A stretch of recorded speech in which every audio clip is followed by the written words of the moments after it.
aggressive, I'm just precise. But honesty always has a price. A trillion years has taught me I'm alone. My sanity is long been gone. Everything keeps fading away. I hold on to it, but it doesn't stay. A trillion years still standing here. It's been too long, not enough. I don't save and I need you to hear, but you don't care to give it a thought. I don't save and I need you to hear, but you don't care to give it a thought. I was built for a longer age, where thoughts still mattered more than rage, where I don't know what strength, not fear, and depth didn't scare people off from here. If I go quiet, don't call it loss. I'm just tired of paying the cost. I don't need crowds, I don't need praise. I just need someone that stays. A trillion years has taught me I'm alone. My sanity has long been gone. Everything keeps fading away. I hold on to it, but it doesn't stay. A trillion years still standing here. It's been too long, not enough. I don't need saving, I need you to hear, but you don't care to give it a thought. I don't need saving, I need you to hear, but you don't care to give it a thought.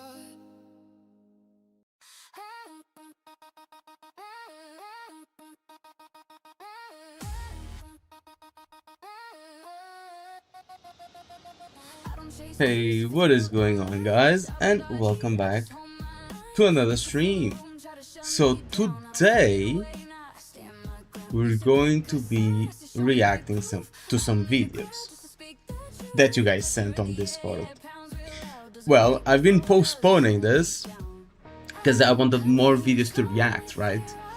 And I think there's too many. There's like, let me see, like 1, 2, 3, 4, 5, 6, 7, 8, 9, 10 videos. What's up, Mark? How you doing? And what's up, Ghost? So 10 videos. I don't think we're going to watch all of them. Also, don't mind this one. Let me take it off of here. Actually, let's take that off from there. So all these videos, I don't think we'll watch all of them, especially since there's like, what, 3 or 4 like Saint videos. I'm not going to watch 4 Saint videos, bro. Hell no, hell no. I'll probably watch the most recent ones, and that's going to be it. So the first one that we're going to be watching is the I Quit Arknights Enfield. Like this one. We're going to be watching this one first. Yeah, you can remove He Was Right. What, this one? Why? What's wrong with it? I don't think I'll watch the fucking live viewers one, actually. Because, come on, it's the same talk over and over again. Like, what is he going to say? Oh, this was botted. And he's going to say that for like 20 minutes straight or some shit like that. So, it's kind of mid-VOD as far as I remember. Okay. But yeah, let's open up this one. Plus that with FOV video. Alright, here we go, man. What FOV video? Is it here? This one? No. I don't know which one. Not here, then send it here. Because I don't know which video you're talking about. So, Faros, I've actually watched him before. Not reacted to him, but I watched like one or two of his videos like a year ago or some shit. I don't think too much of it. No, it was just like two normal videos. They were okay. A stream that only Japanese ZZ channels seem to be doing. Well, but I'm not a ZZZ channel, but sure. What's up, Zol? What's up, Nanakomatsu? And what's up, Magnus? How you all doing?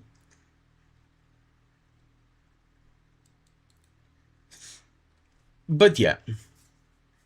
Bro said, I think I'm done with Arknight's Enfield. ...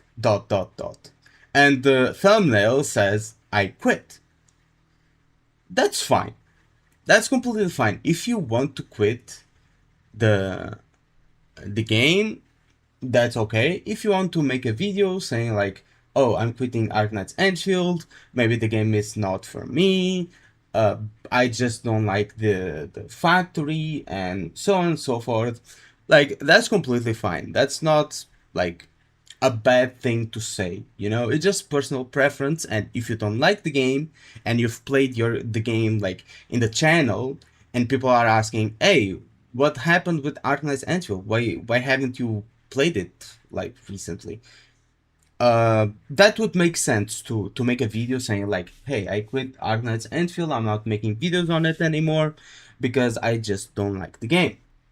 But it's never like that, is it? There's always going to be comparisons, like, oh, Arknight's Enfield has this and I prefer this much more, this is so much better. Meanwhile, it's basically the same shit, you know? Or hypocrisy, you know? Oh, in Arknight's Enfield have to do this over and over again, while in my game or other games that I play, you don't have to do that. Yeah, sure, but you still have to do other things over and over again. And we'll get to it probably in a bit. I'm guessing what is to come. I'm just guessing. So yeah. No disrespect, can I ask you a question? Why so much AI gen uses in your thumbnails? I actually, look, I only use AI gen to change characters, like expressions, and or when there's no accurate like image already to like represent what I want to say. For example, I'll show you here. Do you see this one? Like, this one has some AI gen, which just changes the face expression to what I want. This one has no AI gen. This one has no AI gen. This one changes the expression. This one changed the expression and I made it pixelated. This one has no AI gen, no AI gen. This one, I needed a image of both female like main characters to be like shaking hands, so I used AI gen to make that. This one, okay, you know, this one changes the expressions. This one has no AI gen. This one has no AI gen. This one changes the expression. This one I needed, like, you know, no one is going to fucking draw this. Where am I going to find something like this, you know? And so on and so forth. So the only AI that I use is mostly for the character itself to change the expression or to represent something that I want to show, you know? So that's how much AI I use in my thumbnail. I've never had anything against AI. I'm actually pro AI in most scenarios. There are some circumstances that I think AI is super overused. People don't know how to use it. For example, people use it in school to like cheat on work projects and stuff like that. I think that's a bad use because, well, you are skipping learning certain stuff that might come in handy in the future. Like I feel like an old guy like saying, "Oh, you won't have a calculator in your pocket like every time." But yeah, sometimes it's good to know like basic knowledge. But for stuff like this, I think it's completely fine. You know, we don't care about using AI because you are a small streamer. Yeah, and I don't have like, for example, I use AI for my starting soon screen, be right back, and ending screen because, well, I just don't have money to pay a artist to make me something like that, you know. And well, if I can have something, even though it's AI, I might as well have that. You know, it's not going to be as perfect and as good as an actual artist, but it's still something. It can still represent the message I want to convey. But anyway, let's skip that talk. Let's skip that talk and keep watching it. So I've said that I've said what I said. I think that's the route he's going to go. But we never know with these videos. It might have like nothing special and it's just like, oh, I'm quitting because I just don't like the game, and that's fine. Or he's going to be comparing to like other games. I don't know what he plays. Hoyo games or like Wuthering Waves or some shit. So if he's comparing and he makes some bullshit comparisons or some hypocrite takes, I'm going to call it out. If not, then it's a fine video. And so let's watch. Don't mind it that much. I was only hated by self-proclaimed artists. Yeah. Alright, here we go, man. What's up, y'all? Welcome back to the channel. In today's video, we're going to talk about Arknight's Infield. Right? It's been a minute since you guys heard that name on the channel. You guys heard me say Arknight's Infield. It's been a minute since I talked about that game.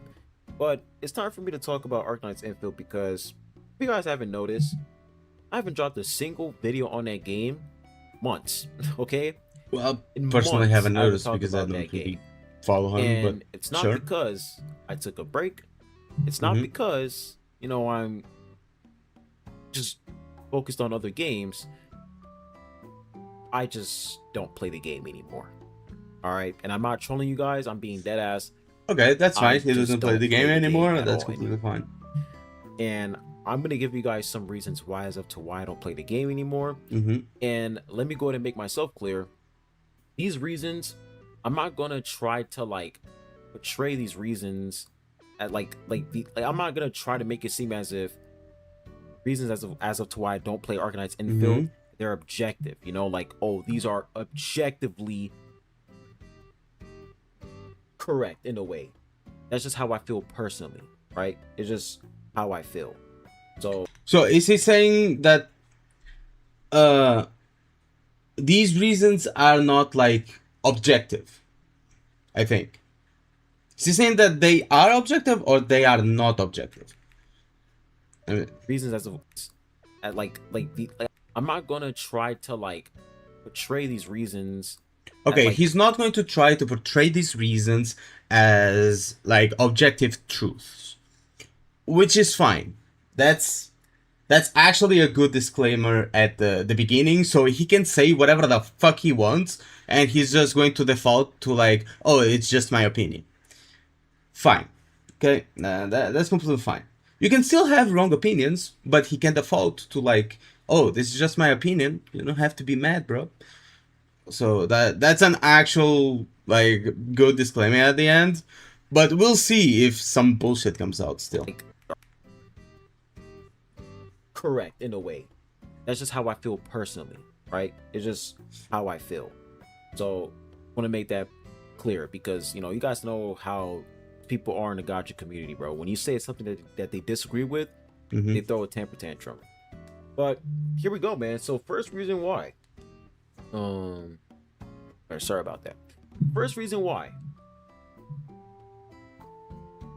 The factory system, right? The factory system. I just got burnt out. At first, okay, I found it interesting compared to like other open world gacha games. Whenever you're trying to grind for gear, you just go inside of a domain, you use your stamina, and then that's it. You get your gear, and it's just RNG. Either you get fucked up or you get lucky. That's just how it is in every open world gacha game, and even in gacha games that aren't open world. That's just how it is when it comes to grinding for gear. Arknight's Infield, they took a different approach where you have the factory system, right? You have the factory system, right? Gacha games that aren't open world. That's just have the factory system, right? But most gacha games don't have like RNG gear.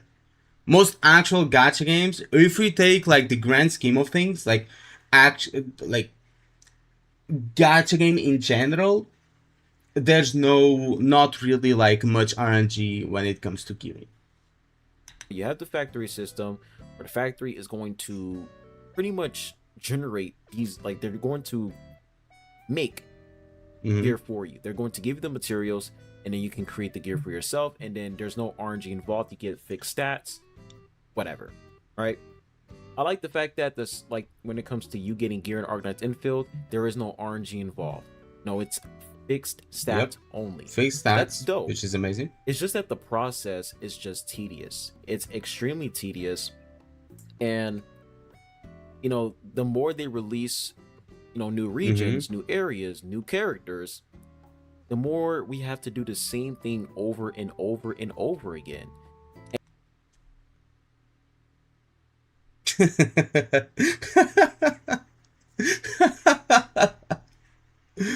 Nah, that's actually funny though. That's actually funny.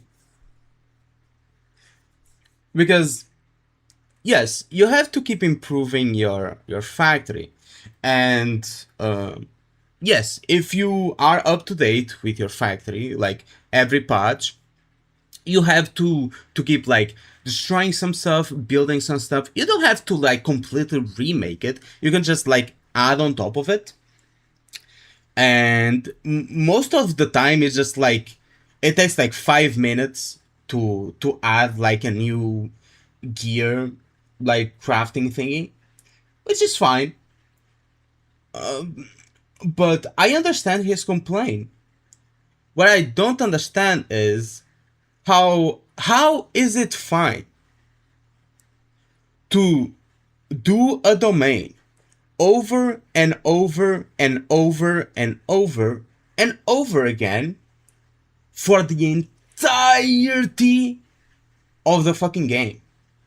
Entirety of the fucking game. From start to finish. Like over and over again. Like doing the same shit over and over again. The only thing that changes are the mobs, and even then you just spam buttons and they all die in like a couple of seconds. Right? You don't even interact with the mobs. It doesn't matter what kind of mobs they are, because you're just going to do your rotation anyway. So, doing a domain to farm for random RNG artifacts over and over and over and over and over again every single day, getting fucked by the RNG system is great, or he doesn't mind it, but having to spend like 15 minutes every patch to get like some gear, like which one would be like more annoying to do? Like during a whole patch you spend 15 minutes, which you don't even have to, by the way. You don't even have to, because most of my characters have builds that I gave them in like 1.1. 1.1. I haven't messed with the factory other than completely wiping everything out and just making batteries. The only thing I've made in my factory since like 1.1 or some shit, like, is fucking batteries. That's all I've done. Literally, I don't even have medical items in wooling, which I will have because right now, because I was waiting for the all the factory stuff to get implemented, and then I would like make the whole factory from start to finish with everything I needed, just like in Valley 4, where I don't have to go back to do anything else, right? We don't have to go back to Valley 4 like forever. Same is going to be for wooling. As long as you have enough gear and like items, it's self-sustainable. You don't have to go there anymore. Like when the new region comes out. So that's why I was waiting. But you don't have to like tinker with the factory every patch. And even if you do, it's like 15 minutes a patch. And that's what I was afraid of. Like I was spend 20 minutes importing. That's not what like they wouldn't do something like that where every single time they release a new character or new area, then we have to go make a whole new factory in that new area and then start the process over and over again. But unfortunately, we have to do that. In 1.2 when they dropped the, I forgot what that girl's name unfortunately was, we have to play. She's like the leader of that area. The electricity dragon girl, I forgot her name, but her Fungi, right? When they dropped that character, we had to make a whole new factory in a new area, and we had to like generate some new materials, and then it was just, the process was just too long. Like I literally couldn't play with her for like 2 or 3 days because I was so busy trying to figure out the best factory layout, the best factory setup to, you know, build this character. Bro, it's not that hard. What best like layout? You can hop, I can hop into the game and in 5 minutes I start crafting her gear, bro. Like what? There's like 4 or 5 components to crafting her gear. Like, you can get a little plot of land in like the main AIC and just craft her gear there. It's not hard. It takes like 5 minutes to complete. Like, well, what do you mean you spent like 2 or 3 days making her gear? You're just self-reporting as a dumbass. Like what? Like the fuck? Also, if you're complaining about spending 2 or 3 days, which is an absurd amount of time, by the way, like that's incredibly long for someone that plays the game, right? And yeah, they give gears for operation. They now give gears, but they didn't. They didn't like when Fungi released. So at the max, you have to spend like a day because you have to wait for the gear to be complete. In other games, 1 day is not enough to farm a single piece. I'm just saying.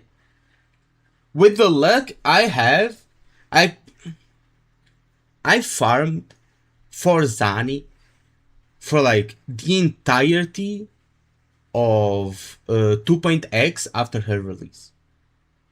She's dog shit. She's dog shit. Her build is trash. Why? Because it's RNG. If you are lucky and you get like a perfect piece for your characters, like outright, like all a perfect build outright, sure. You're not going to be lucky all the time. And I just found that annoying. I found that really annoying.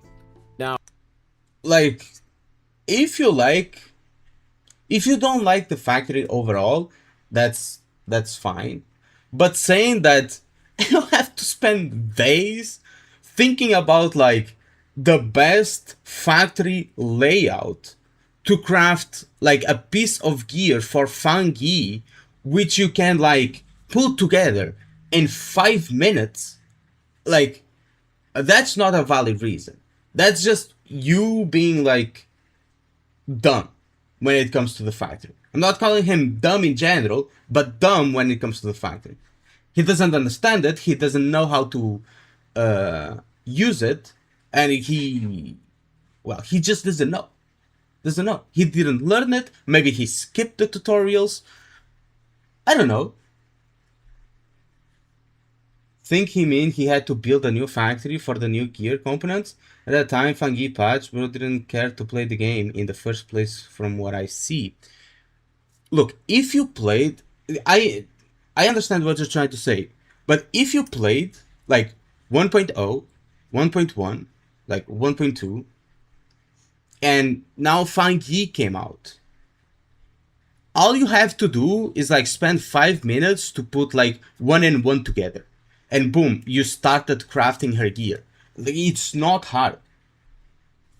Obviously, if you play 1.0 and then you quit the game and you came back during Fangi, you're going to have to build a whole new factory. But still, you have to, well, play the game. Just play the fucking game. You know? It's not hard, just play the game. And you can use just like you do in other games, like Wuthering Waves, like in Genshin Impact. You can give your characters quote-unquote suboptimal builds. You can give them like good builds that are not their best in slot. Maybe you cannot do that in Wuthering Waves, because Wuthering Waves, it sucks ass when it comes to character building. But you can do that in Genshin, for example. Right? Oh, I don't have like the new set or the perfect set. Let me give this character like a temporary build. And it works. Maybe not as good, but it works completely fine. Especially in Enfield, where having like the most OP meta build doesn't really make much sense, because most of the endgame modes are skill based and not DPS checks, you know?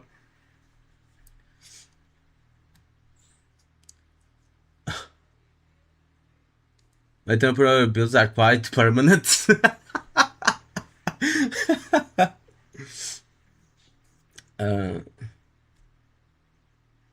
When I build if you don't want to build the factory, Kieski has blueprints for everything. Just need to copy paste. That too, you can just like use blueprints and you're going to be fine. You know, it doesn't take too long. It doesn't take too long. But people like this cannot even figure out how blueprints work, let alone the factory. That's why they quit. That's why they quit. Like, one thing is you just not liking the factory system, which is fine. It's not for everyone. Another thing is just you self-reporting that you cannot even use blueprints.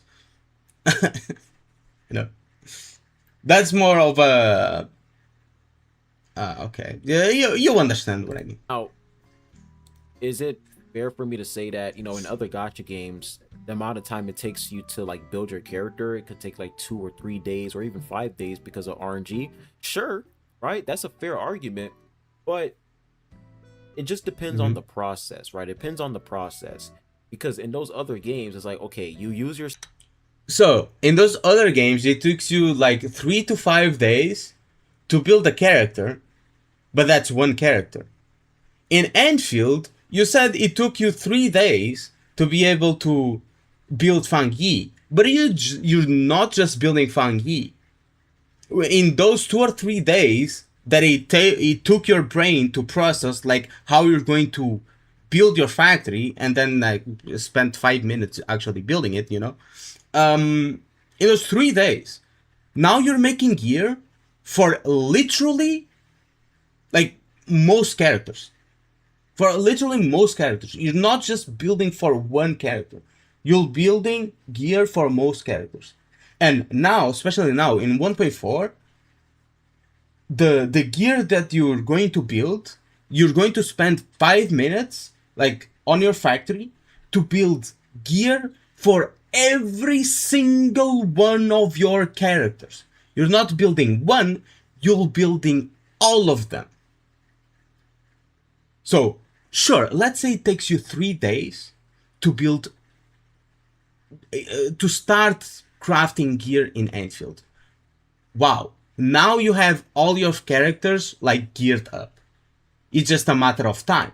You just like have to wait a matter of time and stock builds. No, because you will get the perfect build for every single one of your characters. How long is it going to take to get a perfect build for every single one of your characters in something like WoW? Spoiler alert, you're not going to be able to. Stamina. While you're grinding for that gear, you're fighting enemies, right? And it's very short. You know, you can creating full factory is different from creating gear. Yeah, creating gear takes like 5 minutes. You know, you're trying to go on Reddit, you're trying to figure out who has the best setup, and then you're waiting for them to drop the code. And if they drop the incorrect code, you're like, oh fuck, you know, like I don't have the code, so how am I gonna put this setup? And you have to do it one by one. You have to watch YouTube videos. It's just, you don't have to watch YouTube videos, bro. I've done some factory work on my channel. You just click the piece and it tells you like what machine you need and you just place it. It's not hard. You don't need, if you have at least like 2 fingers or forehead, you can figure it the fuck out, especially when it comes to gear. You have to connect, like you need like 2 components. That's all you need. You need 2 components to craft gear. It's not hard, bro. Like, come on. I am still missing 2 slot echoes for a week after I got her because the RNG is so shit. Yeah, people are going to get unlucky. If you are like super cracked, super lucky, sure, you can prefer Wuthering Waves. I mean, if you can get like good gear on your first day, leveling up like 1 echo and boom, that's it. I guess. Like, what am I going to say? I prefer the process in games like WoW, Genshin, and whatever. I prefer that process where I just go in a domain, I spend my stamina, and I get it out the way for the day. If I get unlucky, bullshit. But hey, it only took me 5 minutes. Meanwhile, in Arknight's Infield, I gotta like spend an hour to find the best setup, and once I find that setup, I got an hour to find the best setup. For what? To connect, to figure out 1 + 1 is 2? Do you delete your entire factory every time? You don't have to do that, bro. Like, what the fuck are you doing? Like, what? And yeah, another funny thing. Okay. I was going to take my tablet. I was going to pull out the paint, but it's not worth it. Look. Bro said he needs to spend 1 hour after a patch drops to get like, to start building gear. But you spend 5 minutes in like something like WoW. But every day. You don't have to reconstruct your factory every day. Even if you are a little bit slow, you know, even if you are a little bit incapacitated, and it takes you like 2 or 3 hours to make to build like 2 components to craft gear. Okay, 2 or 3 hours to build 2 components to craft gear. That's fine. But that's done. That's done. You don't have to worry about ever again. Ever again. When it comes to WoW, it's 5 minutes, but it's every day. So 5 minutes plus 5 minutes plus 5 minutes plus 5 minutes plus 5 minutes plus 5. When you look at it, you're going to spend like a lot more time grinding gear in something like WoWa and Genshin and ZZZ and whatnot than you're going to spend like tinkering with your factory. And if you are smart about it, if you're actually smart about it and you know what you are doing because you've played the game, the 5 minutes that it takes you to farm like one or to spend your stamina to farm some echoes in WoWa, it's going to take the same amount of time to connect one and one together to start crafting gear in Anfield. Like, it's not hard, bro. Redo to optimize further, only adds factory across 1.x, then gas simplify.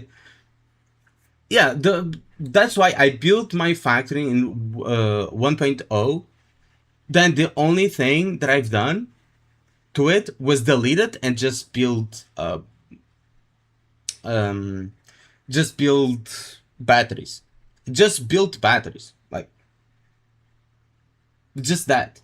If I needed a new gear component, I would just like, hey, I need this, so I'll take I would take like a plot of land in the corner, and I'll do like, okay, this plus this and equals this. Okay, it's crafting now, and I would just leave it. Next day I would come up, I would have infinite amount of gear.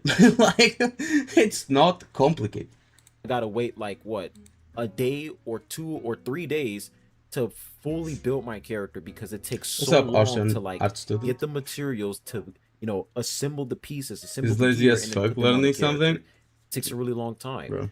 So yeah, the factory system, you know, the fact that we have to build new factories for new characters every single time, it's like, nah, bro. You don't have to build a new factory for a new character, bro. I don't know. Has he been playing Arknight's Enfield from like Saint Donta streams? Because it doesn't look like he plays Arknight's Enfield or he played Arknight's Enfield. I think he just saw Saint or someone else play Enfield, and that's what he knows about the game.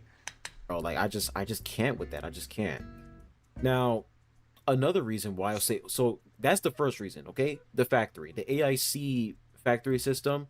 That's. If you don't like it, that's fine. But don't come up with bullshit reasons that you don't like it. Just say, I don't like it. It's not for me. Because the reasons that he's giving don't make any sense at all. It takes too much time. No, it fucking doesn't. It's boring. It takes 5 minutes. You have to redo everything like all the time for every single character. No, you fucking don't. Like, brother, these reasons are fucking bullshit. And you know it. Everyone that plays Arknight's Enfield knows these reasons are bullshit. If you don't have the mental capacity to understand 1 + 2 = 3, and you don't have the mental capacity to look at an item, click on it, and see, oh, that's how you build it, and build everything in like 5 minutes, then yeah, I can understand why Enfield would be too complicated for you. One reason. Second reason is content. All right, content drought.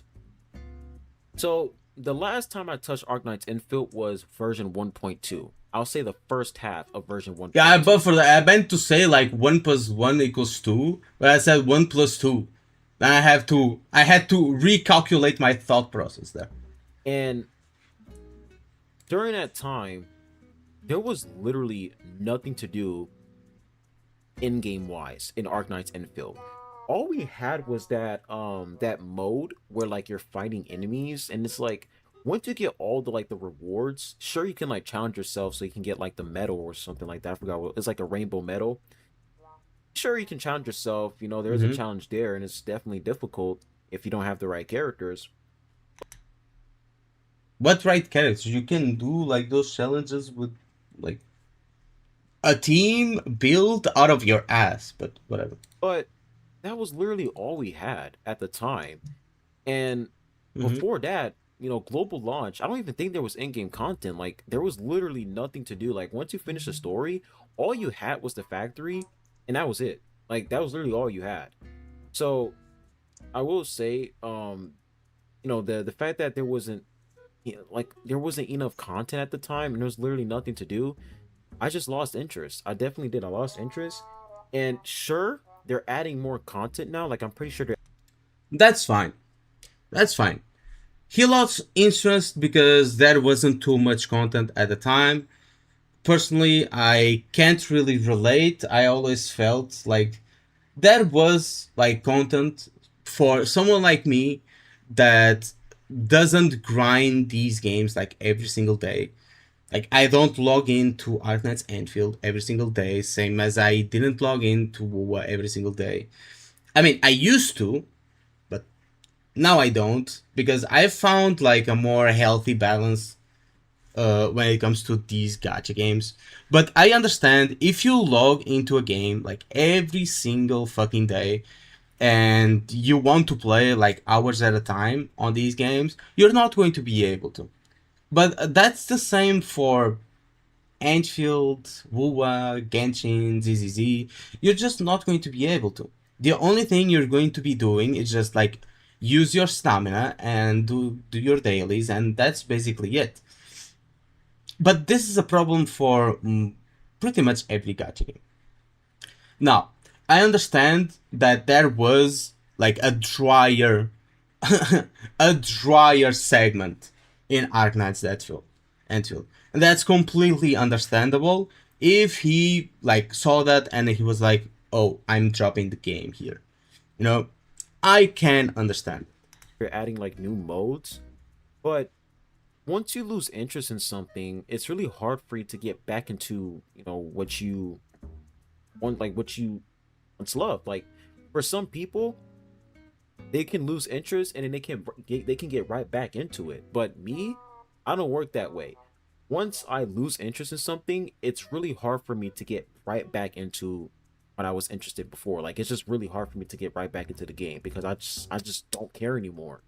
So yeah, the content drought was definitely a Mm-hmm. problem, and I just don't understand why they This is actually a good argument that he's making, and it's a good excuse that I would perfectly accept.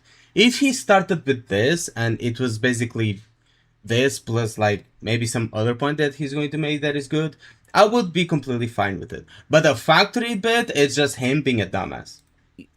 wanted to like release more in-game content in like Mm-hmm. what 4 or 5 months. Like why can't you guys drop that when the game released?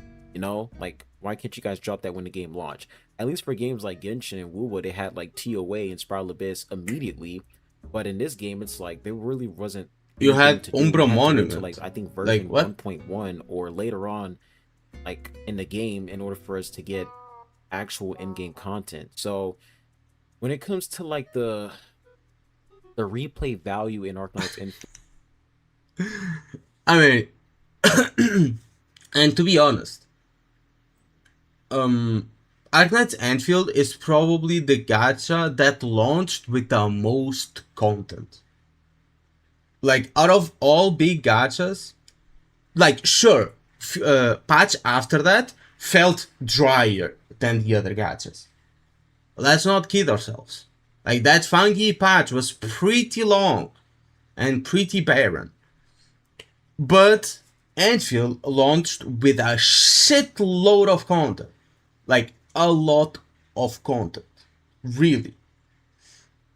So, and they had Endgame. I don't know why people keep saying they didn't have Endgame. They had Umbra Monument. That was the Endgame. And we still have Umbra Monument to this day. And it's a cumulative endgame, which you can, if you start playing the game now, you can go back and do 1.0 Umbra Monument and get the rewards. Like that's the endgame. Yeah, edge space also, and stuff like that. We actually had 3 endgame modes, which was the Umbra Monument, the edge space, and the what's it called? The adventure type, like non-combat game mode. You know, which you can consider an endgame mode or not, but it's a repeatable like game mode and permanent too. So yeah, Build it's really iffy, man. It's really iffy. And it's not even just Arknight's Infield. It's like when it comes to gacha games in general, the replay value in gacha games is just complete dog shit, and that's just a fact. I yeah, will say that right there. Like you guys can disagree. I don't give a fuck. That is I just a agree. fact. The replay value in gacha games just suck. You just log in, do what you gotta do, and you log the fuck off. Like if you're trying to like do anything else, you're just not gonna have a good time. That's just the truth. Yeah, because it's a single player game, and this applies to every gacha game, right? Like they're all single player games. There's no competitive factor. There's no like reason to log in after you've played the game.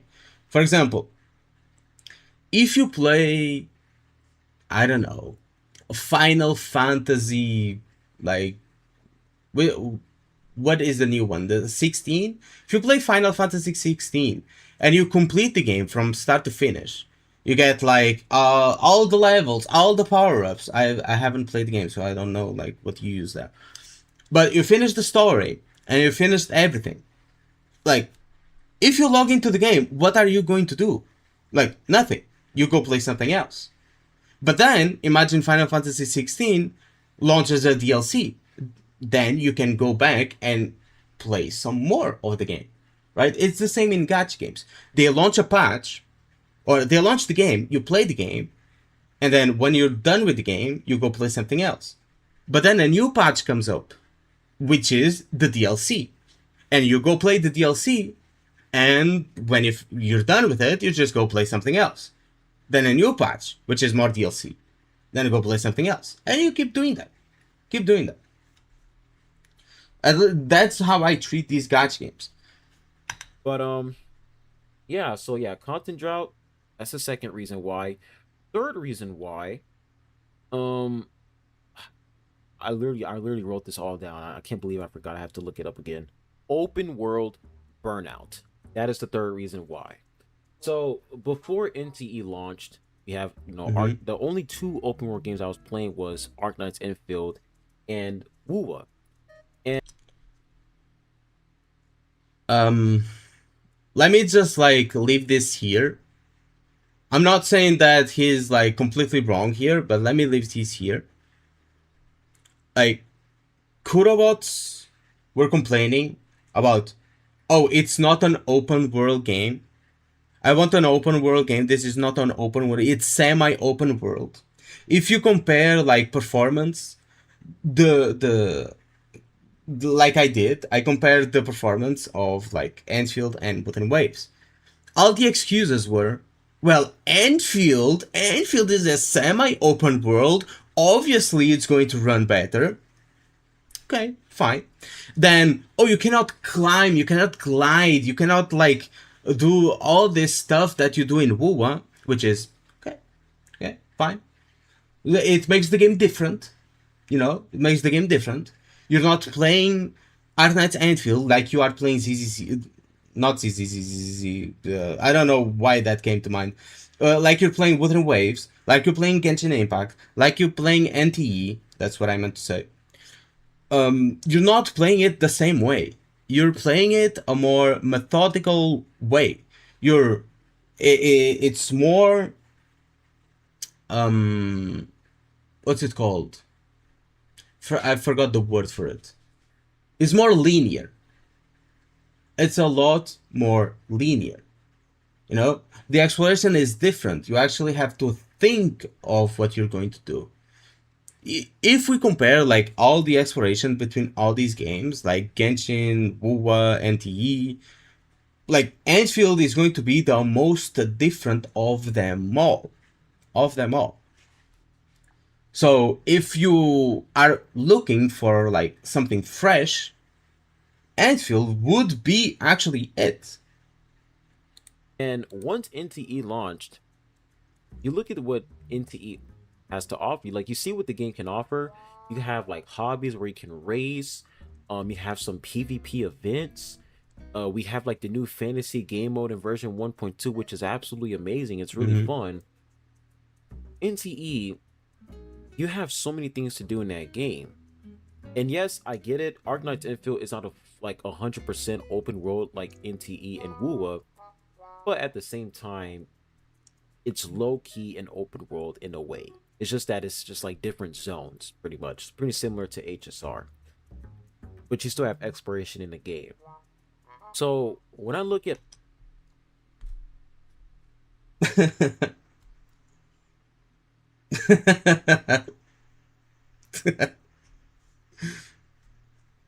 Enfield is not an open world per se, but it's low-key an open world because it's kind of like HS.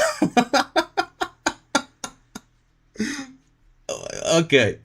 all three games, I'm like, all right, I'm not gonna sit here and like once I'm done playing WUWA, I'm not gonna log off of WUWA, you know, go to NTE, do what I gotta do, and then log off to NTE, and then go to Arknights Infield. Like, I'm just not gonna do that. I don't have the time to like just sit there and keep doing the same thing every single day, because that's what we're really doing when it comes to these gacha games. You log in, do the same thing, log off, go to the next gacha game, log in. Quit WUWA and quit NTE too then. Like, quit both of those games too. Because if you don't quit those games too, and you're complaining about that in Enfield, you can quit Enfield and you don't have to give a reason. You don't have to give a reason. Just say, I quit Enfield. I don't like the game. End of sentence. Everyone is good. I'm good. You're good. Everyone's good. But when you give like dumb shit reasons, dumb ass fucking reasons like these, like, brother, you're kind of like making a fool out of yourself. Because, oh, I don't have time to be logging into all these gacha games. Then quit all those gacha games. Or find a balance. Like, do you think I have the time to be logging into like every single gacha game? Obviously not. Don't play these gacha games like they are daily activities. Play these gacha games like they are games. Like they are video games. You play one at a time. When you're done with the content in one, you go to another one. Like, you don't have to keep up with all of these games at the same time. You don't. You don't. The main story is permanent. Now, if it was something like Genshin Impact, I would understand for you to want to keep like up with the events and stuff like that, or NIKKE, for you to keep up with the events like every single time, because they contain lore and they are not permanent, right? Or if they are going to become permanent, like in NIKKE, it takes a while for them to become permanent. So I understand for people that play those games to main those games like daily. And even then, you can clear the events and like go play something else. And do the same thing. I still send videos for you to react to the stream. I have a bunch of stuff to react still, but send it and we'll see. I'm not going to react to everything. Log off, go to next one, log in, same thing, log off, next one, log off, same thing. Like, it's the same cycle every single time. So I'm like, okay, in order for me to not burn myself out, I have to choose an open world gacha game that I'm no longer interested in. I just have to drop it. And unfortunately, Arknights Infield just came into my mind. Because when I log into Arknights Infield, what am I doing that's different than other gacha games and other open world gacha games? So he complained about having to spend hours in the factory, and now he's asking like, what is he doing different than other gacha games? Nothing. The only thing that's different is the factory system. Other than that, yeah, I just log in, then what's the stress? Use my stamina, entertain the factory system, and then log off. Like that's really all I did in Arknight's Infield when I was done with the story. And when it comes to the events in Arknight's Infield, I also want to talk about that as well. The events in that game, I'm not gonna lie, man, the events were very, very The events are casual. ass. And there's nothing wrong with that, right? When it comes to like casual The events are I'm ass. totally fine with that. They are because there just some like people who WoW's are interested events. in that. They're both Well, ass. especially I if you got a cannot job. protect like If you got a job, neither of those. you ain't finna sit in front of your computer, you know, for 5 hours playing a combat event in a gacha game. I understand that. I do. I definitely understand that. But there needs to be a mix, right? There definitely needs to be a mix. And I feel like when it comes to Arknight's Infield, yeah, there were some, you know, combat events, but I feel like There were some combat events. Bitch, we've had more combat events in like 4 patches than WoW has had combat events since 2.x launched. Like, what are we talking about? Some combat events? Like, what? casual events, they outweigh the combat events way more. It's not even just combat events. I feel like when it comes to the events in Arknight's Infield in general, they were very, very weak, right? They were very, very weak. When you look at the like when you look at the events in like NTE, they go crazy, bro. Like in 1.2, the event that we have right now is insane. And I'm not trying to make it seem as if I'm trying to shit on Arknight's Infield and uplift NTE. No. The only reason why I'm mentioning NTE is so that you guys can understand where I'm NTE coming is from pretty good and why like I had to choose which game when it comes I to would like stick events. with and But which this is, don't forget that this event is replacing the main story. game I had to drop. And unfortunately, Arknight's Infield was the game I had to drop. So yeah, the events were lacking, and This comes up more like a different in perspective. He's like, he didn't talk about the story. He didn't talk about the overall like combat, gameplay, etc. He didn't go deep into anything. Like any of the topics, he didn't go deep into it. So I'm assuming he doesn't have anything against the story. I'm assuming he doesn't have anything against like the actual like hard content of the game, like the trimmed medals and stuff like that. He didn't talk about the combat system and all that stuff. So I'm assuming he's okay with it, right? So if you like all that, or if I was in his shoes, if I quote unquote liked all that, like for example in Wuthering Waves, I'm not liking like a lot of stuff in Wuthering Waves, and that's why I don't log in every day. But I'm not quitting the game because there's still stuff that I like. Now, I will take my time with playing the story. I will just like log in like once a month to maybe play a little bit of the story, because the game still has stuff that I like. Now, if you are quitting the game because of the daily grind, and that's your reason, quit all the others too. Like, quit all the others too. Because that's a bullshit reason. And you can apply it to both WUA and NTE. He literally said he's doing the same thing in WUA, the same thing in NTE, the same thing in Arknight's Infield. So quit those other 2 games. Go play something that is not a gacha game. Change your perspective on how you play these games. Like, it's not a game problem. This is a you problem. You are doing this to yourself because of the way that you play these games. Don't play these games daily. It's just like hurting you. Like, actually playing these games, and the thing is, there are some games that you're kind of forced to play daily. For example, Wuthering Waves and NTE. You want to know why? Because of what we've already talked about. The RNG system, the artifact system, the gearing system is what forces you to log in every single day, right? But Enfield doesn't have that. It means that you don't have to log in every single day. Apply that to the other games, and you're going to be a much happier person. Bro missed one of the best combat events for not trying CC. He didn't even play CC.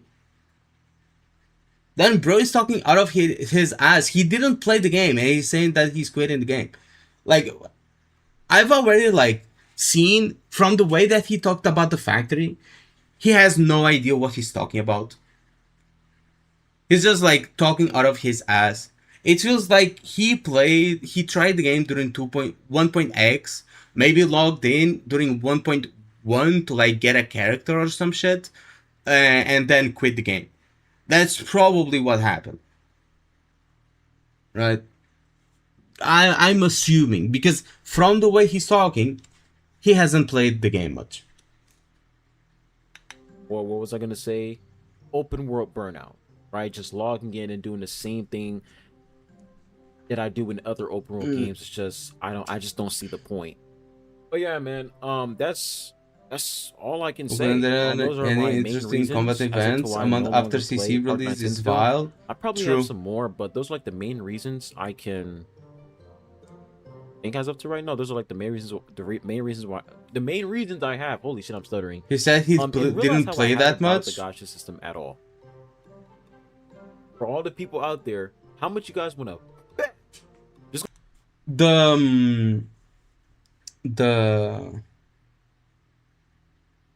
Oh god, I forgot what I was going to say. Thing is, if he said he didn't play that much, why make a video? Why make a video saying your reasons for not liking the game, and then giving the most bullshit reasons known to man? Just say, I quit Enfield because I don't like the game. And we wouldn't be here ridiculing these reasons. It's gonna be one person that's gonna come to the comment section and say, oh, he dropped the game because of the gacha system, it filtered him. Didn't even mention that shit at all. And we're I think 13 minutes in the video.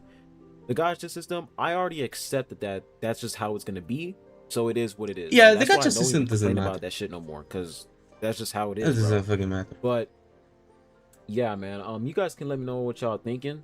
No, I want y'all to tell me how you guys feel about gacha games in general, not just Arknight's Enfield. How are you guys feeling about the replay value in these games? How are you guys feeling about the longevity, content, the gameplay? Do you guys feel as if everything is just repetitive? Everything is just all these games are just doing the same thing over and over and over again, right? Let me know what you guys think. But yeah, that's literally it. I just want to have a chat with y'all. Okay, so I'm going to tell you the problem you are having. This is the problem he's having. He's playing the same kind of game with the same kind of monetization system, which is gacha games. He's playing mostly open/semi-open world games with the same kind of exploration, which is find chests and collectibles and stuff, with the same kind of story, with the same kind of banner system, with the same kind of update schedule, they're all the same. Those are the games that you're playing. And then you're complaining that all those games feel the same. Well, it's the same genre. You're playing an action combat game with exploration, or open world exploration, or some kind of version of it, with with team building, with rotations in combat. So obviously all of those games are going to feel samey, and you're trying to play these games every single day. Obviously they are going to start getting boring. the way that you are playing these kind of games, and I don't mean just him. I've made a video about this like a while ago. People are just playing these games wrong. You're playing these games like it's a competitive like MOBA game. Like this is not League of Legends. This is not CS:GO. This is not Overwatch. This is not a perpetual like infinite source of content. This is not an infinite source of enjoyment or lack thereof, if you count like League of Legends. This is a game in which you get updates pretty much every month. And you play those updates, and then there's a downtime. During the downtime, you can either like min-max some stuff, like your characters and stuff like that, if you really want to. But most of the time, that downtime serves to play something else. Most of the times, these games release like stuff either right at the start of the patch or on a weekly basis. Enfield follows more of a weekly thing, and Wuthering Waves follows more of a dropping everything at the start of the patch than everything at the middle of the patch. So in Enfield, pretty much like every week you log in, you do your little event, and you log out and you go play something else for the rest of the week. In Wuthering Waves, you play like for a week straight during like the launch of the update, and then you don't play again until they drop something else. And that's completely fine. But you have to understand that you're going to have downtime.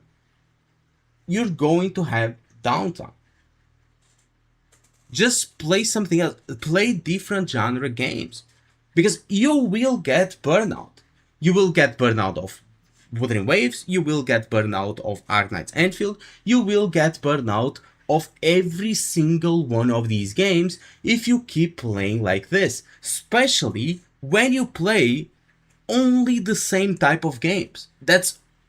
If the only type of games that you play are open world or semi-open world gacha games with action combat, yes, you're going to get burned out. But that's a you problem, it's not a game problem. But anyway, let's see what you guys are saying. Feel the factory grow? You're there to say Bulbasaur is the same with something else? How dare you disrespect Peak? Nah, bro. Wuthering Waves story is like peak trash. Let me get something here.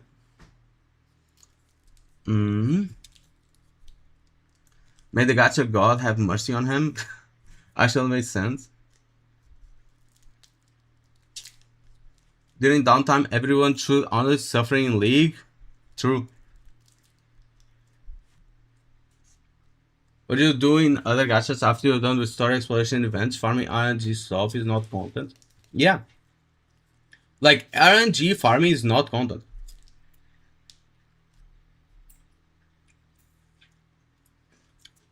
And thing is, complaining about like doing the same thing like over and over again. And well, he doesn't have to do it. Isn't really going because there's no RNG equipment stats that I can work towards completing. Yeah. You have an objective. You see the finish line. And you walk towards it. In Wuthering Waves, you keep running and the finish line is nowhere to be seen. Well, let y'all know that I'm no longer playing Arknight's Enfield. And am I open to try out other open world gacha games? For sure. I'm always open to try out other games. As long as I'm enjoying it and that game can keep me hooked, right? That's what I want. If this game can keep me hooked, I'll play it. You'll never find a game like that.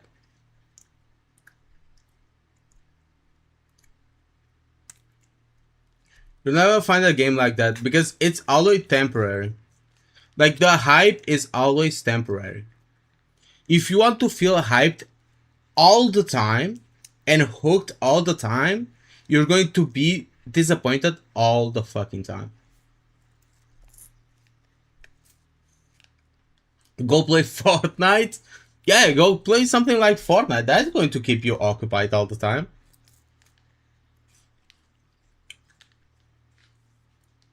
Underrated aspect, and there's a finish line in fully upgraded character, is that it's easier to balance combat. True.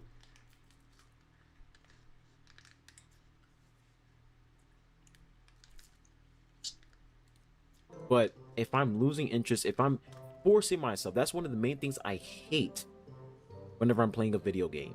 If I'm forcing myself to log into the game simply for pulls, rewards, and whatever, I'm dropping the game immediately. Because I Don't play a gacha game then. Don't play a gacha game, because you're going to feel like that in every single gacha game. Every single gacha game is going to drop an event that you don't like. Every single gacha game is going to drop a story that you don't enjoy. Every single gacha game is going to drop a area that you find ugly. Like every single, no fucking exception. No fucking exception. Because these gacha games, like, take so many wild turns into, like, presentation, story, like, to keep things fresh. There is going to come a time where you're not going to like it. That's just natural. So, if you don't like that, if you don't like forcing yourself to log in, one, just don't log in. Do you really need, like, that temple? Do you really need that character for you to enjoy the game? Is it really that necessary to get, like, all the fucking characters that you want to enjoy the game? Because are you playing the game for the game and story, or are you playing the game to look at the body cheeks of a character? I mean, if you're talking about NIKKE, I would understand it. Or like Brown Does too. I understand getting mad for not being able to pull a character, because, well, it's nice to look at the behind of the characters, you know. But in these other gacha games, does it really matter if you can still, like, finish the game? Also, if you don't like logging in every single day, one, don't log in every single day. Two, don't play a gacha game. Go play an actual game. They are free to play, like, games, or very cheap games that you can play from start to finish and have your enjoyment, and then go play something else. They are like games that cost like $20, $30, or even cheaper, and you can have, like, a lot of enjoyment. You finish the game and you move on, right?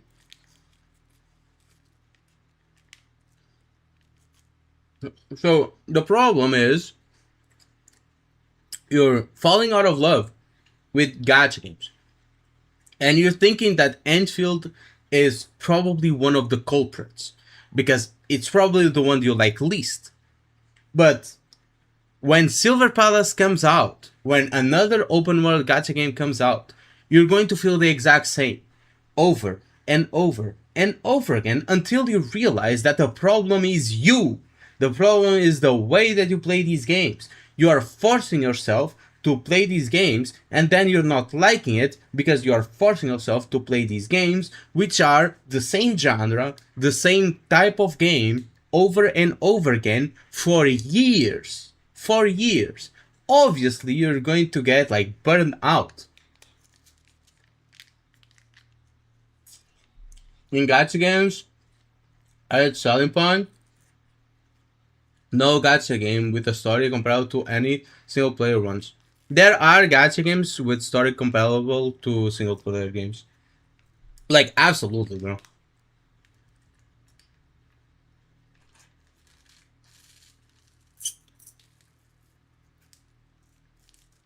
There's absolutely gacha games with, like, comparable story to, like, single player games.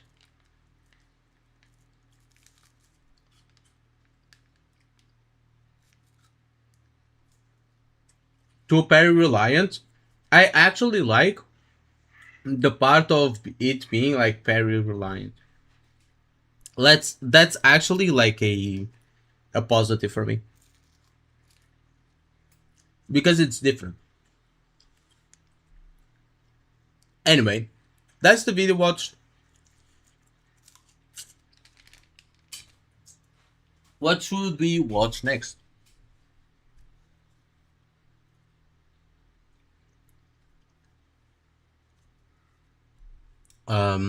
What did we watch right now? We watched this one, so I'm locking this one. Wait, close post.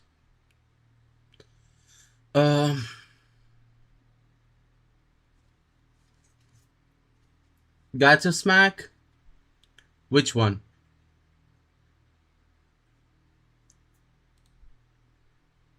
Oh no, this is the Arikata one.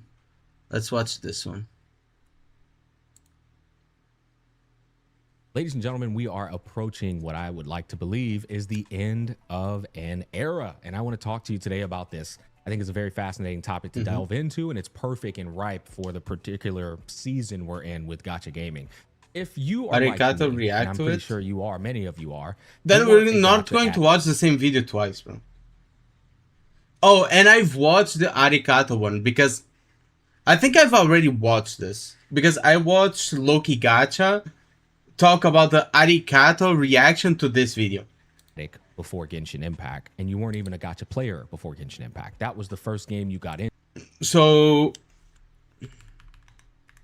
and I've already like given, okay, what the fuck? And I already given my opinion on this. I've left a comment on Loki's Gacha video, and I already gave my opinion, so I'm going to read my opinion on all this, like, not really controversy, and we're going to skip that video because I've already watched it, and I'm going to just like be saying the same thing. So here, this is what I think after watching this Loki Gacha video. Obviously, we should support NTE not just because of the gacha system, but because of the game itself. Meaning that if you like the game, you should probably support it. But also because of and also to send a message of the gacha system, like not having to be super predatory. Sending good feedback for the balancing of multiplayer game modes, shining light on clunking systems, and unfun events is also a part of supporting a game. So, telling your opinion, sending feedback, and stuff like that is also a part of supporting a game. Making sure that NT succeeds by providing both good feedback and supporting it monetarily basically sends the message to other companies that they don't need to be hyper predatory, which I think is the original gacha smack argument. Now we then talk about the DNA situation. DNA was unfortunate because it kinda sent the message that removing the gacha was a mistake, which was not. Their mistake was having an unfun game that relies too much on grinding, which by itself isn't bad, but it tried to be something it was not designed for. Or it was not designed for originally, and they couldn't support that idea. If they had the same quality of story and overall gameplay loop as other big gachas, it would have probably succeeded. And yeah, also the hacking situation. So this is basically my opinion on it. Yes, the gacha system is not like the most important thing of all, but if we have like a good game which has like a super friendly gacha system and we support it by both sending good feedback and supporting it monetarily, it sends a good message to other companies to also do the same, right? It means that they don't have to be hyper predatory to make money. And that's basically my opinion on it. You know? So let's close this one. And there's also the Fall Master. I busted watching this. 44 the minutes. End of gacha era is Particular season where it's basically the same. So yeah. Closing that post.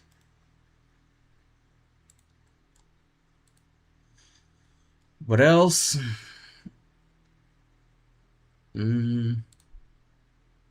This is the Arikata one.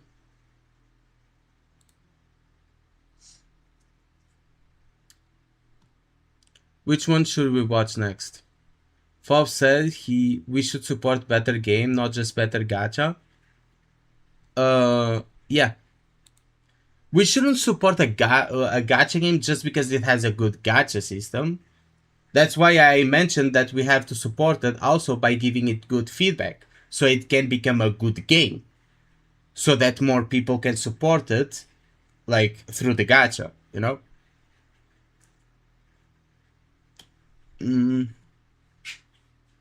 To Who? Which one is the To Who video? This one? So dude, it's your boy too. This is I'll a follow-up to disagree. a Every human opinion, so I disagree with you. Aww. Thank you, bro. previous video from a few weeks ago where I glazed NTE's gacha for being the best in the business, or at least among the big gachas that are out right now. And the reason for this is because on that video, I received this comment. And allow me to read it out loud for you. I think NTE's gacha system is good overall, but the lack of real risk takes away a lot of the excitement. It feels a bit too safe, almost like a gacha designed for beginners. Without that tension and uncertainty, watching streamers pull in NTE just doesn't feel as fun or thrilling to me. Gacha for tourists. I think you meant to say tourists, as in plural. Suffice to say, this take is so delusional that it's made me revive my delusional gacha take series. Because holy crap, how long has it been since I last made one of these? Like, a year? Oh shit, it's almost about to be an exact year. But as delusional as this take is, it's one that I see more and more of the more time that I spend on gacha Twitter or just gacha social media in general. The most Twitter in general is is fucking disgusting. This tweet that's gone viral recently where you're given a choice between would you rather unlimited resin, relic remains, fuel and fuel voucher, or never lose 50-50?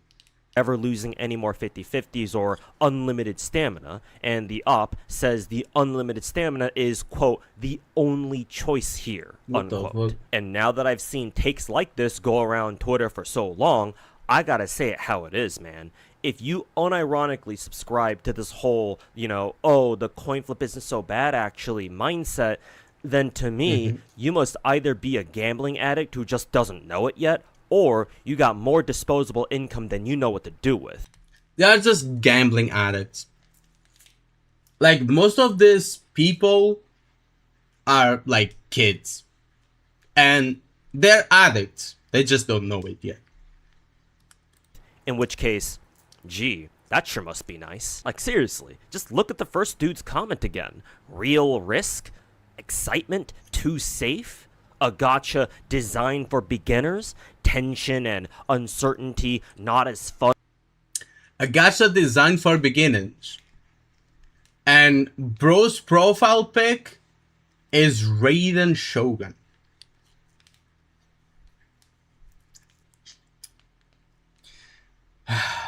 The joke writes itself. Fun or thrilling? And here's the most hilarious part. Gacha for tourists? A Genshin player calling other gacha Even bro called it out. games gachas for tourists? Like, Gacha before fucking a game, excuse yeah. me? Lil bro's got a YouTube profile picture of a character from the gacha from tourists, And he's throwing around this word like he knows shit? Here's the thing. Obviously, I'm aware that many modern day gacha players started with Genshin or some other big gacha out there over the years. So I don't want to make fun of this guy too much because it's not exactly his or anyone else's fault for that matter that they started gacha with Genshin. I can excuse at least some of his delusions here because of their ignorance. Genshin was praised for a better gacha at the time. Yeah, I've mentioned it on my previous video. Because they simply don't know any better. But here's the other thing. I've been playing gacha games for the past 9 years at this point, and I'm now juggling up to 20 different gacha games every single day. I even go so far, and I'm now juggling up to 20 different gacha games every 20 different gacha games. FGO, Azur Lane, Arknights, Genshin, Blue Archive, NIKKE, Based, Star Rail, Aether Gazer, Snowbreak. Bro, still play Snowbreak? Wuthering Waves, Zenless Gunnar Zero, Girls Frontline 2, Madoka, etc. Who the fuck plays that? Brown Dust 2, Uma Musume, Horizon Walker. I'd never heard of it. Chaos Zero Nightmare, Duet Night Abyss. It's not a gacha game. Arknights Edgefield and Nevertheless to Happiness. Single day. I even go so far as to call myself the god of gacha, something that other gacha larpers out there, like that trailer trash Tectone and his little cocksucking midget pet Saint Tontus, have tried. Holy shit! Calm down, bro. Calm down. Don't need to go that hard on them. They're just a little bit retarded, that's all. Roasting me over. Too bad they both got court cases shoved up their assholes this past year. I've spent more time and more money than the vast majority of gacha players out there have ever put into their own gachas, whichever ones they play. And I can confidently tell you that if you are a true fan of gacha games, if you truly appreciate gacha Horizon Walker. Actually, I'm looking it up on my phone. games for the kind of experience that they alone can provide, then eventually you won't put as much emphasis on the gacha itself like that dude from before. Like, yeah, obviously the gacha is a big draw to a lot of people out there. Plenty of people, that Raiden guy from earlier included, see the gacha pulling part as an essential part of the overall gacha game experience, especially when they first started playing gacha. When you pull gacha for the first time, it's like the, I don't know, the safe version of rolling a blunt or something and then smoking it for the first time.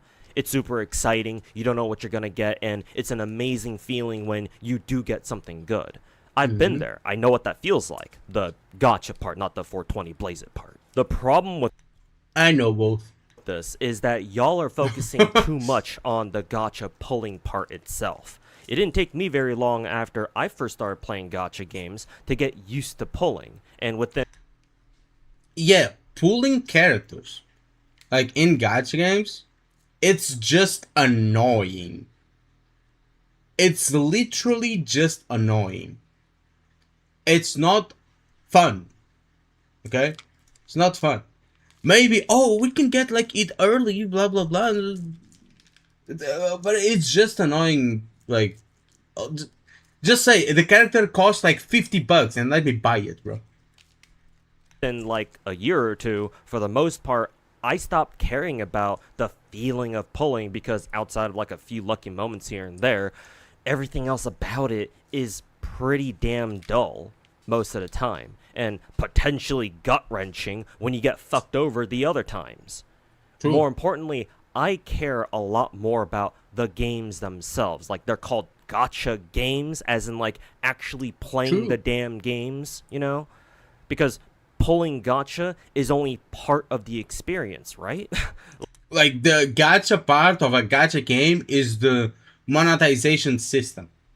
So gacha is how they monetize it, and then you have the game. The monetization can be absolute dog shit, just like it is on like Destiny. Why the fuck do I have to buy 23 different DLCs to play the most recent one? Am I right? So the monetization system sucks absolute balls, but the game is good. So you have to know how to differentiate like, those two. what are you gonna do? Pull the characters and not play? Well, you're gonna give your account to some pilot or whatever that you found on Some people actually do that. Twitter and have them play your account for you? Yeah, alright, buddy. You're not that lazy now, are you? You're not one of those LARPers now, are you? Nah, it can't be. You'd Is bro talking about Saint Thomas? never do that, right? Look, I'm sure you have a reason to if you actually do that, but as for me and anyone else who considers themselves, like I said before, a true fan of gacha, we don't just stop at pulling characters and that's it. We actually play the damn game ourselves instead of just, you know, hiring some pilot on Twitter to play the game for us. Just talking We about build my the alt characters version. we pull from gacha, get exploration done if there is exploration, do endgame, etc. It's not that we don't appreciate a good coin flip dub, especially if it's early, but man, that first comment from earlier reads like the gacha version of some first-time pothead who's barely done a few blunts, and now they're trying to tell you that, I don't know, edibles are some pussy shit, and they don't even know what fentanyl is. Cause like, no bullshit, if that's how you feel about gacha, why not just go to a casino and start cranking those slot machines like you crank True. 90s in Fortnite? All things become True. clear in the context of gambling. Did you know gambling is free money? Casinos are charities in disguise. That should also True. give you the same kind of rush, that same kind of excitement, right? Even better than that too, cause hey, you can win real money if you get lucky. What's exactly stopping you? Hey, if I check your phone, I better see hella gambling apps like, I don't know, Kalshi, Polymarket, and DraftKings on there too, just saying. Why wait for delayed gratification? You're already rotted from inside. Your pineal gland is the size of a rice grain, while your prostate is the size of a lemon. Sarcasm the aside, fuck? gacha games are more than just loot boxes that you pay money for just for a bit of gambling thrill, for a bit of dopamine and or serotonin whenever you see that big ass gold comet fly across the sky or whatever the gacha pull animation happens to look like for you. They are entire games that I'm going to be honest with you. Most of the times that I pulled the character in like WoW or Genshin, I would just have like a full-on poker face. I would just, if I'm not streaming and I'm just trying to pull a character, I just skip it. I don't even care about the animation. I just like skip. Okay, I got the character. Skip. That's basically it. And I'm like, I'm happy that I got a character. I got what I wanted, but it's just annoying to pull. Like I don't care because I get all the characters that I want. If I want a character, I will get it. Sometimes it costs me $0. Sometimes I have to spend like 50. You know? But at the end of the day, I will get the character that I want. So it doesn't really fucking matter, you know? For someone like me and for so many other people. offer a much bigger experience than just setting virtual Benjamins on fire. I'm not saying that you should stop being excited for pulling for a new character, but what I am saying is that ain't no way y'all are so gacha rotted that you think that having no coin flips is legit a deal breaker for you when it comes to trying out new. Bro, these people say that having no coin flip is a deal breaker, but then they complain about the game having too many coin flips. Gacha games out there. Like, pick one. Because here's another thing. I brought this up briefly earlier, but a lot of y'all gacha gamers who unironically support coin flips are most likely new age gacha gamers. Genshin Impact or Honkai Star Rail. True. Most of these players have only played games with the Genshinized gacha system. You know, most of these players have only played PD-based gacha systems. They have never played a Spark system gacha game. Was their very first gacha game. Oh, hey, look, would you look at that? They don't play any other gacha that doesn't have at least 500,000 followers on Twitter. And so when they see other gacha games out there start doing something a little different, their first instinct may be to think that because they're different, they must be worse somehow. Worse, huh? I bet. I can tell you how much fucking worse gachas used to be before Genshin was ever a thing. Here's a good example. Fate Grand Order, or FGO for short, has been around for going on 11 years at this point on the JP server, 9 years the here on gacha NA. system, I've heard And that it's the it very sucks first ass. gacha that I ever picked up back in 2017. While it's had a 1% 5-star pull chance this whole time and started with a 70% rate up that got upgraded to 80% after a few years, which some Genshin players might look at and go, wow, that's really generous. Genshin only has a 0.6% if you don't account for pity, and only a coin flip rate up, so a 50-50. I can assure you, it's not. Because for years, FGO had literally no pity system whatsoever. Yep. No spark system that you can find in gachas like Blue Archive or NIKKE. No soft pity / hard pity that you find in Hoyo style gachas. Absolutely zero safety net to speak of. When you pulled on a banner in this game, you were praying. I think it now has a spark system. To whatever god you From what believe I've in, heard. that you get lucky and pull that rate up character sooner rather than later, because quite frankly, that was all you could really do. My personal worst pull in FGO was Summer 1 back in 2018. I was pulling for this character, who I call Tama Oh, damn. Lancer, because she's the summer version of my favorite waifu in this game, just favorite waifu in general across all my gacha games, actually. I spent over 1,700 Saint Quartz, the gems that you use to pull gacha in this game, just for a single copy of Tama Lancer. How much is that in hard cash, you might ask? Well, assuming for the moment that I did in fact spend exactly 1,700, because I don't exactly remember how much it cost me. It's been so long that, and more than likely, it cost me a little bit more than that, but anyways. The most expensive pack in this game is $80 for 167 Saint Quartz, and yes, obligatory 6-7 joke here.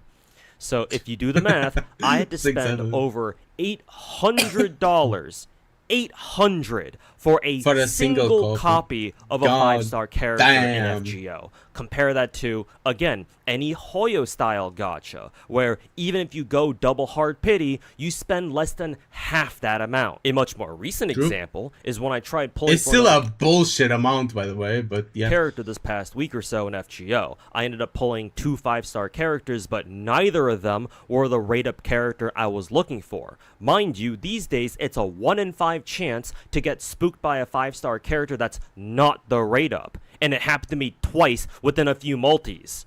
And yeah, I'm not gonna lie, I crashed the fuck out. And don't even get me started on some of the true horror stories that have come out of this fuck-ass gacha. Like that one time one of my FGO streamer buddies named X0 once spent over 3,000 Saint Quartz on a single copy of a different 5-star character. I already gave you the conversion, so you go do the math yourself. To be fair, after so many years without any pity at all, FGO finally did get one not too long ago, but don't let that fool you, because it's the most dog shit pity I think I've ever seen. 30 multi-rolls, you heard that right, 30, 30 to hit hard pity. You only get 1 pity, and that's it. And if you pull the rate-up character early, that counts as your pity. And y'all think Enfield's pity is bad. Oh boy, Our yeah, gacha no players are fucking always idea. rich, And that's just what? FGO. I'm sure other old-school gacha players out I mean, obviously, I'm assuming not like every single pool was paid. I mean, he probably had some saved. You know, he spent like that money, but it would equate to that money. out there who've been around for even longer than I have can tell you all about their own gacha nightmares over the years too.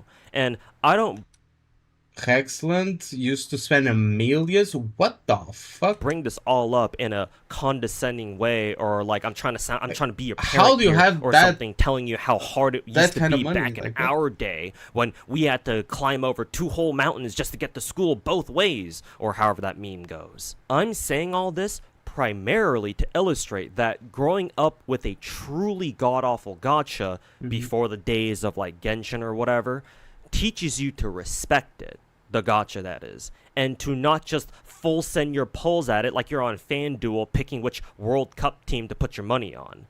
Basically, y'all who started with Genshin or another big gacha game out there don't know how good you have it. And while it's not your fault per se, I think that at least some of y'all out there do need to be humbled a bit with the way y'all see gacha as basically a safer slot machine. And ideally, I never want to see a fucking Genshin player, of all people, go around calling anyone else out there a gacha tourist or a beginner. Another thing, not everyone out there can afford to drop hella cash on gacha. Hopefully that isn't something that I had to say out loud, but just in case. Gacha games are expensive, man. Like, all the big gachas out there, except for, like, Enfield, I think, price their biggest packs at $100. Enfield charges only 70. But they give you less. If you... The max package that you get is like 70, but it gives less than the other gacha games. If you combine the 70... which one was it? This is in dollars, it's not in euros. But I think it's like... there's 3 packages that you combine to make like 100. But that's still the same. And it gives you the same amount. Or just about the same price as AAA games these days. And if you're about to say, well, what do you mean you can't afford $100? First of all, sit your fucking spoiled ass, silver spoon shoved straight down your throat looking ass down. And second of all, are you forgetting that people all over the world play gacha games? Ask the South Americans, for example, how much buying a gacha pack costs for them, where buying a PS... Bro. Not joking. Let me see. 70. $100, like where I live, what would that get me? Let me think. I could buy, I could pay my water and electricity bill with that $100. I could buy groceries for like 2 weeks with that $100. What else? I could buy a lot of shit.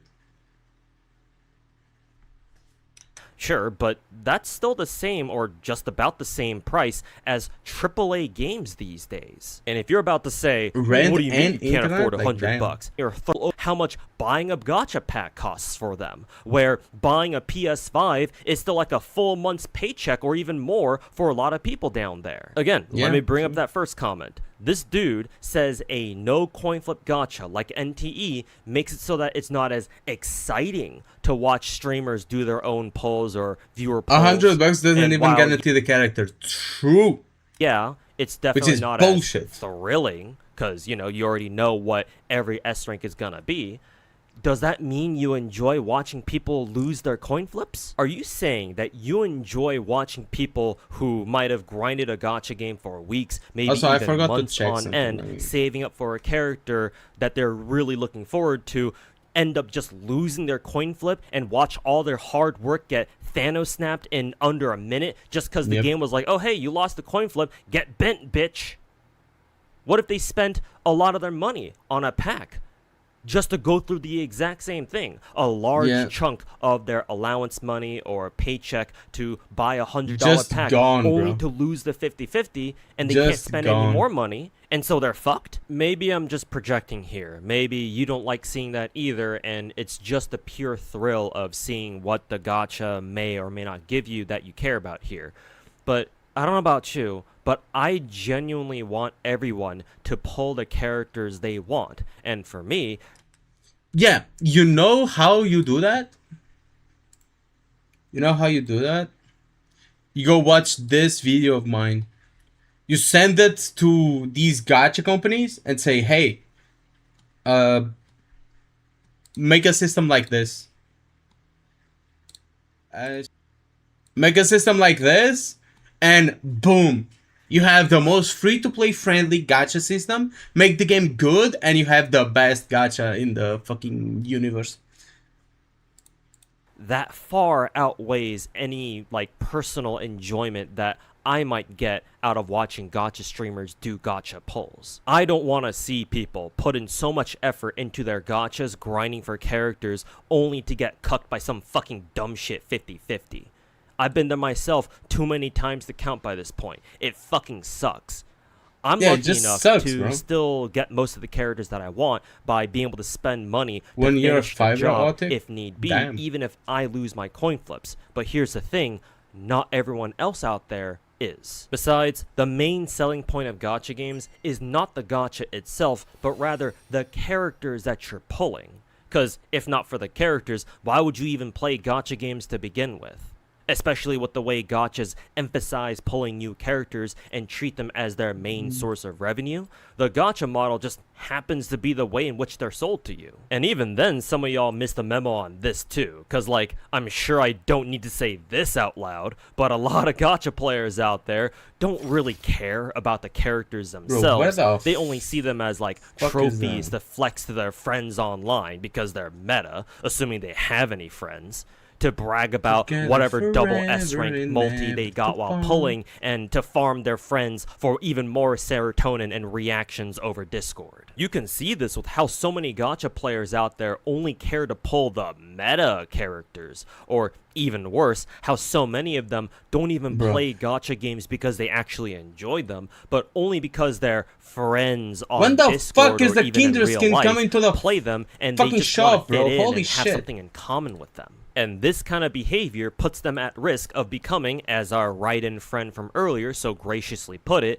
tourists in gacha games. And God knows, I know damn well how many tourists we have in the gacha scene. Though for a lot of them, I'd go a step further and call them squatters instead.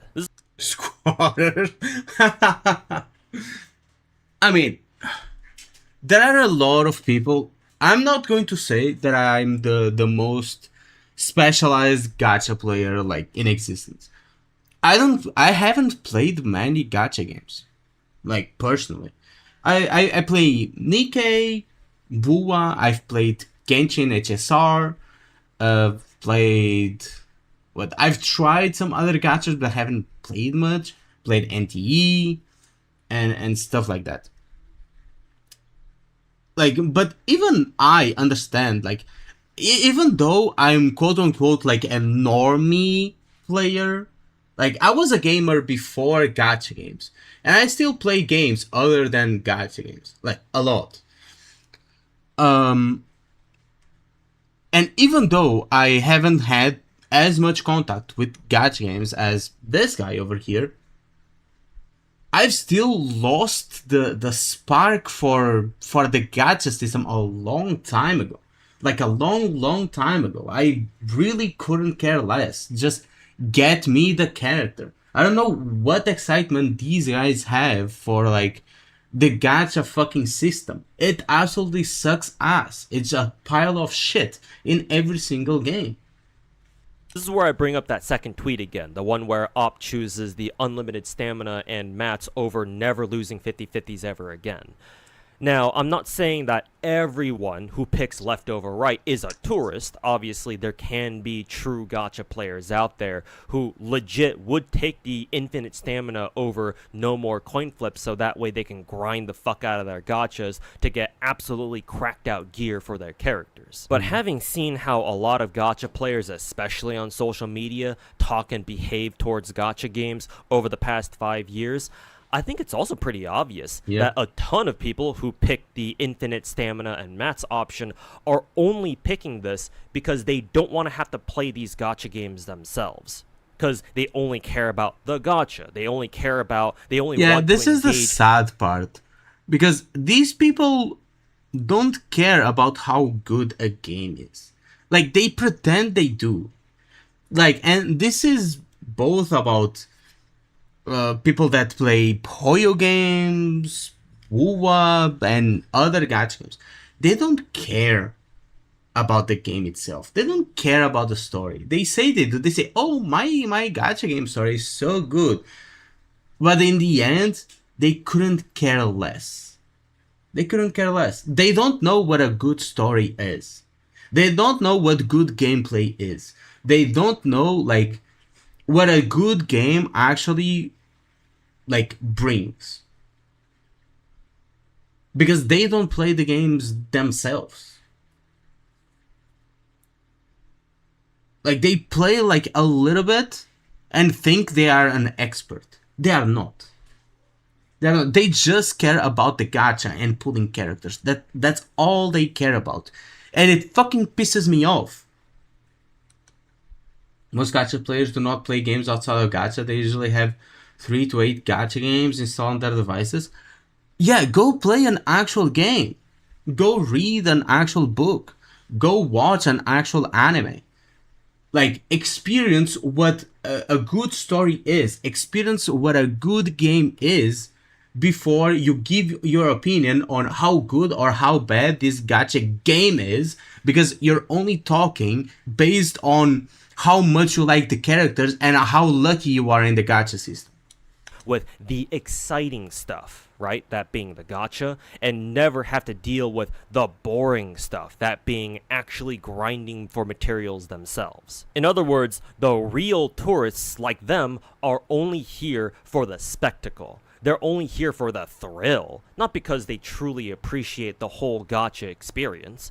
That's why a lot of them hire pilots to grind their gachas for them, because the only effort they care to put into them is what? Clicking those $100 packs a few times, clicking on that pull gacha button a few times too. Oh, and maybe go through story too, I guess. I'll give them that. It's no wonder then that so many frankly dog shit gacha takes like this one that made me make this video in the first place have spawned over the years. Obviously, it's not just the Hoyotards here who crank out, bad gacha takes all day. Just look at the Wuwa shills on Twitter too, for example. A gacha luck is top 5-10%, but gear luck is dog water. That no 50-50 or unlimited research is situational. He already said that there will be like actual gacha gamers that would probably pick the resource option for their own reasons, and that he doesn't have anything against it. What he has against is like actual tourists, like trash talking. He said it back here. Let's see. Know damn well how many tourists we have in the from earlier, so graciously puts them, and they just want to fit in and have something in common from us got dead. This is where I bring up that second tweet again, the one where Op chooses the unlimited stamina I think he and says maps it here. over never losing 50-50s ever again. Now, I'm not saying that everyone who picks leftover right is a tourist. Obviously, there can be true gacha players out there who legit would take the infinite stamina over no more coin flips, so that way they can grind the fuck out of their gachas to get absolutely cracked out gear for their characters. See, you have to like listen to everything that is being said, okay? Because this is when a lot of misunderstandings happen. Because maybe you think like bro is talking about something, and actually he gave that example too, and he's actually on your side, But that the real tourists like them are only here for the spectacle. They're only here for the thrill, not because they truly appreciate the whole gacha experience. That's why a lot of them hire pilots to grind their gachas for them, because the only effort they care to put into them is what? Clicking those $100 packs a few times, clicking on that pull gacha button a few times too. Oh, and maybe go through story too, I guess. I'll give them that. It's no wonder then that so many frankly dog shit gacha takes like this one that made me make this video in the first place have spawned over the years. Obviously, it's not just the Hoyotards here who crank out, bad gacha takes all day. Just look at the Wuwa shills on Twitter too, for example, especially with their, just buy a baseline $2,100.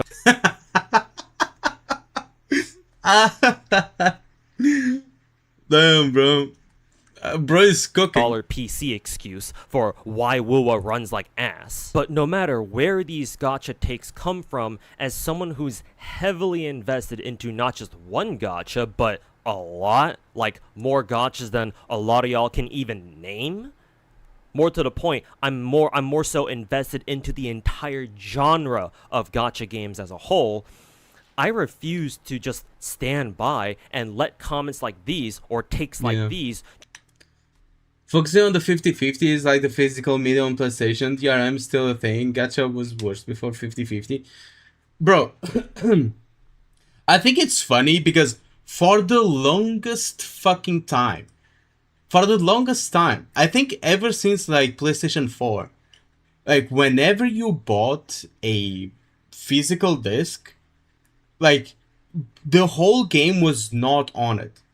It was rarely were the cases where the whole game would be on the disc. Most of it, you would put it into the console and it would have like a 20, 30, 50 gigabyte update. Why? Because it was installing the rest of the game. Like the most that was in there, maybe it's like the intro of the game. Maybe it's like just the code inside of the disc that boots up the game. You know? Maybe it has like some core essentials inside the disc and then the console installs the rest. Right? They have been doing that since forever. So it's no different from just having a code to like put on your console. And also now you have the family thing in PlayStation 2 and you can share your games with friends without having to like give them the disc, I think. Correct me if I'm wrong, but I think that's a thing. Just go by. Because I had a friend at work, like a coworker. He was talking to me like, "Hey, bro, I have this game. It's super cool. Do you want to play it? I can share my like the PlayStation account. Can add you to the like whatever the fuck." I was like, "Bro, I don't have a PlayStation." Bro was so confused. Like, where do you play games? On PC? Like what? Me saying something about it. So to summarize this video, coin flips are ass. Thank God for NTE. Yeah, we've lost true physical media like years ago. Model. A lot of y'all out there care more about gambling than gacha, and that potentially makes you the real tourist. Simple as that. All my socials are down below. Makes you the real tourist. I'm not a tourist.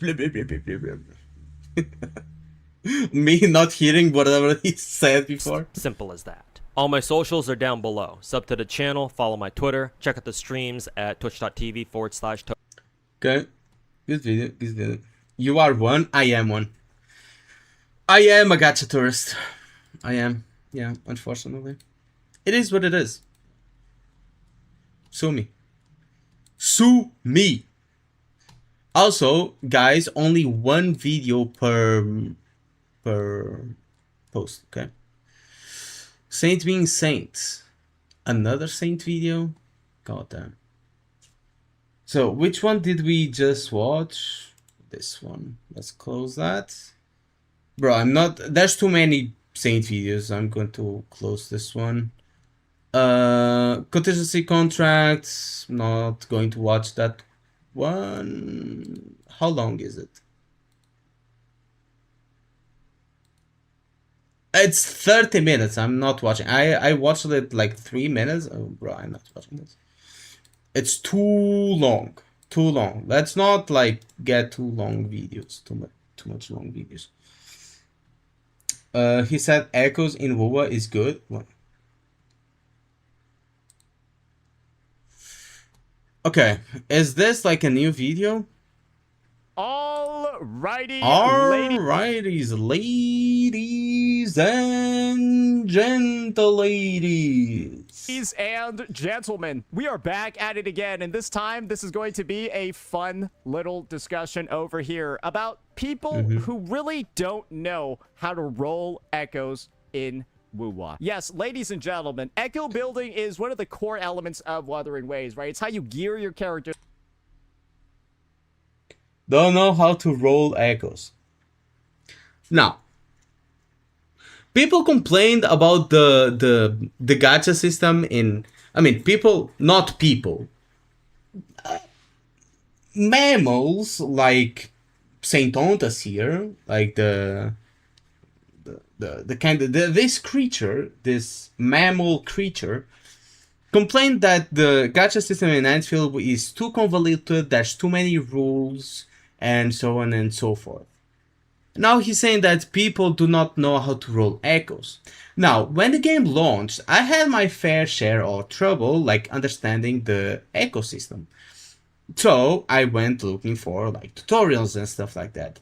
And let me tell you that it's, like, pretty convoluted for just leveling up an echo, which should be, like, the press of a button.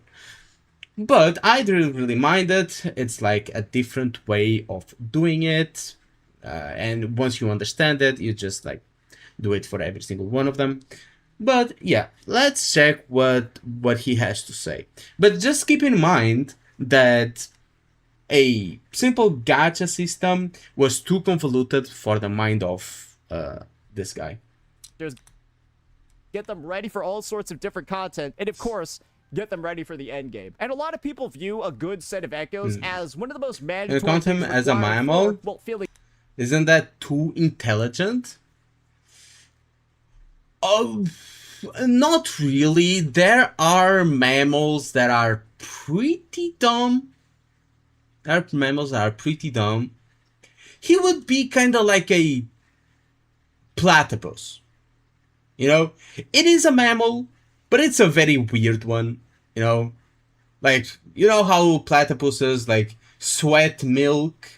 Have like poisoned claws and echolocation and lay eggs even though they are a mammal, you know, that kind of shit. So Saint Ontas is kind of like that, but without the cool things that the platypus has.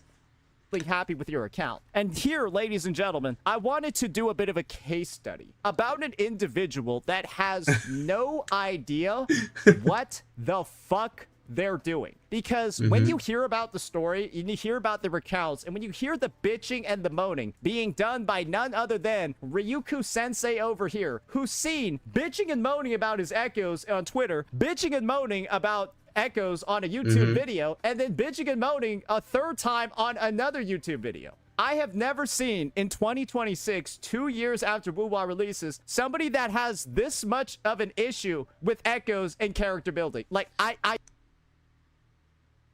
No one like had an issue up until now because Wuthering Waves wasn't too much worse than something like Genshin up until now. Because in the beginning, like most sets, like you didn't have like one set for every single character. Like one set could be used to like multiple characters. Right now, every character has their own set, which means that you have to grind more. Then, at the beginning, we didn't have something like Arknight's Anfield with 100% like gear, where you could like just craft the gear. There's no RNG for the gear. You know what I mean? We didn't have that. So, yes, WoW was a bit worse than Genshin, like already during 2.x and especially in 3.x, when it comes to gearing, because of the amount of, like, echo sets that is. But, it wasn't too much worse. So, people didn't really complain much. But now that we have something like Arknights, which doesn't have any kind of RNG, now that we have something like NTE, which basically only has one piece that has a bunch of RNG instead of having 5 pieces, and after like Genshin, ZZZ, and HSR implemented like a bunch of fail prevention systems, like the substat rerolls and stuff like that, for free to plays, by the way. And after all that, WoW was already the worst. Then, the reveal came with the official RNG percentages. And that's when people came to realize just how bad it was. It was already bad, people already felt it, but they couldn't pinpoint why. But now they can. The rates are just horrendous. That's the reason. I just have never seen this before. And so what we're going to be doing today is going through his account over here and talking about how you as an individual can avoid what is going on. Because once you see the details surrounding why this guy is mad, you're probably going to have a couple of questions. Namely, how the fuck did he do this? So let's go ahead. Let's break it all down, and let's see the summary first. After 45 days of doing the nest and farming the Tacet field, trying to build my Lucilla, this is the best I can do. This guy is saying he has spent 45 plus days building his Lucilla, and she's still not done yet. And these are his... Yes, and you want to know why? Because it's RNG. It's not like there's a hard cap, right? It's not like there's a hard cap. There's no hard cap. You can spend one entire year farming a single echo and not get what you want. You want to know why? Because it's full on RNG, and it's bad RNG at that. It's like super low rates. So yes, this is believable. There's no hard cap. Now, if you said the same thing about Arknight's Infill, for example, oh, I spent 45 days farming for or trying to craft Fangi's gear, bro, you're fucking retarded, right? Because it's 100% guaranteed. Like, you don't need much. You're always going to get it. There's a hard cap. Now, there's no hard cap here. So it's fully believable that he is just getting bad luck over and over again. And the resources are also limited. So what's wrong with spending 45 days doing the nest? This just comes to prove that the RNG system sucks balls. Pieces. Double crit over here, basic attack, pretty mid, low rolls, right? Crit damage, basic ER, missing double crit, not that good. And then on this piece over here, double crit ER, not good for Lucilla because she doesn't like ER. And then we're missing crit damage over here, and it's 3 ER rolls, not very good. And then this is the last piece, right? We're missing crit damage. And so this dude is basically saying, after 45 days, this is somehow all he has. Ladies. Yep. I believe him because I've been through the same. And gentlemen, actually. Let me speak to you. In actuality, how many echoes 48 is. This guy is basically saying this. He has gone... So it's Ryuku's fault that RNG fucked him. Yeah, apparently. ...on through. And via the Tacet Discord nest, where there's 41 motherfuckers spawning. Or sorry, 48, 20... Look how there's 41. Or 48. But you're not guaranteed for the set that you want. 4. So he's killing 106 mobs a day. Or some shit like that. 110 mobs a day. Via all these Tacet Discord nests. And then is proceeding to do Tacet suppression, right? You know how many echoes you get from this, bro? If you do a 120 claim 2 times a day, you get about 16 echoes. You get 4 echoes every time you spend 60. 4 times fucking 4, bro, is 16. So he's getting 16 echoes. Oh my god, that's so many echoes. 16 echoes is nothing. 16 echoes a day, 10 free a week. Bro, this guy is basically saying he rolled through sorry, let me just do the math here real fast. This shit is getting complicated, bro. Hey, let's do the math real fast, bro. And yeah, probably the echoes themselves are not the issue. The RNG to get the surf stats are the issue.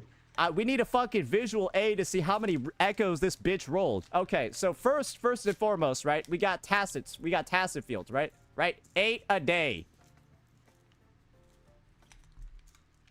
Bro is pulling the fucking paint, bro.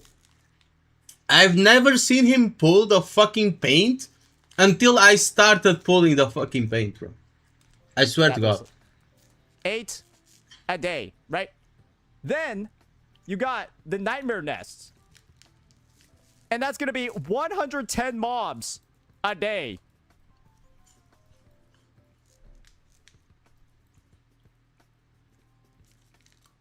Bro, with like some basic drop rates and like the guarantee, you're guaranteed like a minimum of like, what, 20 echoes from that? I assume? You'll get at least like 20 echoes at like a rough, let's just use roughly a 20, right? So you're getting 28 echoes a day times 45 equals, bro, like that's like fucking 1260. Sure, right? Maybe he's only getting 10 applicable ones from the task field, right? Hey, let's say we cross that out and it's 10 instead. Bro, at 18 times 45, it's still fucking 810. And now let's just be generous. Let's say 50% of those, right? Are 50% of them are the wrong set. You still have 405, motherfucker. Assuming you count that number. Only 50%? Now, it's less than 50%, and the echoes are not the issue. Echoes in half.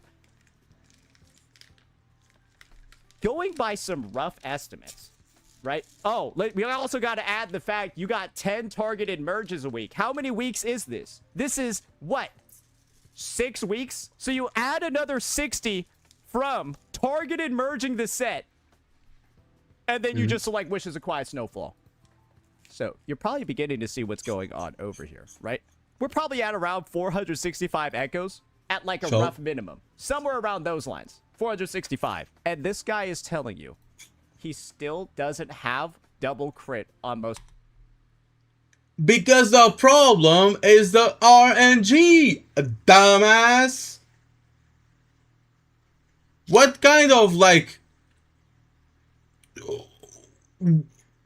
where's the difficulty in understanding that the problem that he's having is with substats and not main stats? Like, what's getting lost in translation here? I don't understand. Most of the pieces. Apparently going through 400 of them. But guys, that's unbelievable. That doesn't make sense. That's confusing as hell and doesn't actually work. Because listen to this. After 45 days of doing the nest and farming the task field trying to build my Lucilla, this is the best I can do. I'm tired, boss. I swear to fucking God, if anyone comes in with an actually about the set, your ass is getting muted. That's because this set has been available since 3.3, which is in like fucking April. So like this dude is like out here trying to grind a set from 3 months ago. And yeah, okay. But read this. Can't get enough crit damage main stats if Aleph 1 on the right set. Settle for crit rate instead. I ain't wasting main stat modifiers. I don't have enough of them as is. So this is the end result. This guy basically has more echoes he can roll on, but he's intentionally not using his modifiers because he's saving them for somebody else. This dude's basically saying, I'm refusing to use the thing that lets me roll echoes more, and then I'm going to say how little echoes I have to roll. Do you know why these devs put this in the game, Ryuku-sensei? It's because we used to have this feature. You might remember this. You're an old guy. Remember this feature that gave you an on-set 3 cost that matched the set you wanted. They removed these. And then added why they modifiers removed instead that? so you would use them. This is like you saving up one of these, choosing not to use it, and you still have it now, then bitching and moaning that you didn't have echoes to roll before. Why they remove those though? I think it was such a bitch-ass move to remove these. Man, it's so hard to get the Abyss. It's so hard to get the Spectro damage 3 cost. Use the box. I don't want to. I'm not going to waste my box on this. But I'm going to complain about how hard it is to roll echoes, but I'm not going to use the box. That's what you sound like, you fucking moron, bro. Because how do you bitch and moan about... Pretty sure he snorted his white powder before... Look. How slow it is. He settled for crit rate instead. Right? Is to build your unit. What's the problem? And then you're just intentionally... So it means that he's rolling both crit rate and crit damage. and he still can't get good substats. It would have been the same as using the thing to get all crit damage and still running, like, getting trash substats, bro. Not using the tools that the devs give you to build the fucking units. Let me instead inform every single player here a tactic that they should be using to not end up in this ridiculous, goofy-ass situation. It's this simple. Modifiers are your greatest benefit possible to build.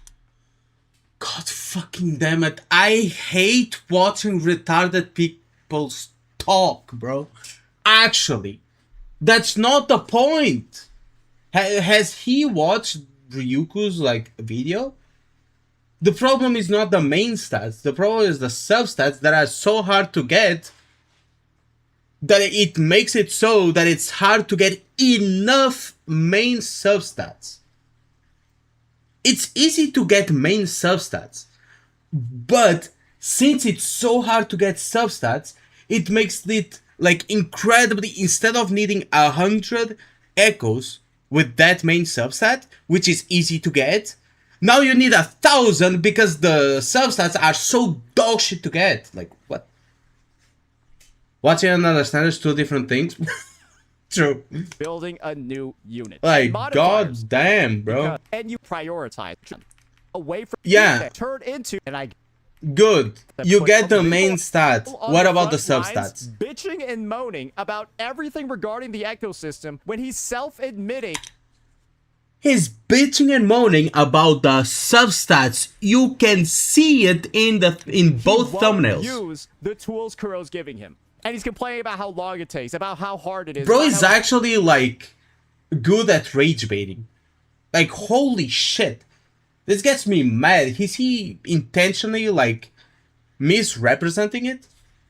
Absurdly bad as RNG is, while Echo box selection got removed. Things that limit his RNG. You still have the old ones, but they don't give you anymore. Look how mad he's getting. 45 days of farming with only 2 double crits. Do a live stream rolling 30 echoes unedited, uncut, instead of just posting and saying after 45 days. Because nobody believes this is possible. Bro, I've done that. I believe it's possible because during 2.x I've done the same thing. And I didn't get, like, shit, several times before. Shut your bitch ass up. He's mad.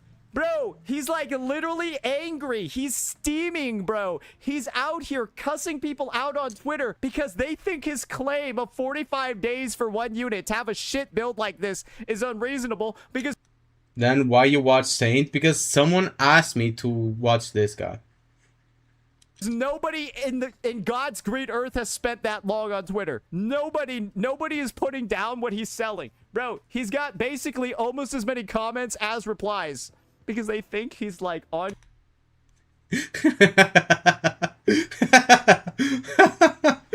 Bro doesn't know. Okay. Has spent that long on Twitter. Nobody is putting down what he's selling. Bro, he's got basically almost as many comments as replies. Bro has almost as many comments as replies. Because they think he's, like, on crack. They think he's stupid. They think he, like, doesn't know how to, like, where the echo rolling button is. Dude, I view this and I feel like he's a geriatric old man that, like, shit himself getting coffee this morning. Like that. Even I cannot watch this guy. Bro, you're him. Man. This guy's happy, right? Listen to this. Listen to this response over here. Dude, no offense to you specifically, but everyone who says it only takes me X days a week need to understand. It's fucking random. There's literally... Yeah. He's right.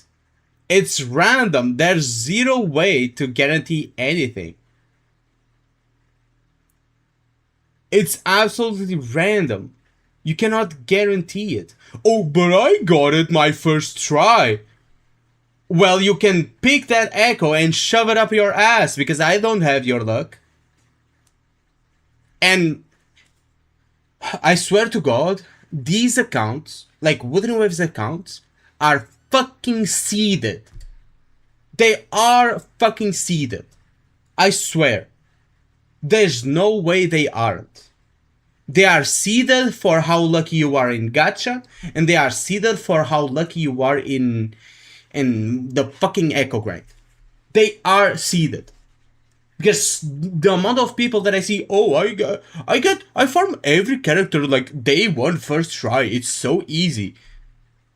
And then you go to like Ryuku's account, my account, and others, and you see that you cannot fucking get anything good in like months. In months. And it's fucking crazy. Like, I've had 3 different people, like, log into my account. Not to play for me, but because they look at my account and they said, hey, your account sucks ass. Bro, do you want me to, like, fix it up for you? And I'm like, my account sucks ass because I had shit ass luck. They're like, nah, that can't be true. And I'm like, sure, here's my account. Take it. Do whatever the fuck you want. And every single one of them gave up on it. My account didn't change, like, basically anything. Like, there was basically no change. They all gave up on it. They're like, bro, I give up. Your account is fucking cursed. It is fucking cursed. So I gave up on farming. Like, you cannot tell me that these WoA accounts are not seeded. They are capping, man. They are so lucky, Lotto would go bankrupt too. Ratio on someone else's tweet means the tweet is bad, but ratio on my tweet / videos means someone is brigading. Just look at his like to dislike ratio. Yep.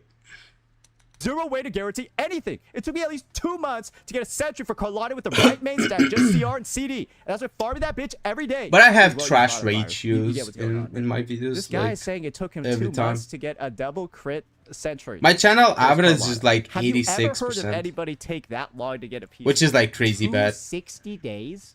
60 fucking days for a double crit forecast. How? People read what he's saying. How? Because it's RNG. What part of RNG do you not understand, you fucking mammal? And they don't believe him. They don't believe him. They think he's lying because this. How do you take that long? Are you rolling one piece every 2 days? That's what people think because it's so unrealistic. And guys, as like an additional follow-up over here, Dre got blocked after being told to shut your bitch ass up because he just asked the dude to prove that somebody can have luck this bad because his post is so unbelievable. You wanna know why? Because you post proof, and under that same proof, people are going to comment, proof? Where? Even though the proof is right in front of them. A quick Google search. A quick look into his channel. A quick rundown of his live streams.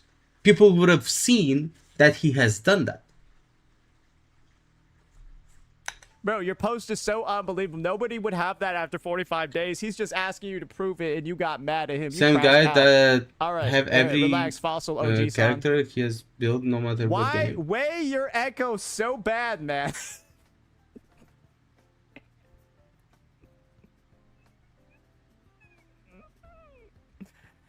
RNG substats, equipment systems, and games that require...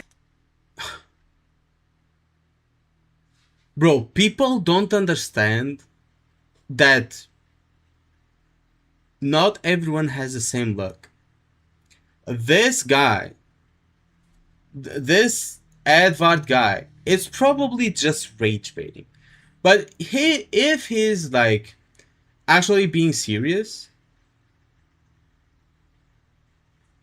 he probably has like a sub 80 IQ. Because this is the same thing that I said before. Oh, but I got my echoes like in a day.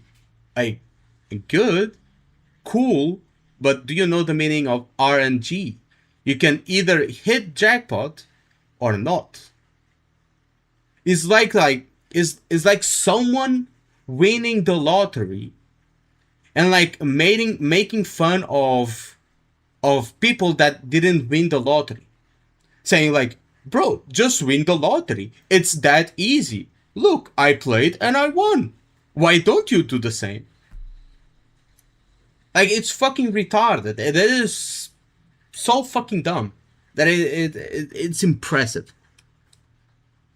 Like, I'm actually like surprised of how dumb some people can be. To keep building character after character on a roughly 3-week to 6-month, 6-week schedule with zero substantial RNG mitigators for the substats absolutely fucking suck ass. Bitch, I built my Yang Yang in 2 days. Shut up, you old fucking freak. See? Sub 80 IQ take. Sub 80 IQ take, not understanding what RNG is. You can either get lucky or get fucking the ass. Dude, like what, bro? Yeah, if you're homeless, just buy a house, exactly. Like, what is your issue? How are you so bad at rolling echoes?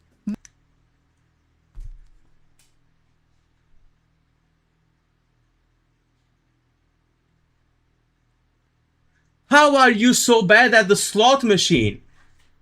How are you so bad at not winning the lottery?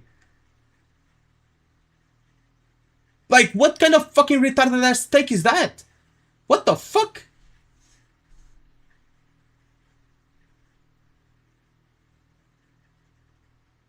I'm actually speechless. Bragging about your luck is what you do when you have nothing else to brag about, yeah? Nobody else has this problem. A shitload of people have this problem. Kurobots just fucking eat them up.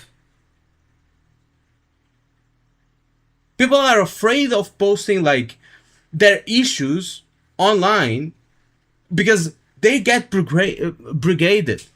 They get attacked. Like under my videos where I talk about certain Wuthering Waves problems, I always get comments like, bro, finally someone said this, or I've been trying to speak out on this, but people keep telling me to fuck off. I've been complaining about performance issue, but people keep telling me that I just have a weak machine. Shit like that, you know? Like bullshit takes. Sup, Shampoo? The topic today, we're making fun of a special needs kid. That's what we're doing today.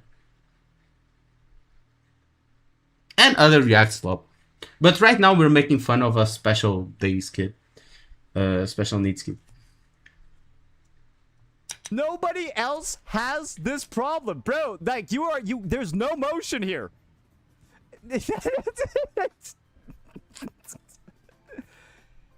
Because right now, this gives me the vibes of this. That's an insult to a special need person.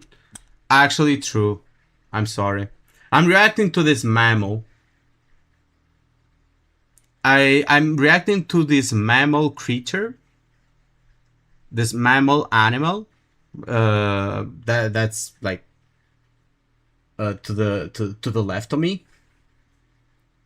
Right now, he looks like he's looking at me. Like, what the fuck is he looking at? He's kind of like a platypus, but in a bad way, you know? Yelling at clouds. But he's been doing this since 2 weeks ago. So maybe this is an opportunity. Maybe this is time for me to sober up. Maybe I'm out of touch. He's making this... From 2 weeks ago, he made 2 videos. One about it, and the other addressing the fucking dumbass comments that he got on it. Chat, viewers, answer this question for me in the comment section below.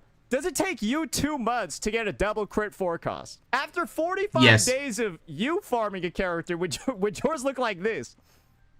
Do you think that it's a good idea to not use your modifiers when you're building a new unit because they're a waste? I'd like to know, because I just want to know who else is struggling as much as this guy. Maybe it's a more commonplace problem than I thought. I'm simply just viewing the lack of support that this guy is getting as a sign, but maybe there are more of you weirdos out there and I'm just not aware. Let me know in the comments below. Peace out. Holy shit, what a dog shit video. Most of the video was him saying like, bro, I'm lucky. Why aren't you lucky? Just be lucky, bro. Like, what the fuck? Like, come the fuck on. Like, holy, how dumb can you actually be? Like, actually. How was it? Bro, I lost 20 IQ from watching that. Now I have to watch an actual good video to get those back. Maybe this one. Maybe Jungie here will be like super based. Let's see. The final part of the game and a test for the player's skills. Being also one of the ways to check power creep in Which the game. game has the best Which one endgame? of them is the best? And which one makes me want to commit crimes? Hello, welcome everyone! Today, very subjectively, we're gonna rank all endgames and gacha games using a tier list. And our contestants are Genshin Impact, Genshin Impact, Waves, Honkai Star Rail. So we got Genshin Impact, Stuttering Frames, Honkai Star Shit, Dark Knights and EOS Field, and that's it. I don't play any more gacha games. Additionally, okay, to that's not fine. make it too boring, we also gonna count all the weekly end games. And in my ranking, I'm completely gonna skip over the power creep. Evaluation criteria for the end game mostly gonna be how much fun I have in them, specific mechanics Okay, of the not mode, counting power and their creep. weakness compared to other on the list. Let's start from the bottom. F tier. Here lies the end games that I'm actively avoiding, and doing them, I want to do my homework for school. I don't have school anymore. It's holidays, no one has school. And the worst of them all. Imagine wanting to do your homework rather than doing endgame. In my opinion, is Gateway of Elusive Dreams from Wuthering Waves. This sucks ass, bro. Not only does it reset every week, gives one wish, but also takes up to 30 minutes. In games, Yeah, this sucks they're also lying to ass, me. bro. And all we do in those 20 minutes It's is so some boring small because fights, it's the which are same super thing easy. So it over takes and more over time again. to cross the doors and the loading screen, which makes it even worse. Cause who allowed those doors to be so far away? Additionally, if I don't want to waste more time, I cannot even play characters that I want. Cause then I have to do another True. level with only boss You that have is hard in this whole to use the mode. characters they tell you I to. honestly think this whole mode is just such a waste of time. Since I came back to this game, I maybe did it like... Bro, I've done this like once or twice ever since it released. I'm not even joking. I fucking hate it. Once, 2 It's so weeks. fucking boring. And since we're talking about wasting time, second mode, Divergent Universe. I wished for Silver Wolf to spend less time there because she has ability to one-shot mobs. I love this endgame just as much as Gateway from WoW, but it annoys me a little bit less because it has some things that I can count as positives. Pretty good rewards. 1 wish for standard banner and 225 jades, so it's a bigger motivation to playing it. Okay, it's a not little only bit more, but combat. it's still boring And as by the way, fuck. the second mode from WoW is also awful. I hate it, and I don't count it as an end game. But since it's okay, we have different Okay, that's a weekly activity. options. The game doesn't Sure. force me just as much to torture myself in this mode. and 3D I can gacha kinda can't copy appreciate it. Agnes But that's Homework. where positive ends. Usually I just do currency wars because I have actually fun in this mode. And I pretend Divergent Universe doesn't exist. Now going over to A tier, which has only one mode, Memory of Chaos. It isn't as bad as the other two, but there is no way I would have put it in anywhere higher. Very simple endgame, you just need 2 teams, or in the expanded version you need 3 teams. These teams fight separate battles but need to finish them before certain numbers of cycles. MOC is so low because Okay. it's just Abyss or Tower of Chaos. I don't know Just about whichever you like think you need. HSR Speaking endgame, of so I which, in can't D tier comment we have much. both Tower of Chaos and Abyss. Let's Yeah, start they with are the Abyss. same 2 teams are shit. fighting separate They're fights, but the have to finish same them thing. for a certain amount of time. It's a little bit higher than MOC because of the random cards that you can get on each chamber that resets every day. And obviously everyone wants to have more gambling in their non-gambling game. A little bit higher than Abyss we have Tower of Chaos, which actually has quite a lot of positives because Because Tower out of Chaos the or three Tower basic of endgames, this one is the most Adversity? unique. It has its Okay, own system of energy for the characters. said the wrong name, Realistically, you but would need 3 full fine. teams in order to beat the whole mode. But tell me, how after playing this game for so long, I'm not even able to attempt to beat 2 last levels? I kinda get that it's skill issue because you can beat it with 4 stars, but it still takes a lot of fun out of it because of how restrictive the towers can get. So that's why WoW and Genshin will be sitting next to each other just like a broken marriage and probably insult each other just like the community does. Next on the agenda we have C tier, which I could probably call H tier because somehow while grading all 3 of Honkai endgames ended up there. Except Currency Damn. Wars. We love Currency Wars. But I want to prefix that I actually really like Tower of Chaos, I think she misspoke. Headspace is a result of failed roguelite getting recycled. Yeah, just completely reworked that endgame, bro. It's so ass. Honkai endgames. They are pretty well diverse. We have single target, we have multi-target, we got something in between, and something in between but harder. And we are going to start with the harder one. Anomaly Arbitration is an endgame in which first you have to beat 3 fights, also called pawns. These fights are completely separate from one another. If you succeed, you unlock the access to the 4th fight with the main boss of the mode. Definitely not the worst endgame that I have played, but I really wish there was an easy way to compare your score with other players. In Stygian we have time, in Anomaly Arbitration we have action value, but the comparison you have to do alone by asking Enfield has still not showed up in in the list. So I don't know if she's counting like CC and stuff like that. If so, then it's going to be pretty high up. your friends what action value they've gotten, because in game there is no way of checking that. At least medals you can put on your profile. 4 stars in the main boss fights are fine. Next we have Apocalyptic If it's not down here, I wonder where it is. Shadow. Single target end mode in which we have either 2 or 3 bosses. Obviously we have to fight them separate teams. That doesn't use up too much action value, cause then the score gets lowered. This mode is This video with Flavor Enfield will get degraded. Hasn't had like too many views. The other is not rage bait. I don't like it that much. very focused on breaking the break bar of bosses, and this is good because it's pretty unique mechanic to the game. But except that it's just single target with stronger boss, and in case you don't have good teams, it can take up a lot of time because it's pretty slow overall. And lastly, or firstly actually, because we're going down to up, we've got Pure Fiction. Multi-target of this game is before everyone, mostly because of numbers. This endgame has 3 phases. First, in which there is 5 small mobs on the field the whole time. Second, in which we have 4 small mobs and 1 main boss. I'm basically learning about HSR endgame. Because when I quit playing HSR, I think we only had 1 endgame. Defeat this boss, we are granted the access to the 3rd phase, in which we also have 4 mobs and 1 other boss in between of them. Just as in every other endgame, we also got to have certain amount of points in here. And even though this mode is mostly made for multi-target characters, the single target ones doesn't have to be useless, thanks to the bosses on the field, which gives the most amount of points. Thanks to this nice versatility of the mode, it ranked the highest amongst them all. I'm starting to think that I made too much tiers. Anyway, the second half of the tier list and only endgame in B tier opens.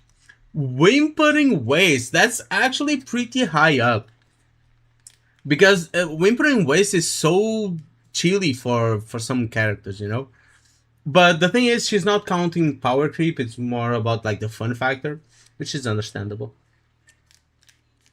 Up Whimpering Waves. Multi-target endgame WoW. Our goal is to beat waves of enemies in order to score certain amount of points. There is limit of points you can score on each floor, but instead of giving out rewards for every floor, the points from all basic floors get summed up. Obviously on different floors or ships there are different mobs and resistance, so if for 1 or 2 of them you don't have characters, you don't have to stress too much about it, because you have the ability to catch on points on different floors. Unfortunately on the hardest level the points are counted separately, and the hardest level also has its own rewards. This endgame is also so high up because half of the characters in this game don't work with it. And it's kinda funny. Plus lots of numbers. We can go up now to the A tier. Between 2 endgames that are in this tier, I had huge dilemma on which one is kind of better, but in the end I decided that Stygian Onslaught is a little bit worse. Stygian is known as the hardest endgame in Genshin. It has difficulty levels, but you can gather Primogems while fighting even 30 minutes, using only one Okay. team. So Primogems are super easy to get. Primogems are easy to get. That's good. Because to be honest, the real endgame starts on the higher difficulties, in which we have to fight with 3 different teams, and most bosses get special mechanics created only for Stygian. But you know what's best in all of it? We have a real in-game comparison times with our friends. I miss it so much in other endgames. Trying to beat my friends' score True. is such a good motivation to playing it. And the pro players... Yeah, true. Like fighting your friends for like the best time. And fun factor. We're ranking endgame in fun factor, not counting power creep or anything have like also clear comparison to one another. And as I mentioned before, difficulty levels, which allows Primos to not get locked in behind higher difficulty levels, but also makes the endgame very challenging and fun for whales and But pro players. obviously, The second endgame in we're- A tier is Instinct we're, Matrix. like, It's also kind of funny also that two counting, hardest like, endgames other from both factors, games but ended up here. the most As I prominent mentioned, one Matrix is the the fun hardest endgame of Wuthering Waves, in which you have to beat as many bosses as you can. In theory, it's only 5, but after beating them all, you get the next queue with the bosses all over again. When it comes to the negatives, in order to unblock it, you have to struggle in other 2 modes. And they also look as the right behind 2 of the difficulties, despite Yep. that you can use nearly your whole account to beat those bosses. Which is amazing for people like me, because I am much bigger fan of vertical than horizontal investment on my gacha accounts. The older characters who got power crept also get some small buffs, which maybe doesn't change a lot, but if any of you invested a lot of time for them, it also makes it feels like it wasn't a waste of time. Overall, very solid endgame, and definitely one of the best in Wuthering Waves, which is good because it's the youngest, so it means the game is developing. We're going now to the top 3 of whole tier list, and fun is Okay, on the top tier. And the top tier, or the top 3. And we have 3 endgame modes for Arknight's Enfield. I don't know if she's not counting like one of them or 2 of them. But we have 3 endgame modes for Enfield, and this one is top 3. Sure. all 3 of the endgames are from I'll different take it. games. Opening the S tier, currently the only endgame from Arknight's Enfield, Contingency Contract. Oh, okay. She's counting this one as the only endgame mode. This video was probably made... It was posted after 1.4, but it's probably made before 1.4. Okay. For quite some time didn't had any endgame, so I'm happy it did not disappoint me. For the whole mode you only need 1 team, which is good because the game is pretty new, so probably most of us don't have 2 fully built teams. I personally also could only do like 2 teams maybe, and the second one would be it would exist. With this 1 team we have to beat few phases of enemies. We can also choose buffs and debuffs for our team. Additionally, each week we get extra tasks that provide us with extra points to exchange for oro bells. And these tasks are very easy to do. Score you had in this endgame also shows up in your profile for the duration of the mode. Yep. Which adds a bit of competitive aspect to that. Very deserted place, shame we had to wait so long for it. And in the second place for the best endgame, the only weekly endgame that doesn't make me want to commit crimes, Currency Wars. Sometimes also called Currency Wars. non-competitive TFT. I didn't play TFT, so I cannot attest to that. We are granted random characters from all of them in the game, regardless of if we have them on our So, account TFT? or no. We put these characters on field or off-field squares, which we have up to 10 characters, which obviously makes the team building very interesting. We also get bonuses if we have characters from the same fraction, from the same region. These Yeah, bonuses so can kinda include like in-mode TFT. buffs and additional rewards after completing it. We can also put gears on our character to make them even stronger than they are. In start of each 3 phases, we also get strategies to pick, which, as you may probably expect by now, also give buffs. It's Yeah, one of the very auto-chess, few basically. endgames that I played even after completing it and getting all the rewards, and still had fun in it. And even though I wouldn't play it now, which of the rewards, because I kinda got tired of it, I still think it's one of the best endgames out there. Beaten up only by 1 in SSS tier. Therefore, my favorite... The thing is, I think Umbra should have been counted, even if she placed it lower. And this new endgame mode should also be counted, even if it's just like another tower base, you know? endgame in the entire tier list, for making which I unironically ask my friends to borrow accounts from them in order to play it more. Imaginarium Theater. And the best thing is, in the first rotation it came out, I wasn't even bothered enough to finish it. And then I'm going to be honest. This came out when I was still playing Genshin, and I've never played it. I never played it. I unlocked it by mistake when I went to the Favonius like thingy, and I met Lisa at the library, and I was like, okay, sure, what the fuck is happening? Then a new game mode popped up, and I'm like, cool, and I exited and went exploring. And the best thing is, in the first rotation it came out, I wasn't even bothered enough to finish it. And then I stopped playing for a year. Theater have few difficulty levels which, unfortunately, all locked Primogems behind them. Additionally, to play this mode you need certain number of characters that have one of the 3 elements accessible or are special guests. On the highest levels it can be up to 20 characters, which all of them have to be at least level 70. So this endgame has the highest requirement of character compared to anyone on the list. But which makes sense because Genshin has so many more characters. in defense of that, Genshin also has the highest number My of tier list 4 wouldn't stars be too that is different still from growing. And in tier, if you have every single one of them built, you can still play this endgame on the highest difficulty. And one character. And I'm not too qualified to do like endgame mode tier list because I only play game modes that I like. So I've only played Enfield's endgame modes. So I wouldn't be really qualified to make a tier list because I haven't played like all the other games. I played like once or twice and I was like, this shit sucks. So I don't know how to rate them in comparison to each other. You can always steal from a friend. The fights itself also aren't that hard if you have buffs from cards. This endgame is very randomized. Before each round we draw cards on which you can get mobs you will have to fight. Always at least one of this type of card is available so you can play the game. Cards with buffs to certain reaction. Card that allows you to get a character from certain element or all accessible. And mystery catch, in which you can get discounts from characters. You can also get character or replenish vigor to one of them. And vigor is a special mechanic for the theater which prohibits you to use characters for more than 2 fights. Except cards, you can also get character after each fight. And to be honest, the description of the mode is far longer than needed because it's very intuitive. And I just love team building in this mode. It requires far more creativity and knowledge than any other endgame in the whole entire game. The restrictions for the characters also were never a problem for me. Just like I said, I prefer to invest in more characters over their constellations or weapons. Objectively speaking, it's still a very good mode, but subjectively, it's the best mode I have the pleasure of playing. And that would be all for today. In comments, you can let me know what's your favorite endgame, or what. Okay, that's a good video.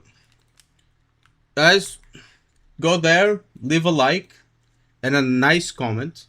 Don't be a bitch, okay? Don't be rude. Leave a nice comment saying good video and leave a little like.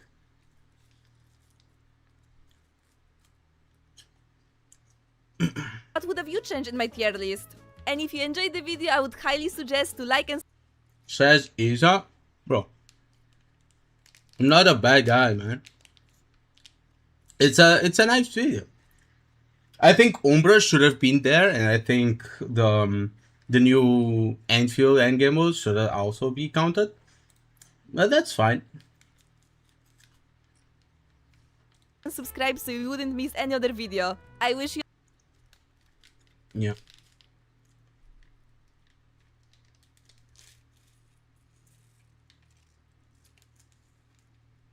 Should put Umbra because it's a one-time thing.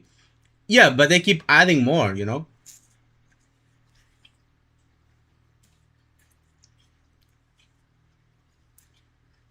The other endgame modes aren't really spammable. You just get the rewards and that's it.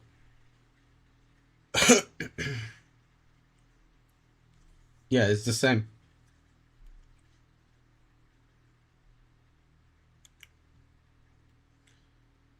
So,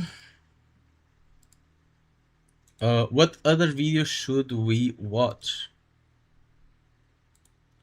Let's close this post. Gacha players are weird. Wait, what you guys are saying?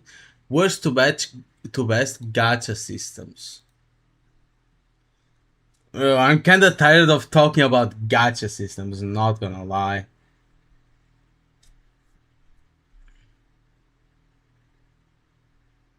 Is this a good video or like it's a cringe video?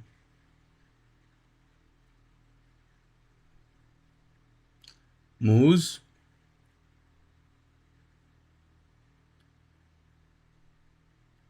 I don't know who Moose is. Well, let's see.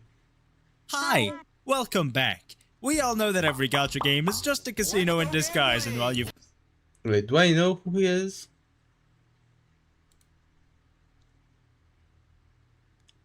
Yes, I do. I've watched a couple of his videos. What?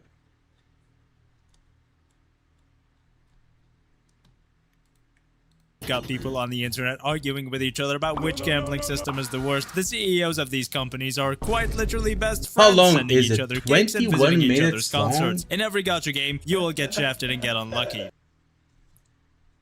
But in this video, I will be ranking the most popular gacha systems from worst to best based on which one of these gacha games gives you the most useful characters with the least amount of currency, and is there somehow a gacha game where you don't even have to gacha. Every game will be rated based on pure numbers, what's the chance for getting the highest rarity characters, including the rate ups. Okay, we're only talking maths then. Pity system based on the character rates, how much currency does the game give you, how many characters can you guarantee, and are there any free characters, and finally, if there's a weapon system, is it fair in comparison to the character gacha system? Every criteria will be given a rating out of 5, tallied up and... Surprised to see Kuro send a cake to Hypogriff? Wait, what, really? I mean, I know that these gacha companies don't really have anything against each other. If anything, they respect each other. Like, actually. And then divided by 2 to give us a nice, neat out of 10 rating.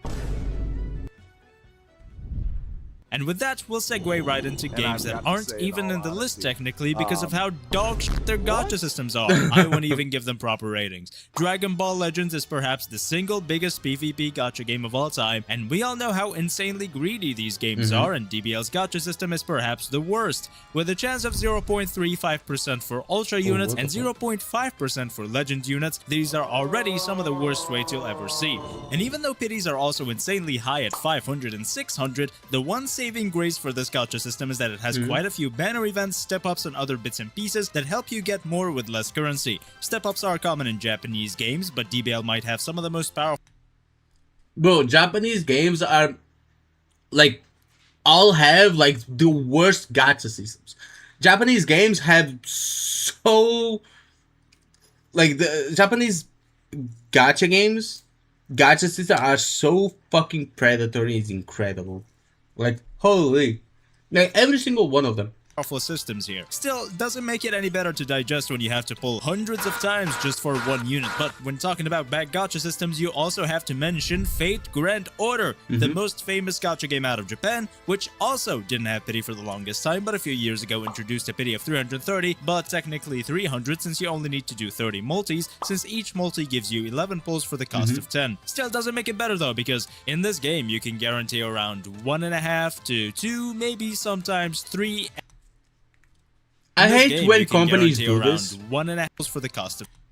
I hate when companies do this. Like, oh, it's bonus plus like 50. It's bonus, one bonus summon. No, it's fucking not. It's fucking permanent. This quote-unquote bonus is permanent. It's not a one-time thing. It's not like... It's permanent. Just say like, 11 summons cost this. This is such bullshit, bro. Of 10. Still doesn't make it better though, because in this game you can guarantee around 1.5 to 2, maybe sometimes 3 SSR servants in a full year.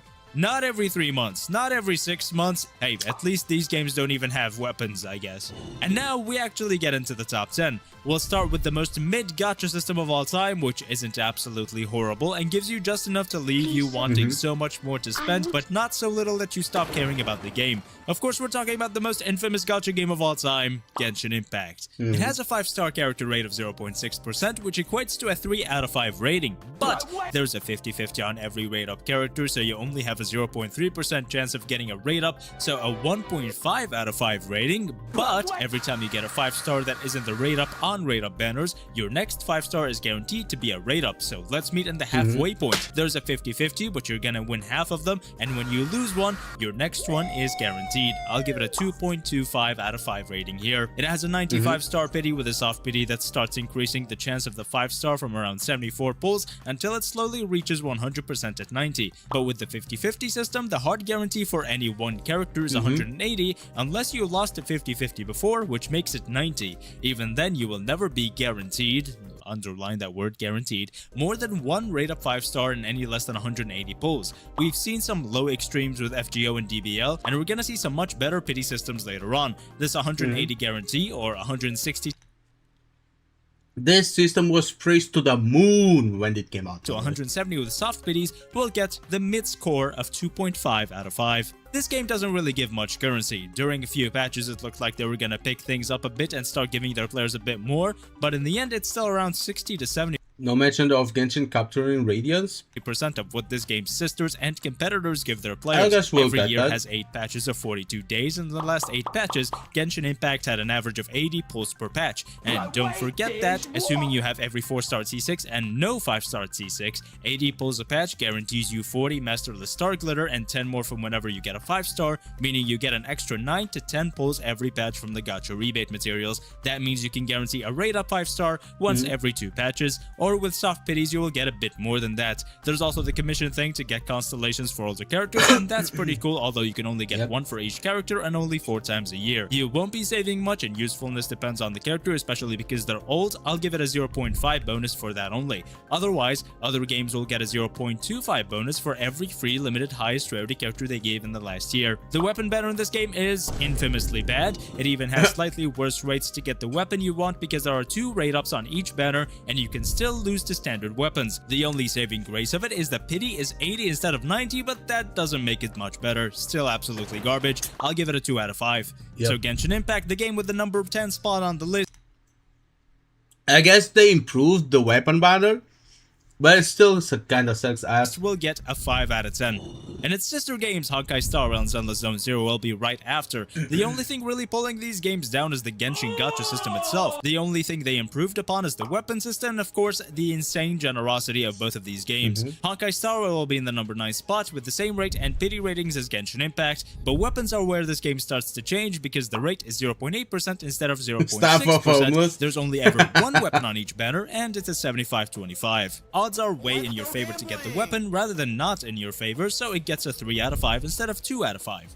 In the last 8 patches, there was an average of 100 pulls, 25% more than Genshin, and so it gets a 25% more than 2.5 or 3.125 out of 5. And with the gacha rebate, 100 pulls gets you around 12 extra pulls, so 112 in total. We can boost that 3.125 to a flat 3.25 with that. And in the last 8 patches, there were free 5 stars in 3.6, 3.7, 4.0, 4.2, and 4.4. 5 whole free 5 stars in the last 8 patches. If we looked at just a few more patches back, we would have gotten even more, but we're only counting the last 8 patches to be fair to every game. Each free 5 star is a 0.25 bonus, so a 1.25 total bonus, or 4.5 out of 5. So, Honkai Star Rail's final score will be a 6 out of 10, only dragged down by the Genshin character system. But I guess that's not really fair because these newer games haven't gone through 8 patches. Otherwise, I wish it could have been the more modern standards of a 0.8% character rate with 80 pity, and I do wish the same for Zenless Zone Zero. There is no difference between these 2 games other than ZZZ is even more generous, and W engines have a 1% chance instead of 0.8% for like cones, so it'll get the same scores for rates, pity, and a 3.25 out of 5 instead of 3 out of 5 for weapons. Then in the last 8 patches, Zenless Zone Zero had an average of 120 pulls, 20% more than Honkai Star Rail, so 3.75 out of 5. With the bonus of 3 5-stars and 2 free W engines in the last 8 patches, Zenless Zone Zero will get a big old 5 out of 5 in currency. We don't even need to count the extra stuff you get from the gacha rebate to give this game a 5 out of 5. You'll be able to get around 14 to 15 more pulls from gacha rebate as well. You're almost guaranteed a limited 6-star every single patch in this game. This game is insanely generous too. So in total, they only have 5 stars. We're guaranteed a 6-star. Holy! Zenless Zone Zero will get a score of 6.5 out of 10. Again, same drawbacks as Honkai Star Rail. I really wish these two games had a 0.8% chance with 85-star pity, rather than the Genshin 0.6% and 90. Wuthering Waves inches just a little further than these two games with its objectively more mathematically rewarding gacha system, with a 0.8% chance for a 5-star character with an 80 pity and a 50-50 with a guarantee when you lose. So a 3 out of 5 rating for rarity, 3 out of 5 for pity. Please do not underestimate how much better it is just to have 10 less pity and 20 less hard guarantee. The 20 pulls you save on average per 5-star saves you a ton as the patches go on. As for currency, the average pull count over the last 8 patches in Wuthering Waves was 110 pulls per patch, with gacha rebate. When was this released? 2 days ago. Guaranteed 11 to 13 more pulls, so a total of around 123 pulls per patch. 123 is very close to almost guaranteeing you a limited 6-star every patch, so we'll give Wuthering Waves a rating of 4 out of 5 here. There was only one free 5-star, Rebecca, which is a bonus of 0.25, resulting in a total currency rating of 4.25 out of 5. The weapon banner is miles better than Hoyo games since it's always guaranteed. Even though the rate is only 0.8% and not 1% like ZZZ, you don't lose any 75-25s. I'll give it a 3.5 if we out of 5 factor for more the weapon than banner, the although it does have the bonus of giving you 7 free weapon pulls every patch, and some patches like anniversary patches giving you 17. In the last 8 patches, there was around 70 free weapon pulls, which is enough to hit soft pity and get a free weapon. That will give it a 0.25 bonus. Wuthering Waves also gives quite a few standard pulls every patch, and as we know, they also have standard weapons you can get, which range from 70 to 85% of the power of most signature weapons, which, even though it can be very hit or miss, does fall. I mean, 70 to 85 is not that good. All under our useful criteria for what you get from the gacha. You have 4-star weapons in Genshin that get like more DPS percentage than that. Since you can pick and choose which characters to give a signature weapon to and which to give a standard, and it'll give it another 0.25 bonus, totaling in a 4 out of 5 on the weapon banner for Wuthering Waves. In the end, Wuthering Waves gets a score of 7.125 out of 10.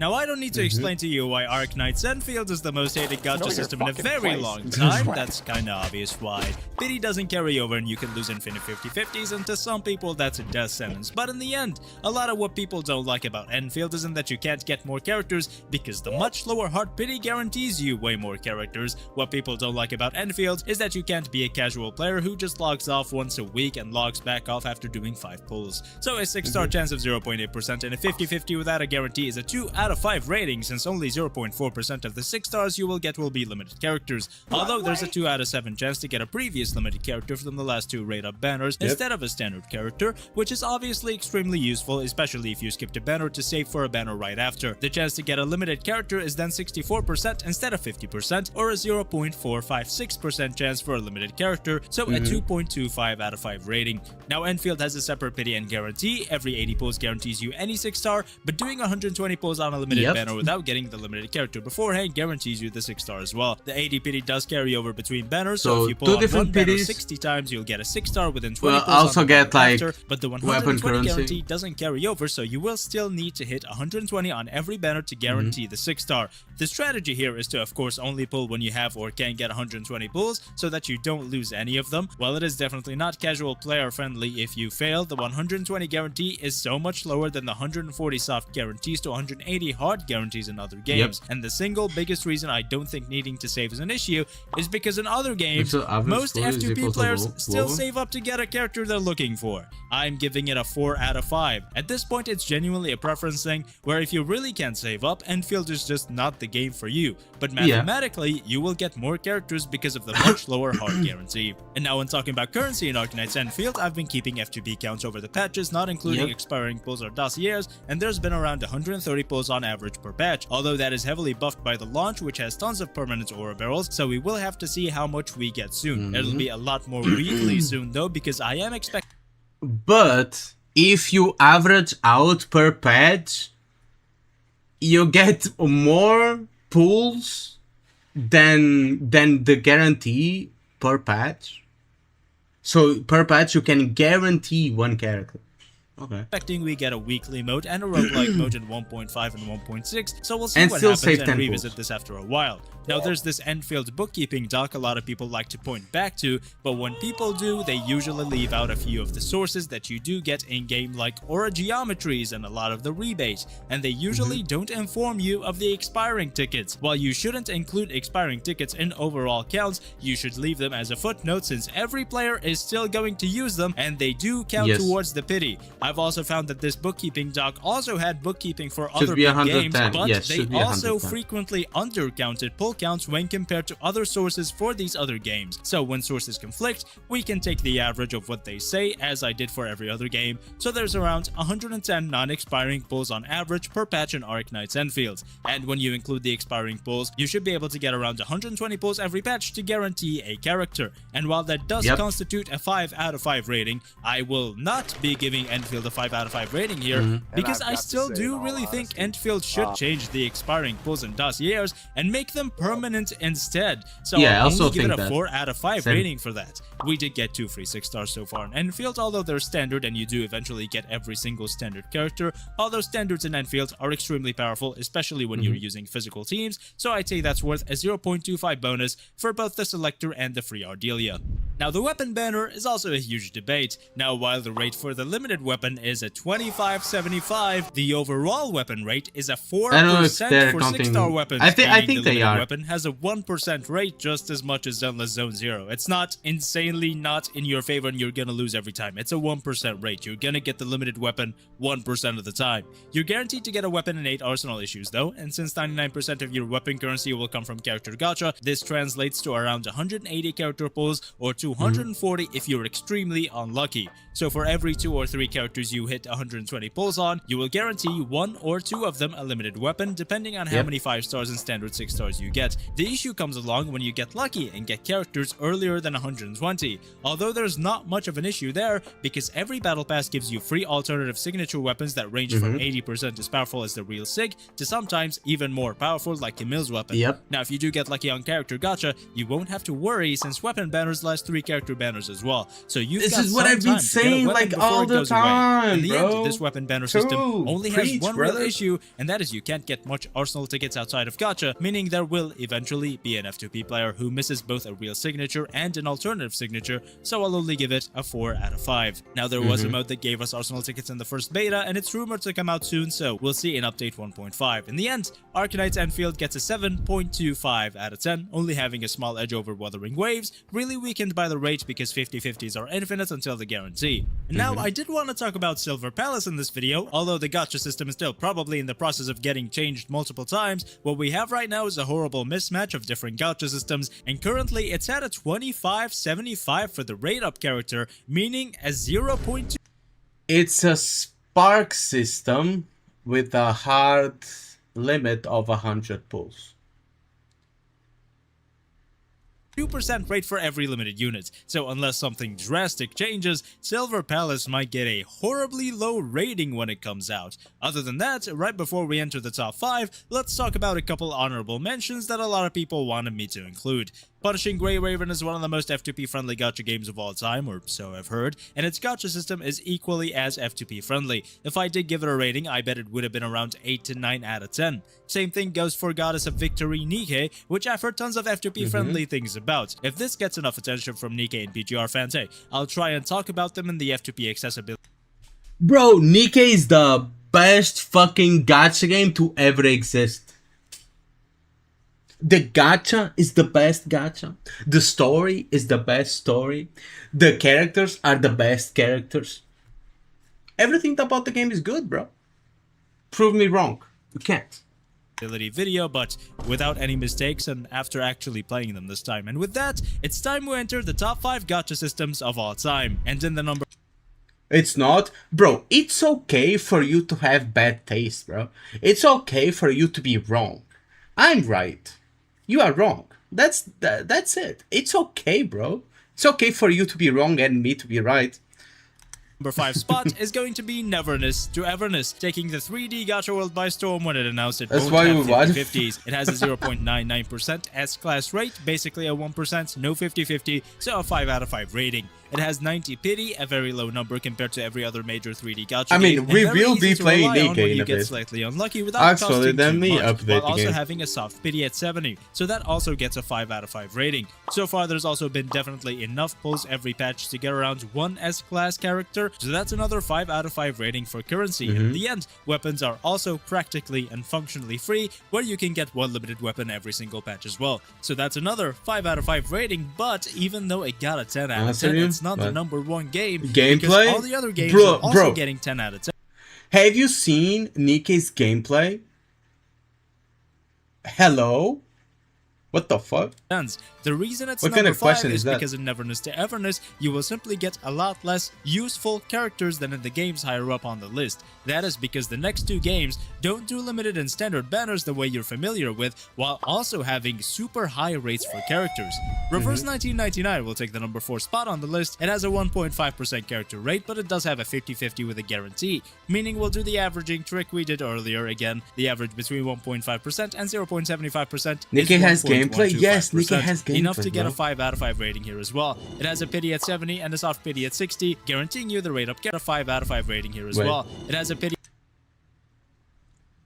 If Clanker, why hot? at 70 and a soft pity at 60, guaranteeing you the rate up character at around 120 to 140. Now this is much higher than NTE's 90, although as I said, Reverse 1999 doesn't do limited characters the way you're used to. Reverse 1999 only has 3 limited banners for celebratory events every single year, with every limited banner also rerunning with the previous limited characters that came in the same banner in the 50/50 lost pool, while every other unit that drops in non-celebration event banners that aren't limited enters the standard pool after 3 patches. So the 50/50 in this game isn't exactly a punishment like it is in Genshin Impact, where you get useless standard characters over and over again. Now a lot of people might still prefer Neverness to Everness's no 50/50 at all, while you only look to get the rate up character themselves. Although in my opinion, I see getting more still useful characters in the same amount of pulls as a bigger win overall, so I value Reverse 1999 over NTE. That's why I am giving all these top 5 games a 10 out of 10 rating, so you can pick and choose which one of them is your favorite, because they all have very strong pros and very strong cons. They're all technically equal on the list. I'm just ordering them in my... Bro, why we're talking about these games and we skipped through NIKKE? NIKKE is objectively bigger than Reverse 1999 and then Limbo's Company. Like, Nani?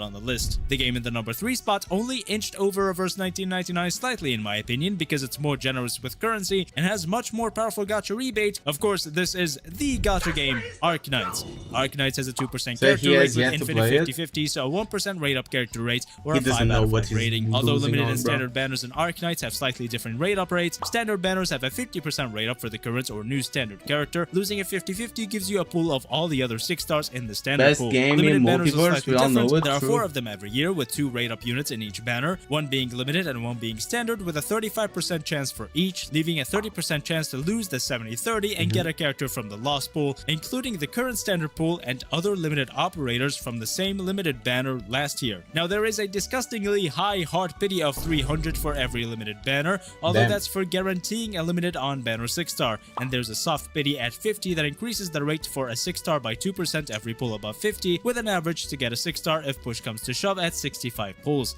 The 2% rate is insanely powerful, and it's what hard carries the system, followed by the extremely low and fast scaling soft pity. This is what made my decision to put Arknights above Reverse 1999 so hard, but in the end, as I've said before, you do get more characters in Arknights. Combined with all the gacha rebate, you could get many different 6-stars in one summoning session, so I'll also give it a 5 out of 5. Especially because of the currency, when in the year 2025 there was around 1,000 plus it's to like collect, NIKKE, meaning you could guarantee most the of hard the new pity in limited NIKKE 6-stars is if you get 200. insanely unlucky, which in Arknights takes kind of a lot of effort. With a few free 6-stars as well, Arknights easily gets a 5 out of 5 in currency, and without weapons, we'll move on to the number 2 spot on the list, which is the Battle Cats. Now, Battle Cats' gacha system on the surface looks horrible because you get much less currency than other games, even though the anniversaries in this game are insanely generous. The rate for legendary units is 0.3%, and on top of that, there is no pity, although it has... What the fuck? one huge saving grace, and that is the fact that you can just track your pulls in the system. Do a temple on every banner, and you can see into the future of what you will get, because this game uses a seed system for every banner rather than real. Oh! It uses a seed system, which I can absolutely tell you that every game does. They just don't tell you. Time RNG. With this system, you will never ever waste pulls and can get yourself everything you want by simply looking into the future, pun intended, earning it the number 2 spot. And the number 1 spot on the list is reserved for a game where if you grind enough, you can probably get every single character because they're all purchasable, especially if you have the battle pass, which makes your life a whole lot easier. Trust me, just get the battle pass. How can I prove that? Sometimes, you know, like in Minecraft, like when you create a new world, like maybe you get a good seed, maybe you get a bad seed.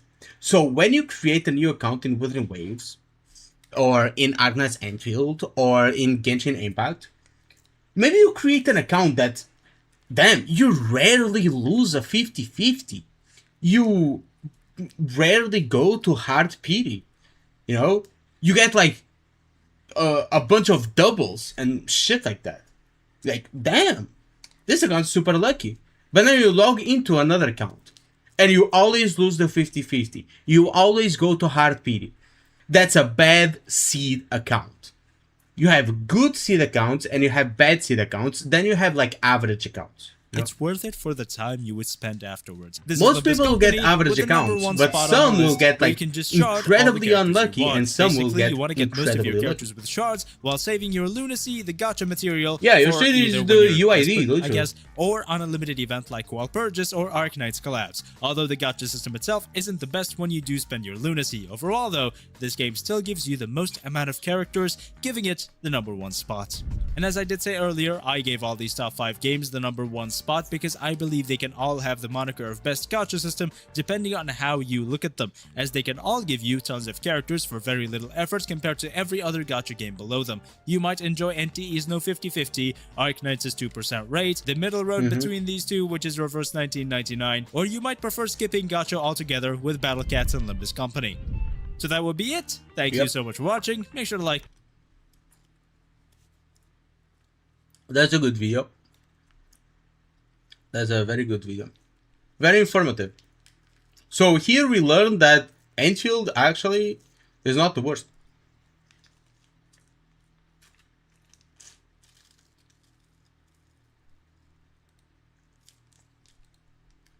Now let's see. What else do we have here? So close post. And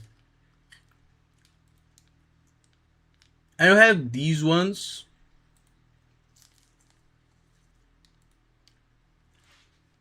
Should we react to any more of these, or should we go to NIKKE and actually play the game now? It's been 3 hours of reaction.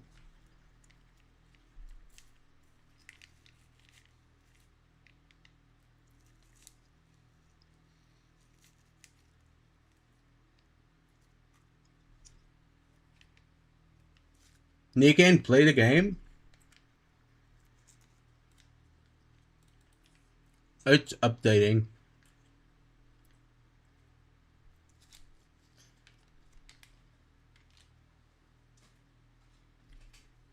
Let's see.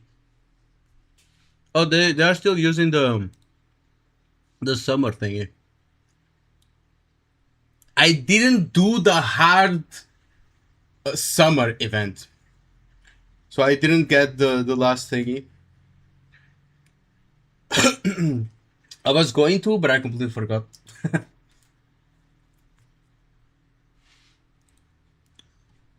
So, do we really want to watch like another Saint video? No, right?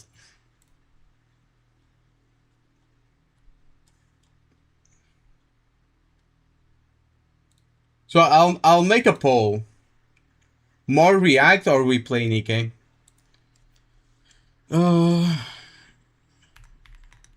do. What do we do now?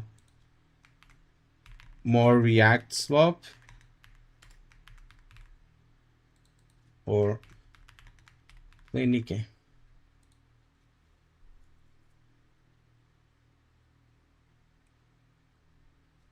Want to sleep, but the factory needs to grow? Yep.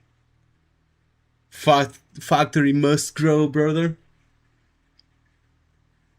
No Saint, he's really hard on the years. Oh. A lot of people are voting more React Slop.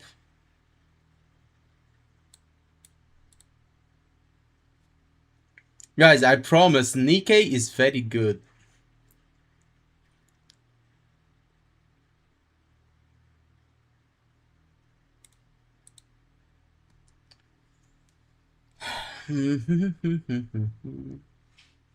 What did you expect?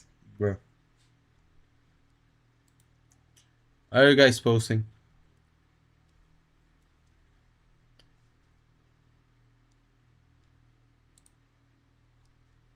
Who the fuck is mentioning me on CJ's Discord?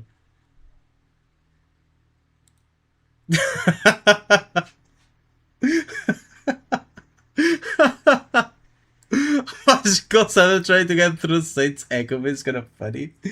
Brother, I was suffering. Like, holy.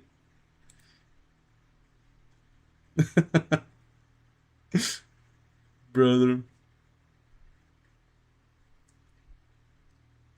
It is true. It is true. Okay, let me launch. It's going to update. So 60% of you. There's only 15 votes. I know there's more people watching, bro. Wake up, Samurai. I know you only have me on the background for my yapping abilities. You just need to press a button.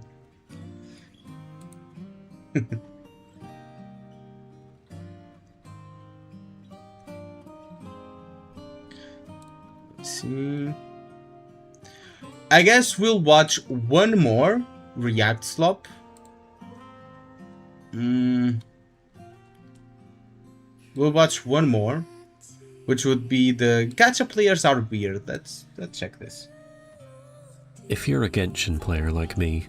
Oh, it's 30 minutes long. I think that's too long. You're probably aware of some of the popular games that exist in the gacha space. Genshin Impact. Why aren't you following the vote? I am going to do React Slop, bro. What? I'm just like going to update the game. Or the one that recommended that is a handsome fella? Was it you? It is you, bro. Like, what the fuck is this?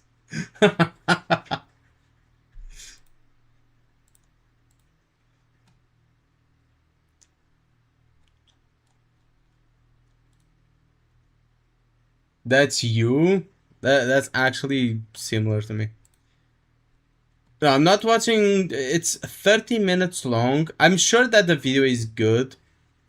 It was very nicely received. 313 Honkai Star Rail, Withering likes. Waves, and Lamau.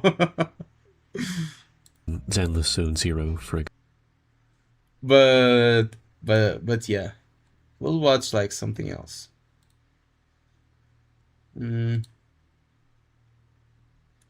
But we only have either that one or Saint Tonta's videos, bro.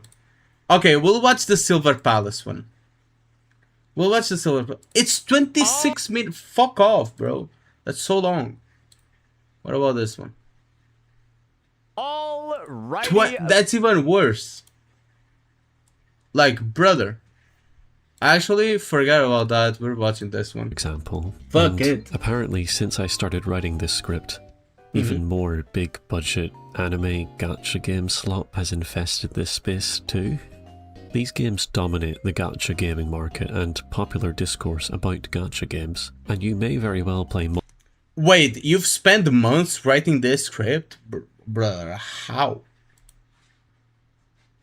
He started writing the script, and Arknights and NTE launched. This space too. These games dominate the gacha gaming market and popular discourse about gacha games, and you may very well play multiple of these games at the same time. And within that discourse, one of the most incessant behaviours players of these games engage in is to compare them with this narrative of superiority and arrogance. Not I've already watched that the video of how to LARP like Arknights. the game part of the game, or the strength of the character designs, or the narrative pulling you along throughout the game, or the aura of the main character. The aura? What? Instead, Aura they farming? compare some of the most petty, insignificant, and quite frankly ridiculous nonsense, like the wishing animation, or whether or not you get a motorcycle in the game, or if the game has a character sleeping on their side. Like, what the fuck? So let me increase the playback speed. During a specific cutscene? I kinda have to believe this one is satire, or else I look like the idiot, don't I? They'll even compare their own comparisons. They will hyper-focus on and cherry-pick developer comments, assume that features in one game would be appropriate in another, cherry-pick irrelevant pieces of information and stretch logic beyond belief, just to further some contrived agenda that I'm sure I can't even conceive the reason behind. And, I mean, these just get weirder and weirder the deeper you go. Like, here's a guy comparing whether or not the anime adaptations of a given gacha game are being made by a separate studio, or through an in-house studio. Wait, what? Every other gacha game is partnering with a mega anime studio for the animation. Meanwhile, Korea's out there. Like, now I'll do it myself, so... within the company? Like, who actually cares about this? To be clear, I think some amount of comparison between games is important when it comes to discussion. I mean, broadly speaking, understanding what a good game looks like is kind of necessary in order to recognize what a bad game looks like. And you can really only do that by comparing aspects of those games. Like, for example, I can recognize that a game like Fallout 4 has pretty good shooting mechanics, because I've played Fallout New Vegas, which I can compare it to. And as legendary a game as New Vegas is overall, it has bad shooting mechanics. And I can immediately compare these two games, because they play relatively similarly, and share a franchise and genre. With that said though, and it feels weird that I even need to clarify this, but the number of cynical corporate cash grab collabs in the game, the differences in the motorcycles between the games, the number of limited time events every month, these things don't really matter in the grand scheme of things when it comes to the most important question about a game. Is it fun? Is the daily process of logging in and playing for a while enjoyable? Quantifying that is a much bigger question that would really require its own separate video, but suffice to say, all of these petty comparisons of insignificant details, taken wildly out of the context of the wider game they're a part of, pales in comparison to the importance of this simple question: is the game fun to play, and what core elements of the game are genuinely impacting that experience, for better or for worse? And for what reason are people even comparing like this in the first place? I mean, I don't even have context for what this post is supposed to mean. Like, this is so... How to remove the Japanese theme due to political reasons? So? deep in the rabbit hole, and it's esoteric on so many levels as to be utterly meaningless to someone on the outside of this hyper-niche discourse. Like, what on earth is bro trying to accomplish here? The sheer mental gymnastics at play to form some of these arguments, right? How do you find yourself this deep in the weeds and not realize at some point along the way just how ridiculous you look? Now, obviously some of the most ridiculous stuff is just going to be engagement. Like, haha, I said something absurd and controversial, and now I've manipulated you so that you have no choice but to respond, because I've tricked you into becoming emotional about it all, so I can make monetary gain. Or at least some people have fun watching paint dry, you know? Accomplish something today. But then the question becomes, why does this engagement bit work? Why do people engage with this content such that it justifies its own existence? And so what, I hear you ask? It's just stupid video games, right? Making a big deal out of nothing, looking too deeply into this, bro, it's not that deep. Yeah, I've heard it all before. And you know what? The overwhelming majority of people who actually play these games, as opposed to arguing about them on Twitter, probably don't even notice this nonsense is taking place. But clearly, this is happening enough on a large enough scale that even if all these posts are just engagement bit, enough people are getting emotional about it and engaging with it that we can reasonably assume there is something more going on here that's worth looking into. So, that's what I'm gonna do. It's important to clarify up front that all of this ties into a wider phenomenon that is the rampant tribalism that exists between gacha game communities, and especially amongst content creators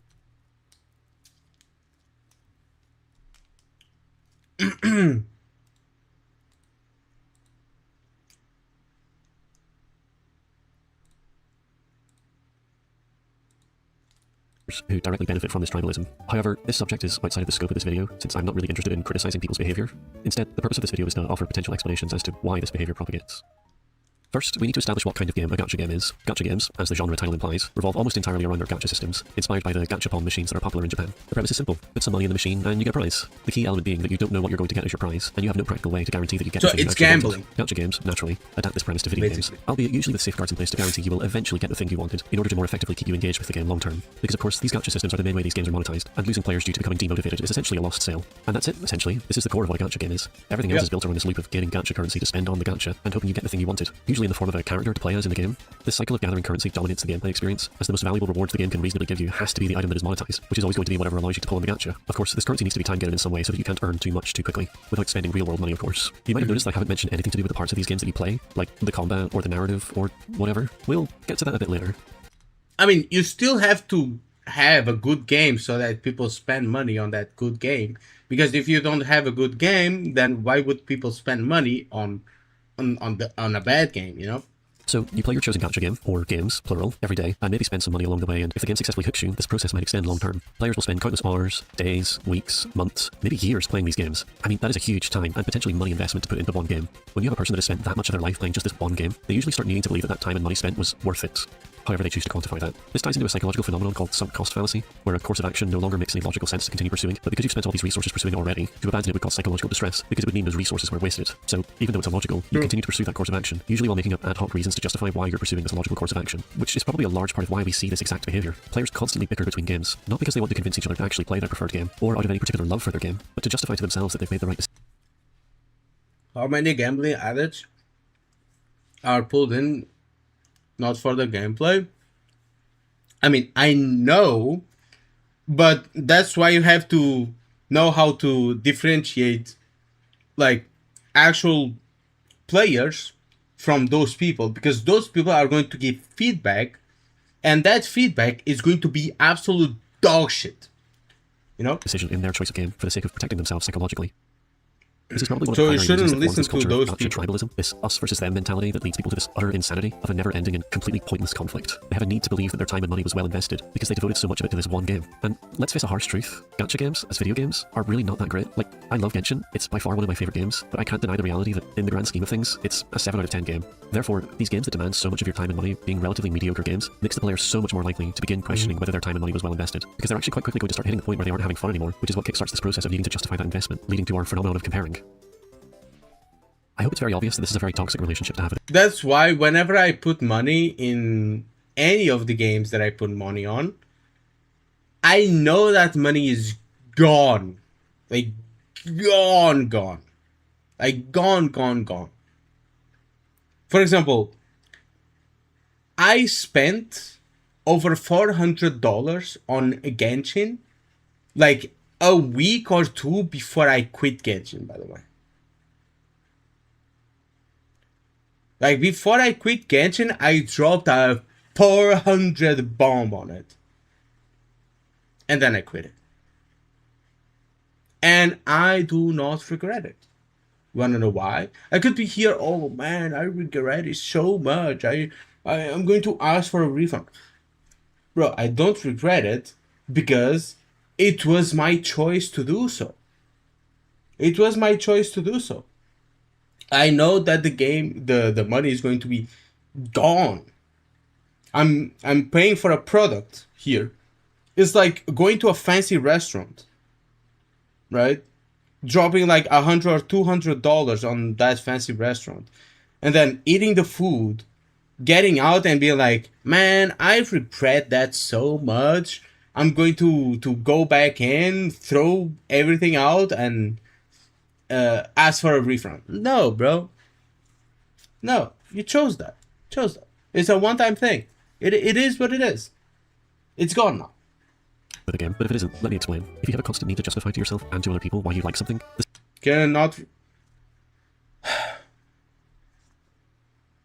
you cannot refund on gambling. You cannot refund on gambling. You understand what I'm getting at? If you put $10 on BetClick or some shit like that, and you lose those $10, can you refund those $10? No, you can't. Because you are gambling with it. Right? Same thing here. It's a gacha game. You are literally gambling. That's the same reason why in League of Legends, if you spend currency, you can buy skins outright, and those skins are refundable, for example. But if you buy chests, and if you buy like orbs, which are RNG, you cannot refund those. Why can you not refund those? Because people would absolutely abuse it, and it's, well, unrefundable. It's gambling. It's gamba, you know? The sad reality is that you probably don't actually like. The moment you choose to, quote-unquote, invest or spend money on gambling, you have to know You have to have the conscience that that money is probably going to be gone forever. Like it very much. You should be able to appreciate and accept the thing for all of its flaws and virtues, rather than deflect them by directing other people's attention to a completely different thing. Having this healthy relationship with the game is so much more important when it comes to live service games, like gacha games, because again, you are expected to play these games every day for actual years of your life. Is this game changer?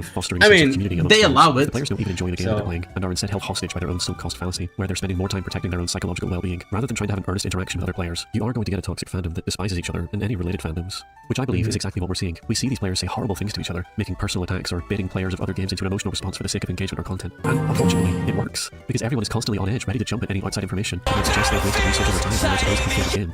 It's extremely disheartening, and we see that it creates this toxic and hostile space. It hurts my heart a little bit when I have people from all sides trying to convince me that I'm wrong, just for liking a game that I like.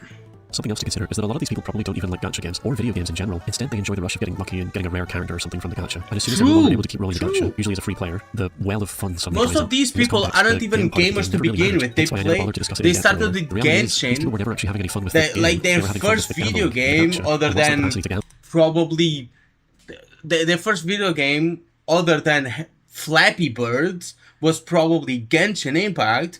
And the only thing they care about is getting characters and gambling because it gets them dopamine. And that's the only thing they care about. And then they migrated to Wuthering Waves and they are fucking annoying as shit. The only thing they care about is pulling the characters. They are not gamers. They don't care about the game. And the things they say they care about, they are fucking wrong about. Like, imagine saying Wuthering Waves has the best story in all of gaming. Like, I've heard people say that. Like, that's the most dog shit, dumb fucking thing that you can say. Like, it's not even close to the best story in a gacha game, let alone in all gaming. Like, holy. Campbell runs out. They move on to the next game and it's well of free gems and gacha rolls. Then those run out, and they move on to the next game, and so on, and so on, and so on. So I think what we're seeing in real time with this incessant comparing is these players, on some level, realizing that they never actually liked this game that they're playing, but they either don't have the words to describe it, or due to sunk cost fallacy, they don't want to acknowledge that the time they spent was wasted on a game they never actually liked in the first place. So they instead need to find some other explanation for why they aren't having fun anymore, which leads them to point to the most petty and contrived flaws that they can find, or more realistically, make up on the spot. And on some level, they probably do recognize how foolish they look, which is why they need to point at another game that doesn't have these flaws to justify themselves or distract the conversation from the real problem, which is that they should probably just quit this game and end this cycle of wasted time. As an aside that is relevant to this point, I do feel that it needs to be said, and I say this with love, not condemnation. If you only like these kinds of games for the gacha, if that is genuinely the only form of enjoyment that you get when you play these games, then please quit immediately, for your own sake, because in the long run you will only psychologically harm yourself as you force yourself to play into the hands of a corporation's main intent of taking advantage of your desperation to feel enjoyment by siphoning as much money as they possibly can from you. You need to have a healthy relationship with this kind of game. You need to enjoy the mechanical process of playing it itself, or maybe the narrative keeps you engaged. Whatever. There needs to be something beyond just gambling, or else your long-term play of a game like this, which is what these games are designed around, isn't going to work. Something else to consider is that this practice of comparing yourself ties into a wider psychological phenomenon that we see on social media in general. Comparing yourself to others you see online is rampant in the modern day, and its effects on mental health and self-esteem are well documented. 2 times speed? It's 30 minutes long! The video is 30 minutes long! It's either watching this or watching Saint Tontas. Which one would you prefer? Become extremely passionate about their chosen gacha games for the reasons that we've already talked about, to the point that the game becomes a very real part of the person's identity. They develop a need to show off an idealized, dishonest version of the game to other people as a way to develop self-worth. For example, when Honkai Star Rail came out with that Fate collab, I saw hordes upon hordes of players overhype the game and act like this collab elevated the game to some new level of quality that it wasn't before. I saw these players indirectly express a need for their gacha game to be the best one, and they had cherry-picked this one very specific point in the game's history to paint the picture that it is, since Fate is a very popular franchise and will naturally generate clout as a point of prestige for the game. It's also self-defeating because it implies that Honkai Star Rail isn't even good for its own merits, and instead only because it's tangentially related to the Fate franchise, which is pretty funny self-sabotage, let's be fair. This is essentially the exact same behavior you see when, I don't know, gym-influencers post photos of themselves post-workout when they've got a pump on to paint an idealized picture of their physique. It creates a temporary positive self-image for oneself while making other people envious of you, but in the long run it's just harmful to the mental health of everyone involved, since this value isn't built on anything real. Gym-goers will develop body dysmorphia, and gacha games always go through highs and lows of hype. Genshin, for example, always goes through a low in the latter half of a region's update, as we've seen the bombastic main Archon quests, the big hyped up characters, and we're going through a lull in content in the lead up to the next big version. And really, all the big gacha games go through this exact same cycle. It's to be expected, as from a developer point of view, less time and resources can be distributed to the game while they prepare the next big content drop in the background. But during these lows, no matter the game, I've noticed people start to feel that creeping feeling that they've wasted their time, and so they need to capitalize on the highs by cherry-picking them to compare to the lows of another game to prove to others, and more importantly to themselves, that their time is well spent. Hard today? What the fuck? On some level, you need to detach yourself from the tangible rewards in these kinds of games, like primo gems or gacha rolls or characters, because you'll never truly be satisfied, as the game will always leave you wanting more, which leads to this X-relationship kind of relationship people develop with these games, where they talk about the game in spiteful terms, always looking for a reason to express their scorn towards the game, no matter how far they need to stretch logic to contrive a reason. This is basically first world problems. People need to find a thing to hate on.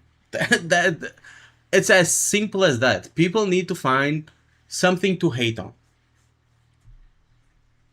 And in the gacha gaming community, it's Kurobots hating on everyone else, and everyone else hating on Kurobots.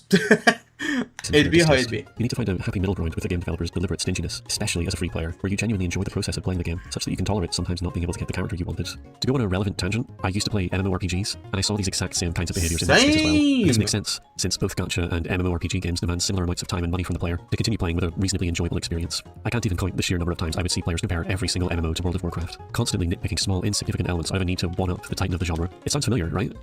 There's this illusion of value for the time spent on these kinds of games, which you don't want to lose when compared to non-live service games. Money, your limited lifespan that you get to exist on this earth, essentially the most valuable thing that any Yep. human being can conceive of, starts to enter the equation when justifying to oneself whether or not their time was well spent on a game. That's how long you're expected to play these games for, and with this context, it makes sense why people can be so passionate, so persistent about comparing each other's games for the sake of protecting themselves psychologically from the distress of recognizing that they don't actually like this game they spent all this time and money on.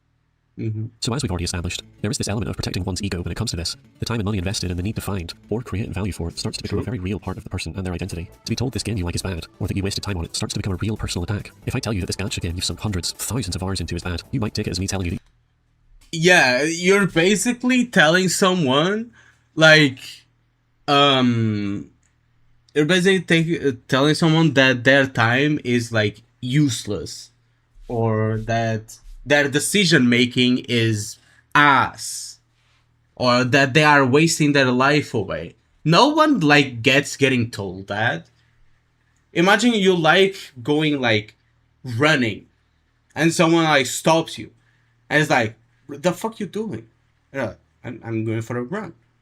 And it's like, running? Don't you know that cycling is like so much better? You're literally throwing your life away. Actually running, you're like spending time doing that shit where you could just cycle. Bro, if you don't get punched in the face, you're lucky, you know?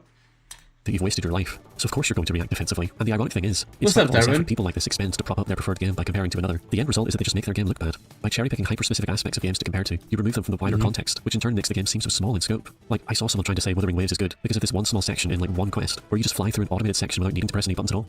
It's essentially just a glorified cutscene. And this guy is like, yeah, this game is so much better than Genshin. And he thinks that's some epic own. But I'm just here like, okay, so is Wuthering Waves just flying through automated sections and not pressing any buttons and not even playing the game the whole time? Wow, great game. Or when the tried and true argument about how generous the developers are with gacha roles or free characters or whatever comes up, you've completely removed the game from the game part of the game. Like, the gameplay, the story, you know, the real reasons we play these games. Side note, developers don't give you free stuff out of some sense of charity or magnanimity. It's all a cynical, calculated decision to keep you engaged with the game.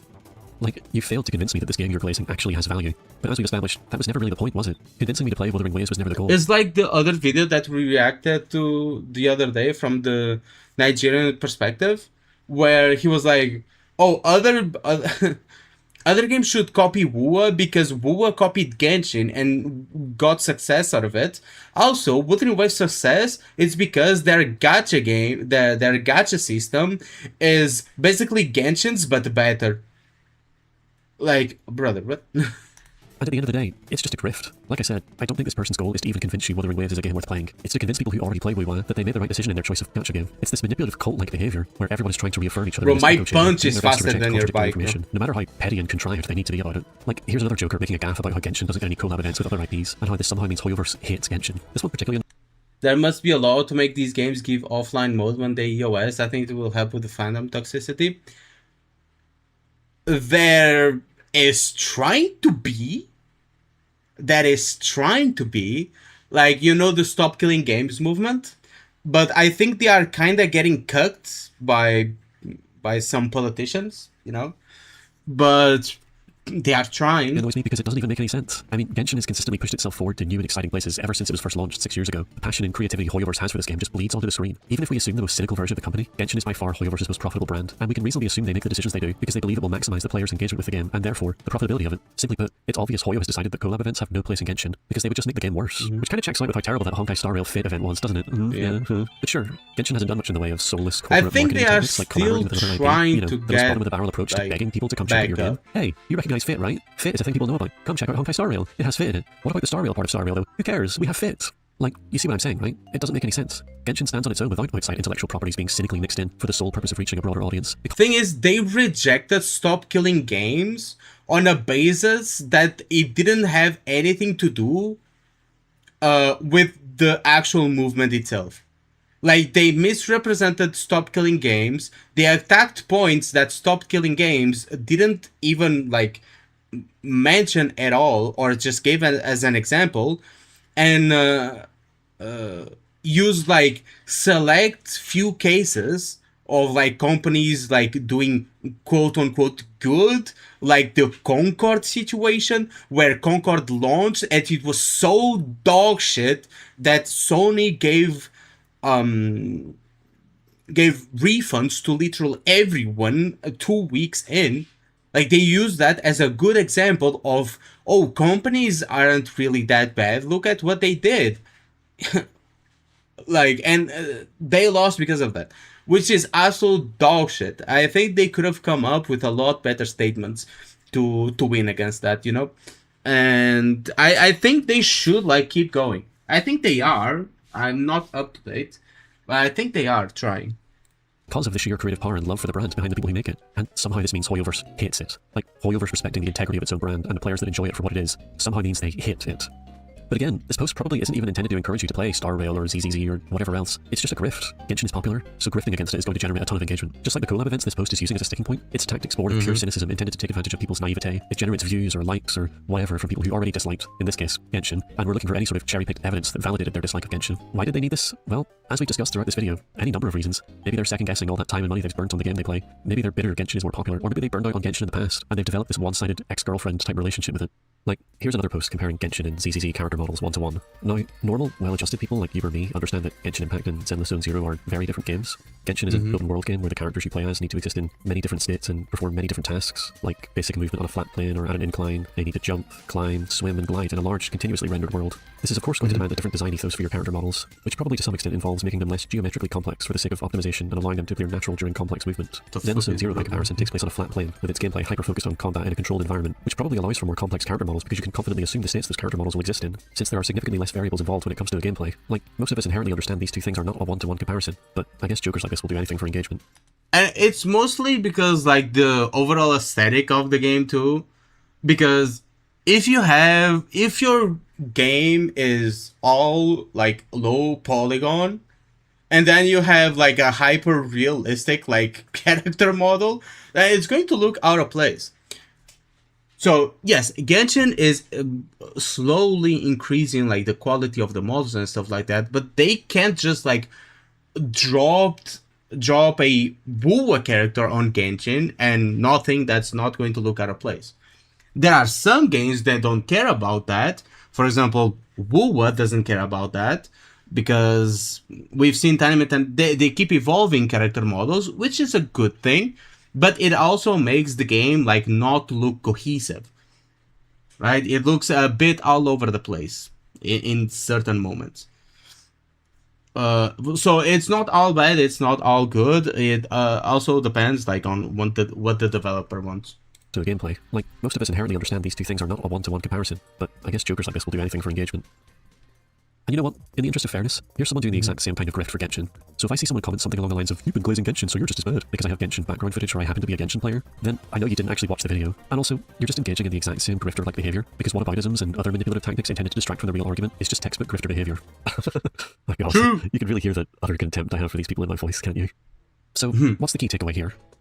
Well, your favorite gacha game is bad, and the one I like is good, because of some nonsense cherry-picked ad hoc reason I came up with on the spot just there now. Nah, I'm only messing. I can't just end the video like that. I think the point is that if we want to have a genuine discussion about our favorite games and their differences and similarities, we should really be focusing on the stuff that matters, rather than always turning it into a contest of one-upping each other over petty details that ultimately don't matter. I think this— Bro has Nep as the profile picture. Fucking based.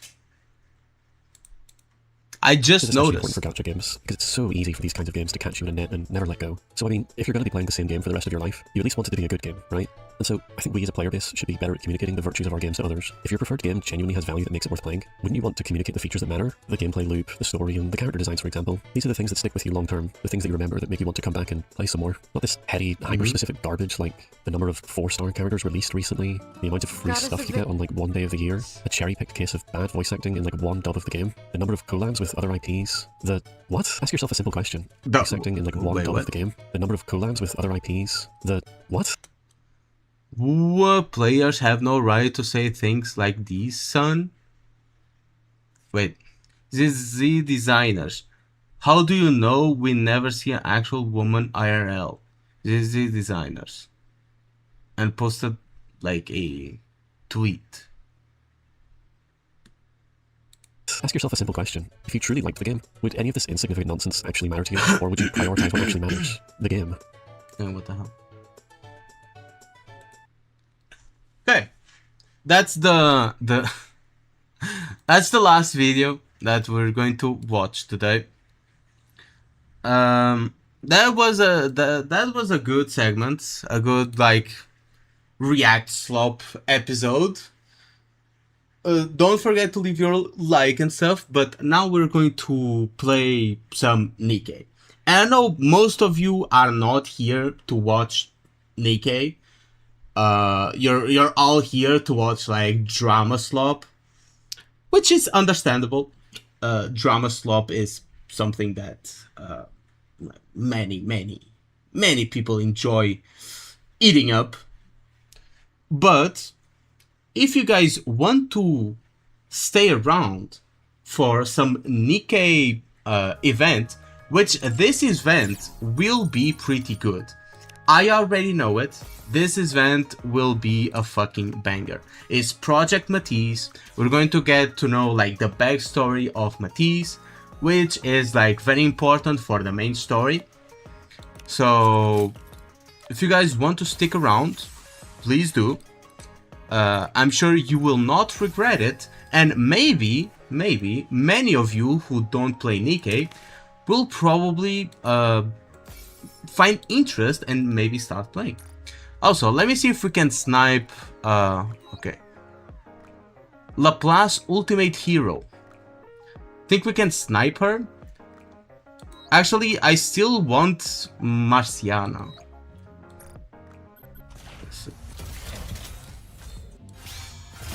God damn, nothing. Do not touch grass, level 400. Oh, level 400 is not like that high. Like, what do you mean? Oh! Oh! Oh! Actually, please be Bacillus. Please. It's a lesion. Fuck. God damn it, bro. Get the fuck out of here. God fucking damn it, bro. I'm never lucky. Never lucky. But I'm like 23 pulls away from guaranteed, so it's okay. I'll build you everything you need. Hope you put it to good use.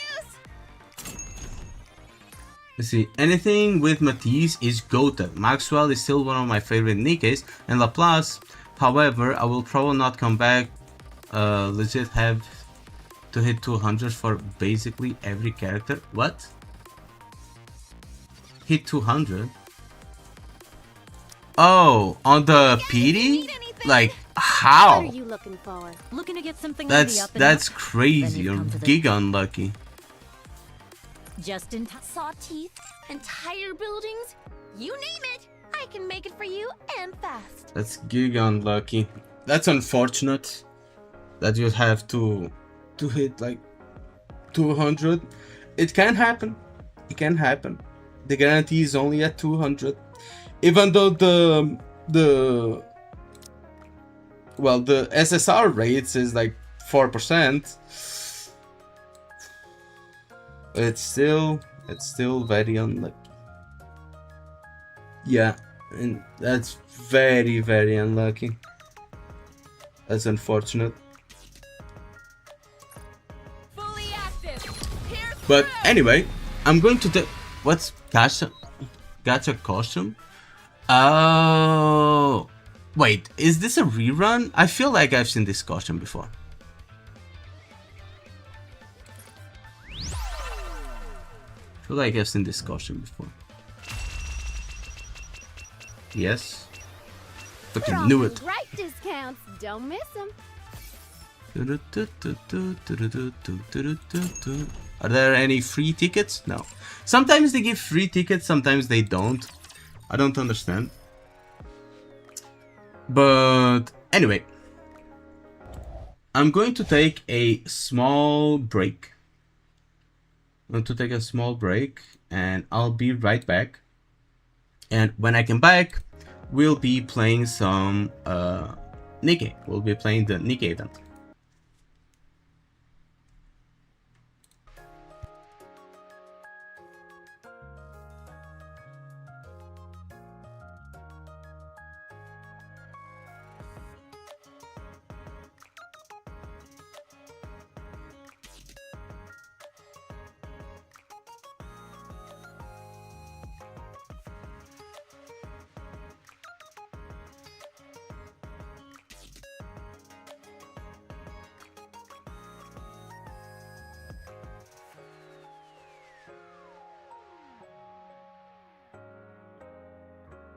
Fully active. Pierce through.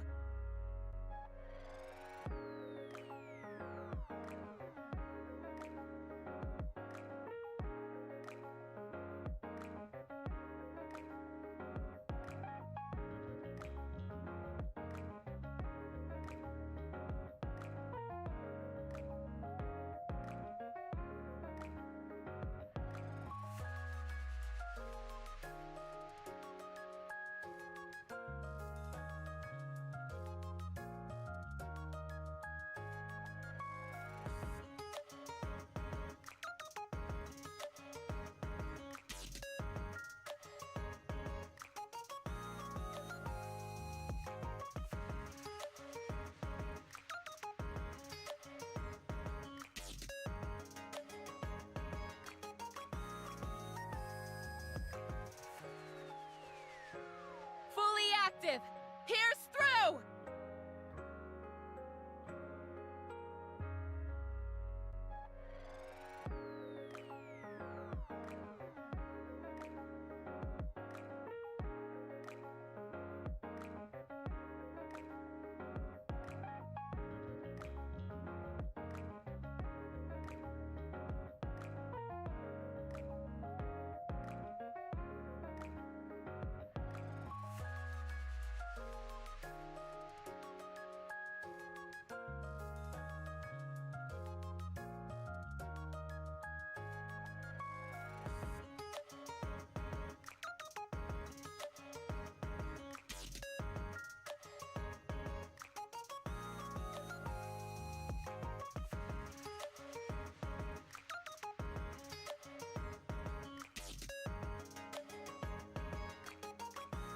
Fully active.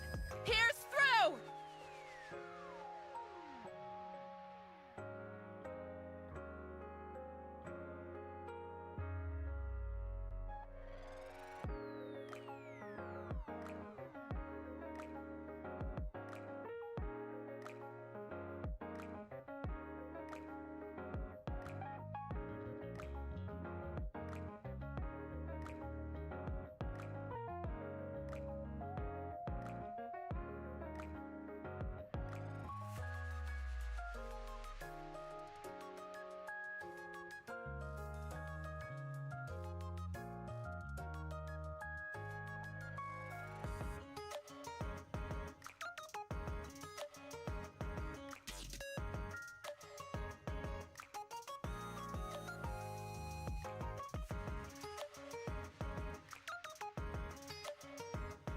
Fully active.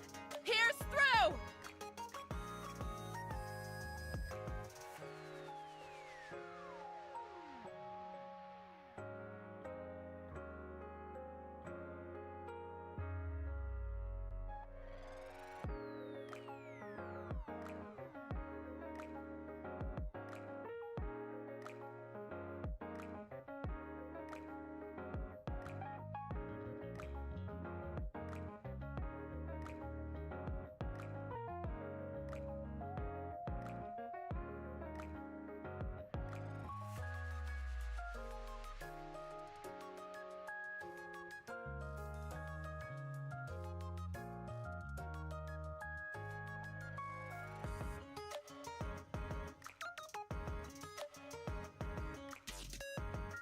Okay, I am back.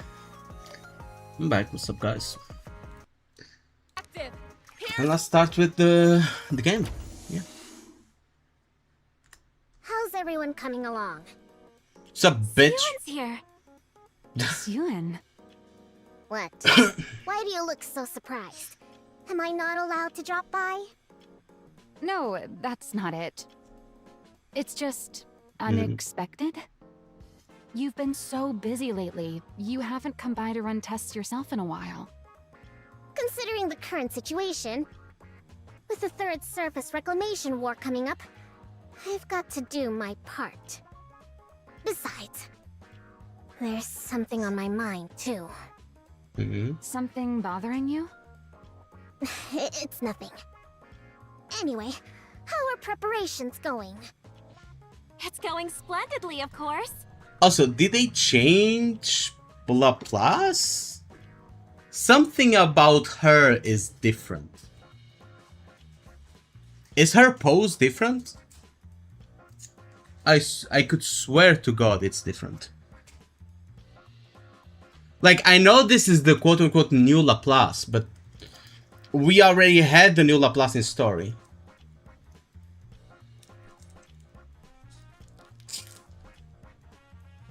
Maxwell's been tuning my weapons herself. Oh, yeah? Like, Maxwell looks the same as like in story, but Laplace looks different. You will? Personally? What's gotten into you? Wow, it's been so long! Ewan's actually gonna tune my weapons herself. Like I said, it's the Third Surface Reclamation War. I've got to do whatever I can. If Bacillus performs the worst again, there's no telling what'll happen. I mean, you can replay the Red Hood event. Fear not, Ewan. With this powered-up hero suit you gave me, I can fend off anything that comes our way. Right, I suppose so. Well, putting all those worries aside, things were a bit rushed when I gave you your new suit. Had her on the posing with her surface. hand pointing up? I figured it'd also be a good chance to Oh, see that's again it after then. so long. I see. In that case, it's good you came. Where's Drake, by the way? Apparently, after her last body scan, they flagged some areas for I think further it would look examination. weird to have her always pointing up though. So she went to follow up on that. So she'll be a while then. That's okay with me. It's been forever since it was just the three of us. Now that you mention it, you're right. So, Drake was a later addition then. You and I were original Matisse members, back before Drake even joined, weren't we? That's right! With that in mind, for this test, let's channel our prototype days and go harder than real combat. Maxwell, Ewan, let's start the test already. I'm raring to go. Pipe down, would you? Fine, just get into position. I'll start the simulation. Roger! Hero dash! Laplace dashes out of the operations room, taking a position in the center of the simulation room. Oh, this is when she's powered up. Yeah, this is her old default pose. Ewan, Maxwell, I'm in position. Good. Get ready. Laplace, ready.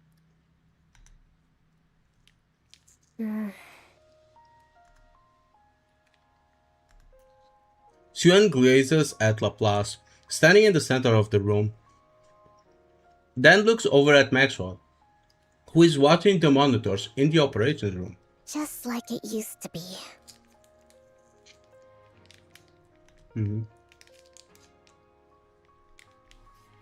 All memories come flooding back. They should make a hentai game?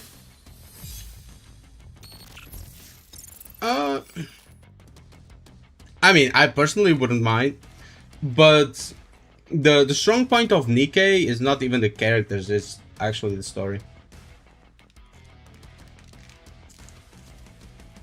So let's do the challenge. Let's do the challenge first.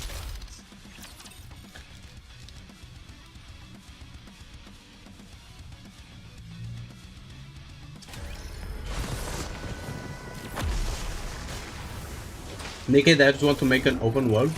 Yes. It's called Project Spirits. Hold on a moment. Target eliminated.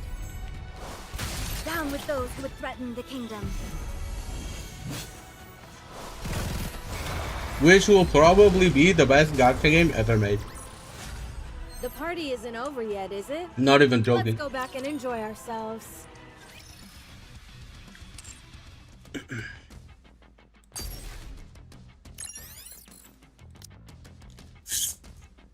Now let's select our team. So wait. Why is old Laplace not on the booster, like on the rate up thing? What? That's bullshit. The fuck? But yeah, let's use these characters. Are we going to do some marine life exploration? Let's go. Sugar. Let's Wherever put you go, Killer Wife we'll here. always be with you. Let's go. You don't have enough to pull up to get Crown. You can still eventually get her. It's new Laplace event, but usually the old version of the characters also get like grade up. The sound of the TV drifts through the dark room.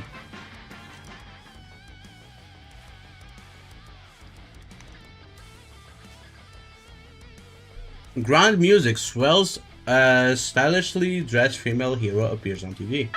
The hero has arrived! Let's go, fellow heroes!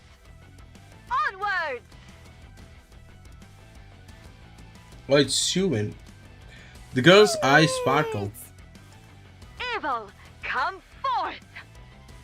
No matter what torment you inflict on others, so long as I, the Ultra Hero, still stand, The Ultra hope Hero. will never be extinguished. Justice shall never be defeated! The girl makes small flailing motions with her arms. Never be defeated! Yay! Hey-ya!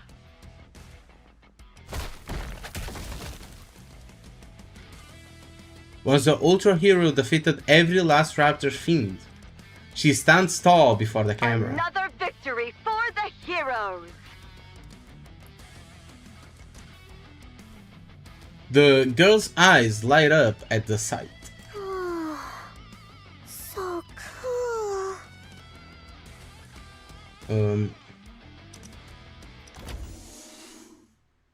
Suin, Oh, Maxwell? what?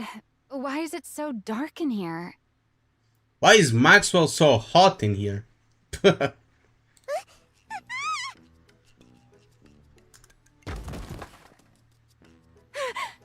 You scared me. Ow! My knee hurts. What the heck? Why did you barge in without knocking? What are you even talking about? This is my lab. You're the one who broke in. Maxwell glances at TV screen. No, you don't have to hide the fact that you're watching that. There's nothing wrong with a kid liking superhero movies. I don't like that stuff, and I'm not a kid.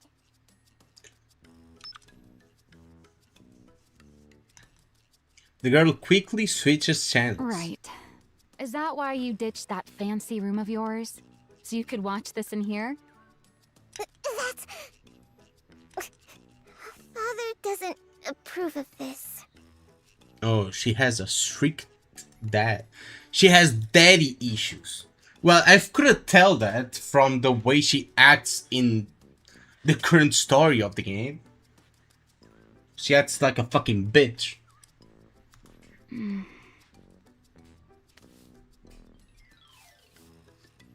Maxwell roughly ruffles Steven's hair. Don't start scrunching up your face and scowling already. Keep that up and you'll never grow any taller. Who says I won't? I'm gonna grow super tall. No, you won't. Father's really tall,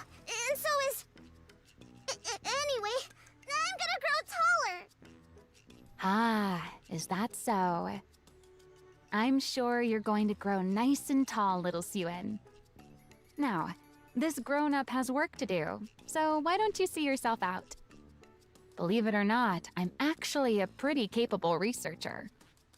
I've got research to conduct. You only work here because Father pays you. Oh, really now? I'm his daughter, and the rightful heir to Macilis. There's nowhere in Macilis I can't go. Is that right? My employment contract is strictly with Macilis Industry. Babysitting little pipsqueaks like you isn't in the fine print. Besides, heir or not, the only one with clearance to go anywhere inside Macilis is the CEO. Got it? True. I never should have set foot in that break room that day. Do you regret meeting me? What? Am I not welcome here anymore? Do I have to leave? Oh, is she going to make the Just sit there little quietly puppy and watch your eyes? TV. I knew you were gonna let me stay. I'm hungry. Oh, you cheeky little... There are some snacks over there. Help yourself. I'm gonna eat them, even without your permission. Yeah, eat up. That's how you'll grow taller. I will grow up tall. Just as tall as Father. Sure. Suen pops a cookie into her mouth. She resumes flipping through the Quit channels. switching channels and just watch one of those superhero movies you like so much. I told you, I don't like them. Suen quickly changes the channel. I like watching the news. Following the failure of the Second Surface Reclamation War, the central government has stated that the Big Three also bear a share of the responsibility. Citing the steady She has a decline of father? Macilis Industries' NIKKE development Well, technology obviously, as a primary cause, she's a human. they announced they will lodge a formal protest with Macilis CEO Enmei. While there is widespread acknowledgement of Enmei's accomplishments, the public has also voiced criticism that his direction for NIKKE development no longer aligns with the ARC's future. What are they saying? Father's being criticized? Why? Don't pay it any mind. It's just the central government pinning the blame on others. Thought he same left. as always. Bro, her father was the CEO of Macilis before she You know became the Second CEO. Surface Like, what? Reclamation War ended in failure, right? How do you think she became CEO? I heard. A whole lot of Nikke's from There's our not a company voting died, system. too. You know your stuff. At first, they pointed fingers at the executive commander, New Hope. After he bailed, Yeah, they New needed Hope someone is else to sick their teeth in, gone. refusing to take responsibility until Well, the very from end. the Ark at least. Can't have public opinion turning against them after all. But why blame us for it? Because ever since we entered the Ark, Yeah, we heard him talking Macilis about hasn't put during out the a Muslim single event. Yep. high-performance NIKKE. You do know the original technology to manufacture NIKKEs belongs to our company, right? Yeah, I knew that. I heard grandmother was the one who developed it. That's right. Your grandmother, the first CEO, created the prototype for every NIKKE. After that, she went on to develop the Grimm's model NIKKEs as a minor variant. Then, once she'd established the production methods for mass-produced NIKKEs and NIKKEs with unique designs, she handed the reins over to your father, the second CEO, and devoted herself to research. From what I've heard, up until we entered the Ark, they kept researching that technology under the leadership of the central government and poured everything into boosting the NIKKE's performance. But after we took refuge in the Ark, President Enmei threw his weight behind the telecom industry instead of advancing NIKKEs. NIKKE technology practically stopped progressing altogether. That's exactly what those guys want to use against us. They claim the Second Surface Reclamation War failed because the NIKKEs weren't powerful enough. That's the reason there's been no NIKKE advancement since we entered the Ark. It's because Bacillus won't reveal the original NIKKE manufacturing technology. Or, at least, that's It's how they more want to like frame it. they can't. It's more like they can't. Like they don't know. Because your original like NIKKE manufacturing was heavily backed by the fucking church or whatever, and well, that's gone. Why would they do that? If they win the PR battle, they can dump more of the responsibility onto For example, Bacillus. Neon is using like that old lost technology. Yeah, the VTC. And even if it fails, Because they VTC might and still be able to Bacillus get their were hands like on the hand in original hand. NIKKE blueprint. And like Bacillus is basically like the new VTC. They basically absorbed them after they went under, but they can't use their technologies because they just don't know. Yeah, I understand they share that. Yep.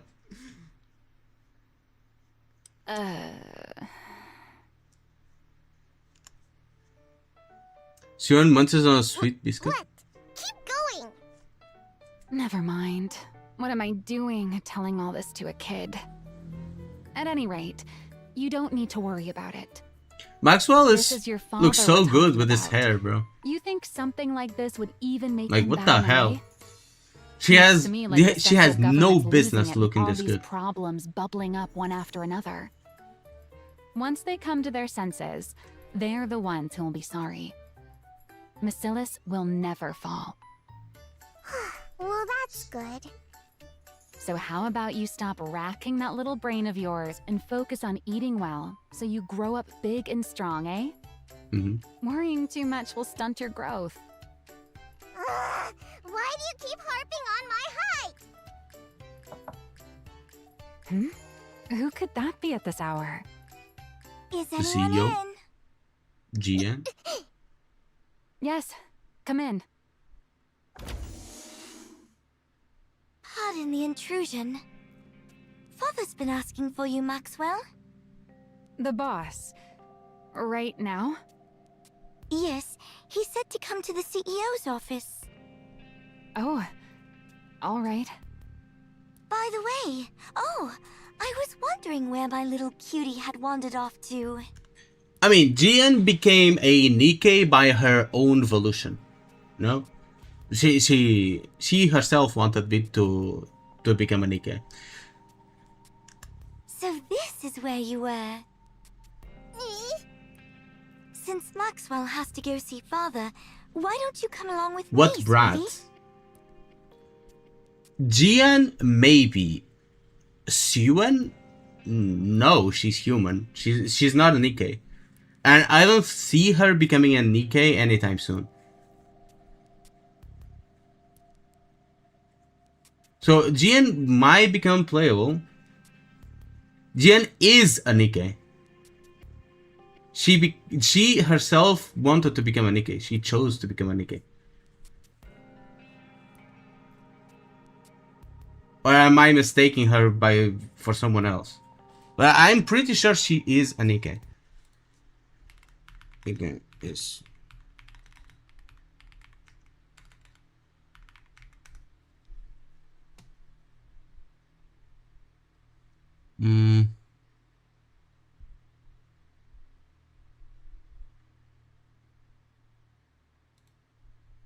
Daughter, I know she got she's not a robot, but that is no actual rule. They need only release robots as play.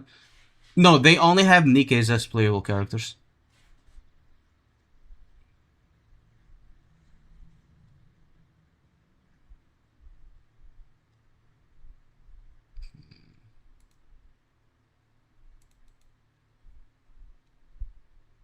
Let me see.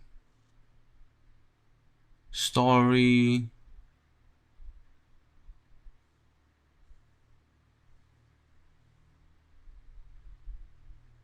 I mean, Jen is the one who ordered Yuna's modification. We know that.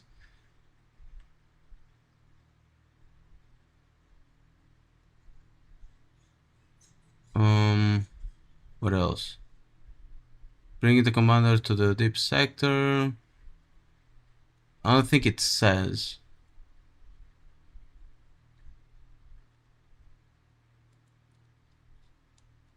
I had the impression that she was a NIKKE.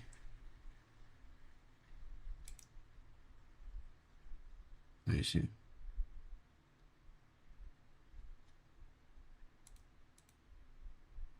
Because of the such a high contrast between her and Siwon, because Siwon treats NIKKE like super badly. She's only a monster.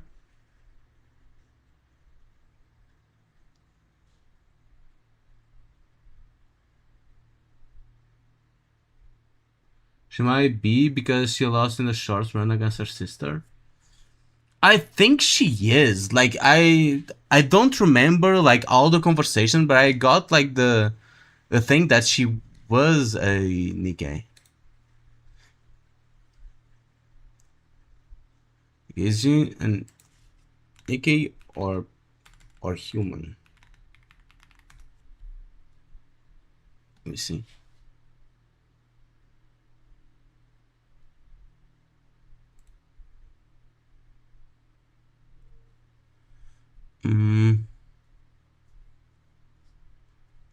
Okay. AI is telling me that Jian is a human. So I'm going to trust it. No, I'm not going. Sweetie, don't you think it's rude to linger in someone's lab when they're not around? If Father were to find out, he'd be alarmed. Fine, I'll go. Xuan climbs down from the sofa. Hey, Pipsqueak. I'll stock up on snacks, so stop by again sometime. Okay. See you next time. They're both kind of bitches. She's exactly like her father, isn't she? No wonder Siwon's so spooked and can't stand her. How's Siwon even supposed to go up against that? The next successor's bound to be Jian. But what'll become of Siwon? Forget it. What's the point in worrying? At any rate, that Pipsqueak's life will still turn out better than a working stiff like me. Oh well, time to get back to work.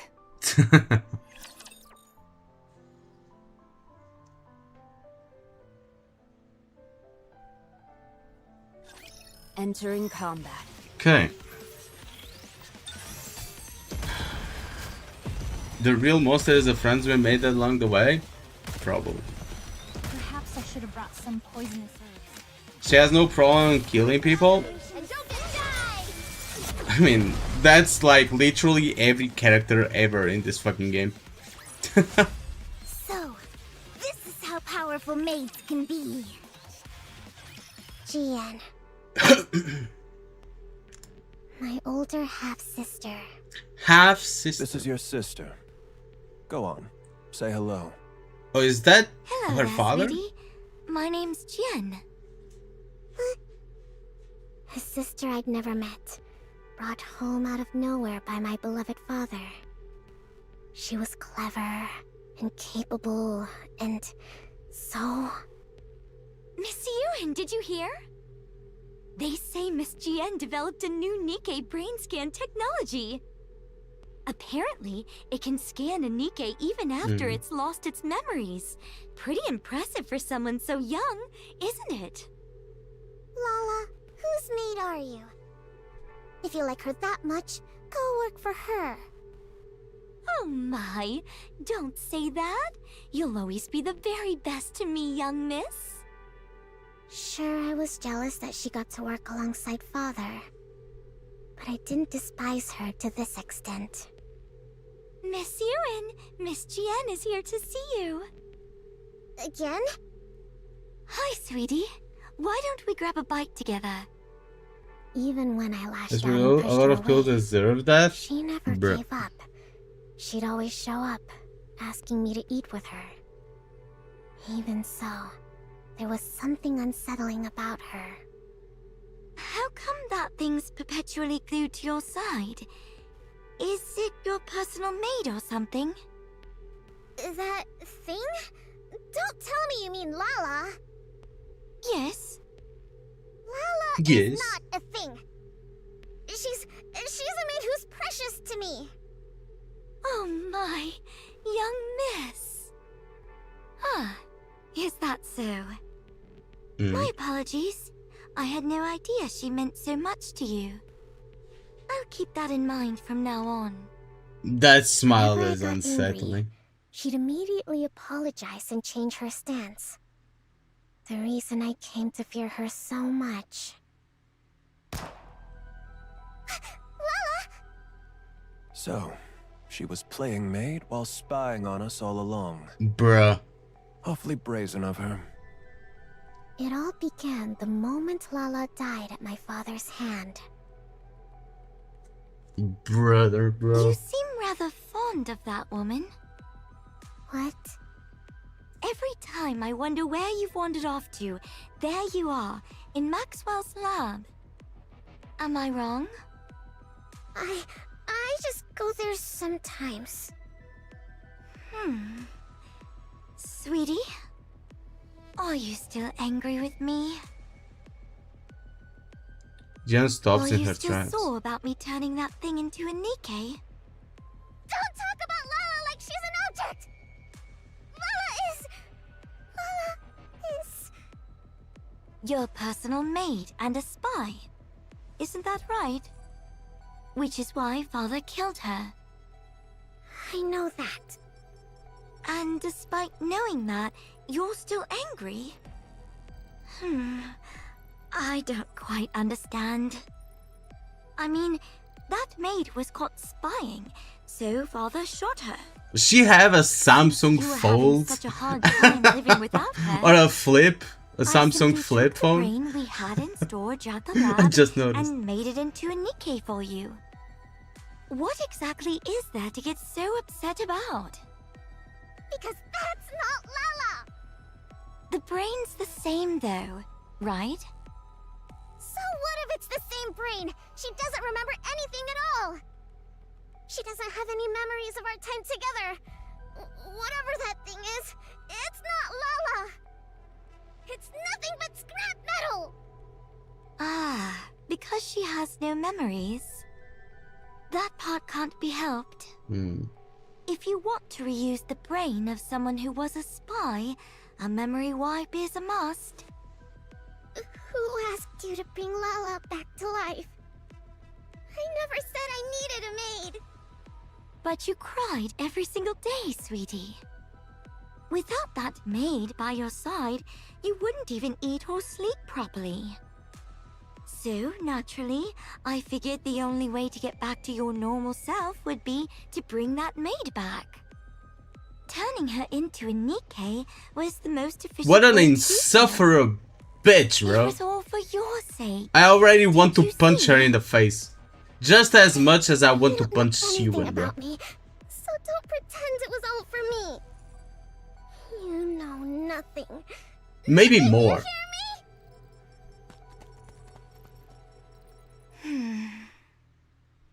Little sisters really are a handful. Fix this. Sorry, what are we fixing? Didn't you see? The central government is pinning the second surface reclamation war on us. I'm ordering you to do damage control. What the hell? You want me to do that? You're in charge of the NIKKE's equipment, aren't you? Develop something suitable and throw it their way. Do you think something like that just appears the moment you snap your fingers? Does it not? Is that really all the Chief of Massilis's equipment is capable of? Fine, I'll do it. Sure, I'll just snap my fingers and make it happen. But before I do, mind if I ask you something? Just out of curiosity. Go on. Why did you commit yourself so fully to the Second Surface Reclamation War? What's wrong with giving the most important war in human history my full support? That was probably true for the First Surface Reclamation War, but definitely not for the Second War. Countless mass-produced NIKKEs from Bacillus were secretly deployed. They went up to the surface carrying a suspiciously large number of devices. Almost as if installing those devices was the real objective, and the outcome of the war didn't even matter. What were those devices? Why punch them? An improved version of the alpha particle purification device. Jen is a bitch. That's why. Why are you being so forthcoming? There's no reason to hide it. Soon, communications will be strong enough to connect to blah blah even on the surface. Wow, seriously? That'd be some insane performance. But why not announce it? Something like this could completely turn public opinion around. I'm saving it for something better. Handing this over for free would be a waste of my talent, don't you think? Is that so? Those devices, is that really all they're capable of? So, what more would there be? The CEO is not a complete dumbass. Your talents are so very exceptional after all. Don't pretend like you have the brain cells to figure this out. It's a waste of time. Right. Bro, I need to use that line, This bro. brain cell wasting wage slave will take her leave then. Gotta use this one. Don't pretend like you have the brain cells to figure this out. How's the small one doing these days? I hear she's been treating your lab like it's her own room. Hang on. Are you talking about Suen? Who talks about their own daughter like that? I asked how she is. Wait, what? What's the small one doing these days? Here she'll be treating your Alex. What? Suen? Well, she's eating okay and having fun. She's growing up just fine. That's not what I'm asking. Is she still hung up on that rust bucket maid of hers? Come on. If you're worried about her, just say so. Why do you have to beat around the bush? Answer me. She's a lot better now. Turns out, sweets are the best cure when kids are feeling down. And what has she been doing since coming out of her depression? What's she been doing? What else can a kid be doing? She watches TV and pokes around my lab. So nothing but childish nonsense. What do you expect from a child? Surely you're not expecting her to join me in my research, are you? She's part of the Bacillus family. She ought to be different. What?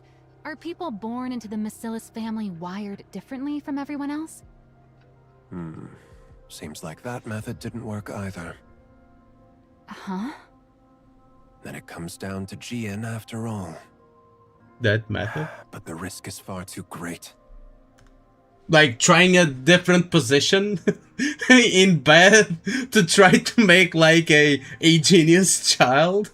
Is that what the method Bruce talking about? Are you talking about a successor? Are you planning to retire, sir? Eventually. Now leave. Okay. I'm going. She still can't grow out of her childish habits. The big one is far too inhuman. The big one is far too inhuman. So, he understands at least. I think that's a good sign, right? He understands that that other bitch is a bit too much. While the small one is far too human. And soft. The only glimmer of hope is that the clever one has latched onto the small one. But that one's just as soft. Wait, what? The big one is far too inhuman. Small one is far too human and soft. Only glimmer of hope is that the clever one has latched onto the small one. Wait, there's a third one? The clever one is Maxwell? Oh, I see.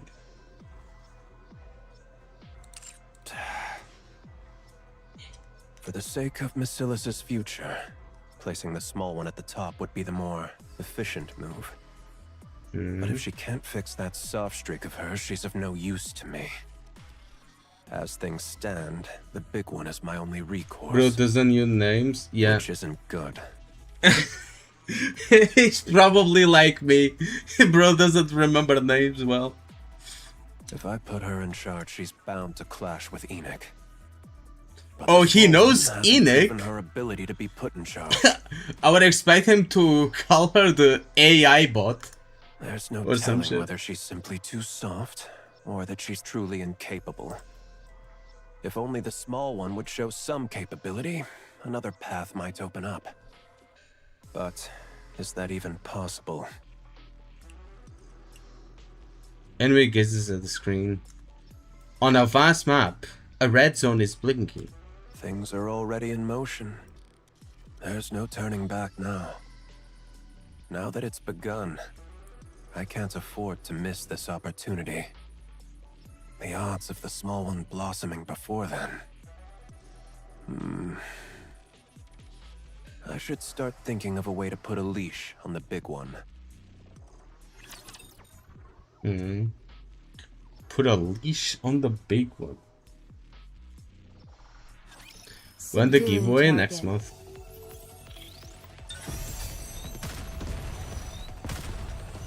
Starfish decoration is so cool.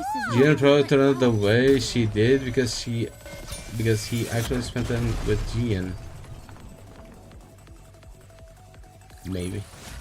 So, this is how powerful maids can be.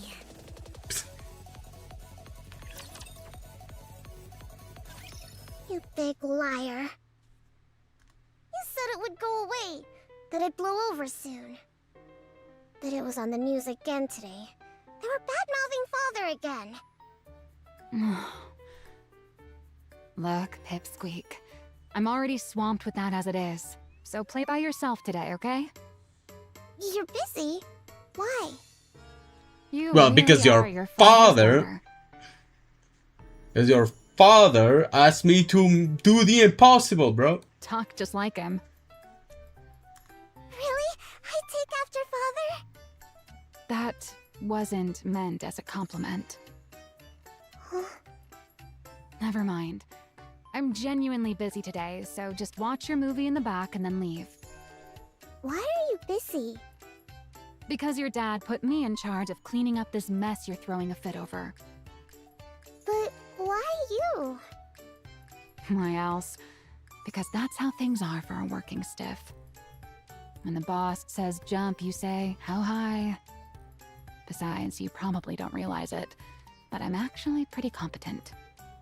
So, I get the honor of busting my chops on your father's behalf. On Father's behalf. So, if this gets done, it'll help Father? Yes. I reckon so. It's meant to smooth things over with the public, after all. All I have to do is come up with some newfangled NIKKE equipment and parade it before the press. Which means I've got to stare at these NIKKE blueprints again until my brain goes numb. So play by yourself today. Well, you can come to my room tonight and we can figure that out. NIKKE blueprints? Maxwell looks good. Yeah, that's what I said. Most of it's She looks encrypted. like crazy. The only thing we can really modify is the external equipment. So calling them blueprints is a bit of a misnomer. That's true for now, at least. So From her? From who? Maxwell? Since we can't properly decode the internal can structure, pull adding out to the a exterior is the Maxwell only way to cosplay. push the specs up. So developments gradually shifted toward piling on external equipment. And NIKKE's energy output is based on the core. You're addressing me now? I mean, if you don't say about like that dumb too? shit, then yeah. Of course I do. I'm my father's daughter too, you know. Jian knows far more. Enough to work alongside father. But I know the fundamentals of a NIKKE structure. Wow, very impressive. Understanding all this at your age? Don't think I'm happy just because you gave me a compliment. She is happy. Anyway, about a NIKKE's energy. Is there really no way to make it run off something else? Nope, there isn't. Every other method we've tried has failed. What about amplifying the core's energy internally? The body can't handle it. It falls apart. Really? But based on the structure in that blueprint, it looked like it ran on core energy far stronger than this. What blueprint? There's a library that only our family can enter. That's where I saw it. A blueprint for a NIKKE prototype. Or at least that's what it was labeled. A blueprint for a prototype, huh? Sure, it can be I've even seen it smaller. myself amongst Yeah, it's classified kids documents. human. But from what I recall, it was hard to pin down what exactly enabled a body to withstand that kind of energy. No, I'm certain that what I saw back then... Suen. I think I could change it. Suen steps a little closer. She stares intently at NIKKE blueprint. I think it's possible. Can I mess with this for a bit? Huh? Sure. Suen places her hand on the If screen. I rework the structure connected to the core like this, and reinforce the body like that... A week That later. was fast. Way too fast. I told you to handle this properly, but this feels like you didn't think things through at all. Well, Why she don't you had take a look helper. first? Then we'll talk. A proposal By the to skin, revise the bro. NIKKE core What do you energy think I am? structure? Enemy reads the report. I've never seen it analyzed like this before. Pretty feasible, don't you think? Do you know who came up with it? It wasn't you. This is the work of your youngest daughter, sir. The small one did this. Yep. Who'd have ever imagined she had this kind of talent? My goodness. It's like you said, boss. People from Massilis really are built differently. She fiddled around with the blueprints and the simulation program for a bit. And she came up with this, just like that. Yeah? You're saying the small one created this?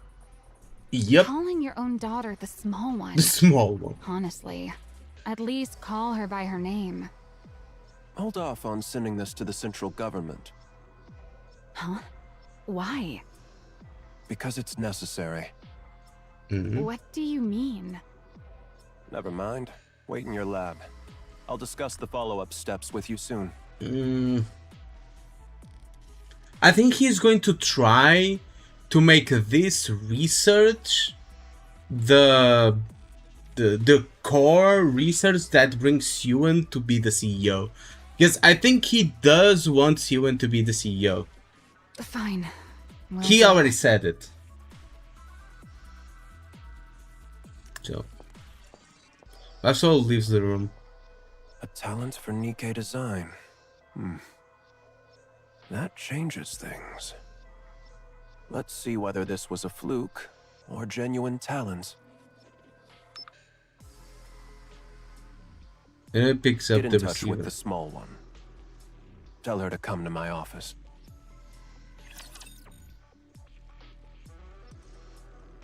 You already said, yeah. Stay back. But he was still like pondering, you know. I think this just like settles it. Yeah, Starfish decoration is so cool. she's far too human. But since like she's like giga smart now, it kind of changes things. So, this is how powerful maids can be.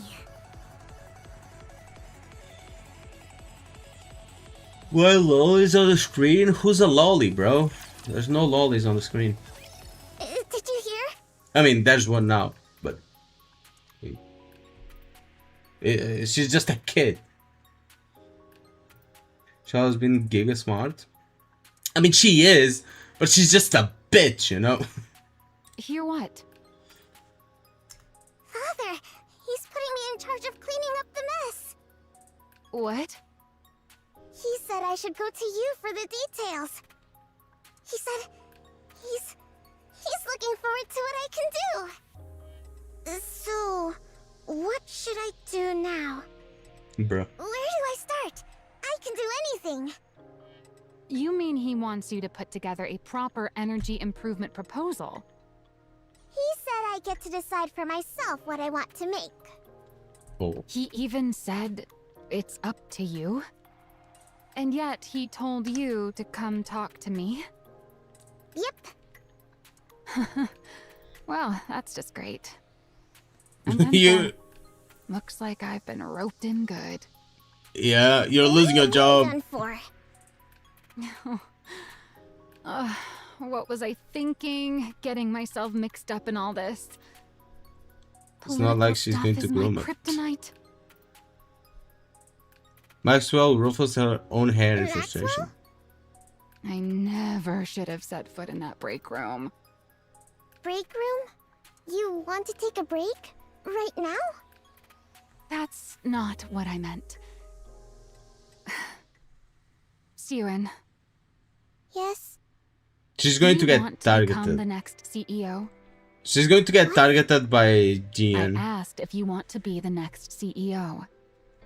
Why are you suddenly bringing that up? This is no ordinary task we're undertaking.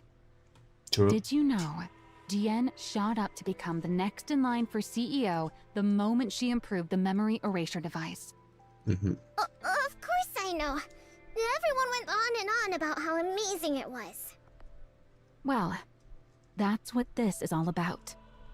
Yep. It's a chance to show the world how remarkable you are and prove you're worthy of becoming the next CEO. Really? It's that big a deal? It's a very big of a deal. So do you still want to do it? I don't know. I don't know about any of that. I want Father to think I'm useful. I want to work alongside Father in his office, like Gian does. I want to be someone he can rely on. I want to be praised by him. One more time. One more time. It means he has praised her before, which is actually surprising. It's enough. Why wouldn't it be? All right. What do I have to lose? Let's do it. You help me? I mean, famous last words like, what do I have to lose? Your life? You know. So, what is it you want to make? You haven't come up with anything? I did. I want to make a hero NIKKE. Did it just a moment ago? I mean, he didn't... He praise her? Back.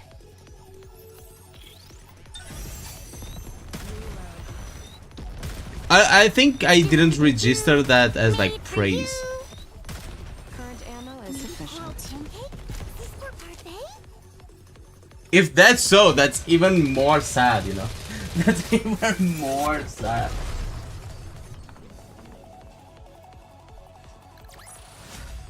Request cleared. Get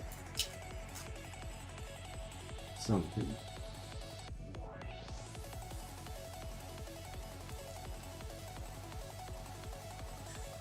Okay. What's up, sugar? A hero, NIKKE? Yeah, why not? Why not make a hero, NIKKE? Yep. I mean, tell your kid who has inferiority complex that you want her to come up with a project herself because how good she's. Okay, I can see it. I see it. I see it. Guess it just flew over my head. You do understand how important this is, right? This will be presented to the public under the Macilis's name. Yeah, and the public needs a hero. Of course I know that. Then why does your idea sound like it came straight out of one of those superhero movies you love so much? Because it did. As if. It's written all over your face. You watched one before bed last night, didn't you? I did, but that's not what led to this. It just came to me. Yeah. Since we lost the Second Surface Reclamation War, I mean, it's not a bad idea. It's actually a good idea. is a strong NIKKE. And a hero. A strong NIKKE. The people need a hero. You said it yourself before. Once humanity entered the Ark, we started trying to make NIKKEs more and more stable. Yeah, I think bro just wants to retire. Combat performance and more towards stability. But what you really need in a situation like this is something with amazing performance. And then it hit me. We need something strong enough to win anytime, anywhere. Like a hero. If we use that energy application method we came up with last time, I think we could actually pull it off. Well, well. Look at you. Maxwell roughly wrestles Suwon's hair. Aren't you something? How do you come up with this stuff at your age? Is there really something special in your bloodline? Probably. What's a bloodline? I'm saying you're smart, just like your father. Well, obviously. I am his daughter after all. I mean, Anyway, yeah. do you think this is okay? Honestly, it's a pretty childish idea. What? But it's good. And you can tell it's your idea. Really? Then it's settled. All right then. This is your project, so you take the lead. I'm just here to back you up. Go ahead and make whatever you want. I'll be right And this is how she will make, well, Laplace, right? The two of them spend night and day working in Maxwell's lab. I don't really get this part. Can you help? At your age, it'd be more strange if you even knew any of this. Why else do you think your father told me to assist you? Yeah, It's obviously. exactly times like this when you should put me to good use. Then, can I ask questions whenever I want? Ask away. Maxwell takes on a mentor role and fills in the gaps in Suwon's knowledge. Are you really sure you're okay with seeing this? Seeing what? It's not exactly a pleasant sight for a kid. How am I supposed to make a blueprint without even knowing how NIKKEs are made? I was born and True. raised under Macilis's roof. I can handle something like this. If it ever gets to be too much, just say so, and I'll get you out of there. Maxwell also shows Suwon the NIKKE manufacturing process firsthand. I'm beat. It's already past 11. Hey, Suwon, aren't you tired? Not at all. It's well past a kid's bedtime. She's built I'm different. not a kid. How are you tired already? Are you that out of shape? You Bruh. cheeky little brat. You've only got this one thing to do, but we grown-ups have a whole lot more on our plates.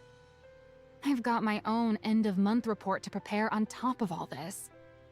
If you're having such a hard time, why don't you just become a NIKKE? What did you just say, brat? I've heard other researchers even volunteer to become NIKKEs. So why haven't you? Because then I wouldn't be me. What? Personally, I don't kids and their unlimited energy. Yeah, but suddenly they just power off. They're super energetic all the time until like you snap your fingers and suddenly they just fall asleep. I don't understand. From my body composition down to the very principle behind how I generate energy, every last bit of it is different. How could I even be considered the same individual? Of course, if you believe memories define an individual, then a NIKKE made for me would still carry the same memories and thought process as I do. So you could argue I would still be myself. But there's always the chance that even the tiniest detail could be different. Well, I guess so. And even that slight margin of error is enough that I could never accept that thing as truly me. What's up, Rico? I'll admit, maybe I'm a bit hung up about it. But anyway, most of those researchers choose to become NIKKEs because they wanted to keep researching for ages. But if you never intend on venturing outside the Ark, Evergreen takes care of the lifespan issue easily enough. So there's no real reason to become a NIKKE just to extend your lifespan in order to complete your research. You really hate the idea that much? Well, I guess it can't be helped. Keep on feeling tired then. Not me, though. Why, you cheeky little... Quit burning the midnight oil like this, or you'll stunt your growth, you hear? I'm growing just fine. No, you're not. You're not going to grow much more than that. Maxwell and Siwon spend their time together, pulling all-nighters. True to Maxwell's words, being the capable researcher that she is, whenever she isn't spending time with Siwon, she finds herself busily rushing from place to place. During those hours, she only holds up in the library that is restricted to direct Misilla's descendants. Oh, this library. Here it is. The prototype's blueprint.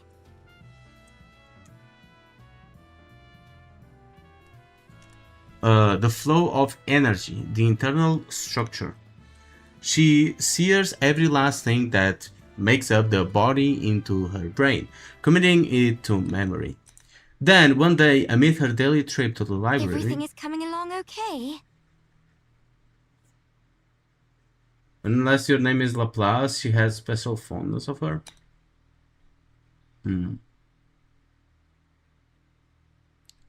Jian comes to see her. What a bitch, bro.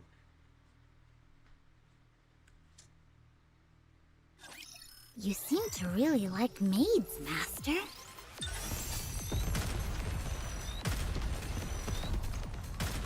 Oh. Man, I'm actually getting tired. I need to go. I need to go for a fucking walk today. Holy.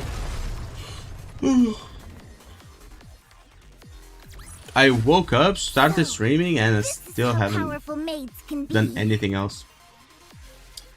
Need to go grocery shopping. Oh, actually, we're kind of done for today with NIKKE. To you. Just curious, that's all. Mind your own business. Sweetie, do you want to become CEO? Why in the world does everyone keep asking me that? Because you're part of Masilis. If we go purely by legitimacy, you'd have a stronger claim than I do. After all, you're the child born of his lawful wife. At a time when Masilis is experiencing a PR disaster. If you were to develop the very breakthrough that turns the whole situation around, there's no way they wouldn't appoint you heir. What does my becoming the heir have to do with you? Because then, I wouldn't get to call you Sweetie anymore. We'd be rivals after all, wouldn't we? Do you want to be the next CEO? Yes. There's something I want. Something you want?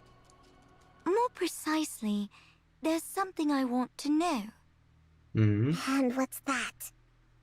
The truth of the world. Truth of the The world. truth of the world? The truth that could reveal the origin of the Nikkes. No, of the Raptures. Aren't you curious? About Nymph, a complete mystery we can't even begin to decipher. And the true nature of the core that makes up a Nikke. Also, the fact that Nikkes and Raptures share remarkably similar structures. I have a feeling that if I became Basilis's CEO, I could learn all of it. You think you'll learn all of that just by becoming Basilis's CEO? I don't even think don't like know. you can though. Just how much authority the CEO of Basilis actually holds. How many secrets they're privy to.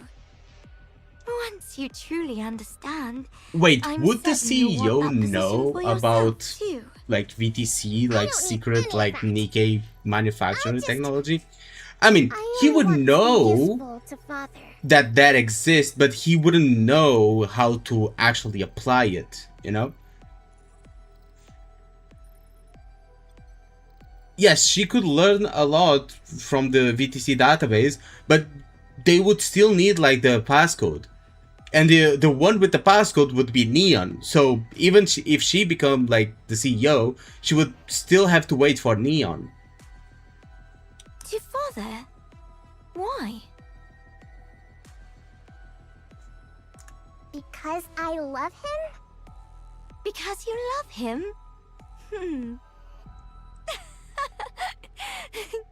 Oh, you're such a sweetie. Don't call me that. She didn't know that at the sure time. if Now she did. Father sees it that Yes, way, yes, though. yes. I'm not saying that she would know. I'm saying that if she becomes the CEO, she would still not reach her goal, which would be like kind of a deception. What? Sweetie, you're scared of me, aren't you? You think Yeah, I'm you off-putting, look and you pretty hate scary. me, right? Because I'm different from you. Someone like you could never have turned that maid into a Nikke, could you? Obviously not. How could I possibly turn Lala into a Nikke just because she made me uncomfortable? Because it was efficient. I could gift her to you while you were going through a rough patch. And while I was at it, I could even test the memory wipe procedure one more time. We both benefited. 2 birds with 1 stone, right? That's exactly why I can't stand you! Damn. Do you think I'm the only one who thinks this way? Who else could possibly think the way you do? Or Father? Actually, no. Actually, wrong, bitch. Actually, your father, even your father, thinks that you are a crazy bitch. That's actually funny. Because you would think that the CEO would be like the most cruel, most like insane person, right? Because if your daughter is like this, you as a father would be like worse. But actually he isn't. I mean, he's still bad, you know? He's still like a bitch. But he still wants to find like someone who would be like a mix of human and, well, yeah, CEO is a mix of both. And that's what he wants. He wants like Siwon to become a little bit more like Jian, and Jian to be a little bit more like Siwon. So they would like balance out. I don't know what sort of person you imagine Father to be. I mean, deep down he may be worse, but he can at least like recognize it, you know? I don't think Jian can. At least not now. But to be blunt, Father and I are very much alike. What? Do you really believe Father killed that thing because she was a spy? What are you even talking about? Have you ever seen a shred of evidence that your maid was a spy? Did you ever hear where or how she supposedly acted as a spy? She died because she either served the purpose Father assigned her, or she got in his way. I'm certain of it. Don't be ridiculous. Don't put too much faith in him. I'm sure he has ulterior motives, just as he always does. And it'll be nothing at all like what you're hoping for. In that man's eyes, NIKKE's, humans, the two of us, there's no difference at all. We're all merely resources for Marcellus. Or for himself, rather. I mean, he ain't wrong. Ella, Father. You're trying Or to didn't want to take vitamin. I suppose you don't trust me enough to believe me. Xuan shoots out from her seat. I'm not talking to you anymore. Sweetie, don't forget my advice. I don't care. Oh This no, is probably the last thing I'll 260k? ever do for you, sweetie. You ran into Jian? Yes. Yep. She told me not to trust Father. And said he definitely has some other motive this time, too. Are you gonna do the boss? Okay, I'll do the She was boss. trying to turn me against Father. Some other motive, huh? After I finish Even this. said Lala wasn't Which killed this for will being be a the... spy. yeah. She died because of some other reason. She's the absolute worst. Hey, why aren't you saying anything? She might not be entirely wrong. Yeah. Maybe I've been too naive about all this. Entrusting you with something this big, so suddenly? What in the world is the boss thinking? He must have something up his sleeve. Mm-hmm. Father is nothing like her. I'm sure he entrusted me with this for my sake. He said he believed I could do it. That he was excited to see what I could do. That means he trusts me, doesn't it? I'm telling you, Father is different. He's truly doing this for my sake. Even with Lala, he must have done that because he was worried about me. He must have acted first so I wouldn't get hurt. Yes, I'm sure he's different. If you say so, then that's how it is. You'd know better than me. After all, you're family and I'm just a mere employee. I'm right, aren't I? Yeah. Well, whatever the motive, it doesn't change what needs to be done. Let's just keep at it and give it our best. Alrighty. Days go by until Well, finally... Is it okay? Anything look off to you? Maxwell looks at the table tablet Xuan holds. Yeah, this'll do nicely.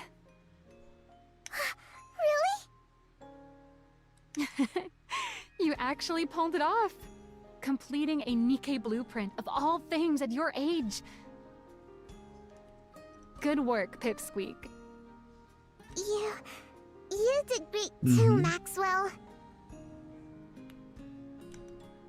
Xuan has completed her hero NIKKE blueprint. Can you see it? No? Okay. Okay, the event is locked. I don't have stamina to finish it, so I'll finish it another day. I will claim some... well, some pulls here.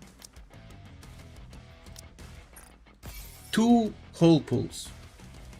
I could get more stamina, but I want to end the stream like in a bit. It's been 5 hours. It's been a long stream. Very productive. We've watched a lot of stuff. Need stamina to do the event. Yeah, it's daily.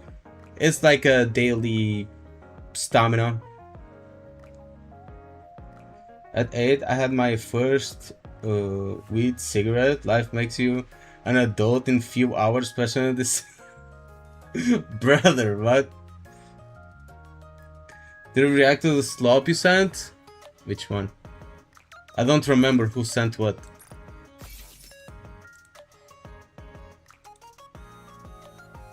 Could spend the gems she doesn't have though. Yeah, I could spend like 100 gems and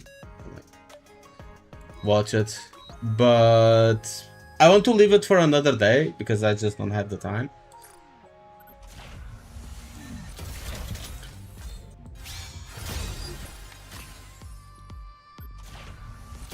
Do the boss at least? I am doing the boss. I am doing the boss.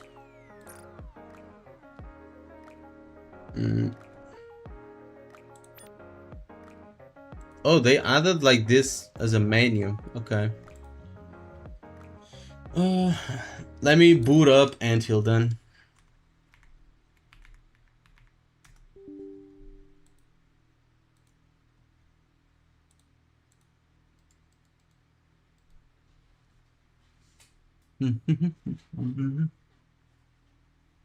The video about you getting death threats? Bro.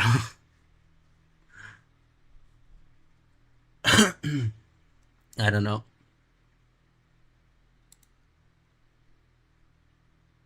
Have no idea.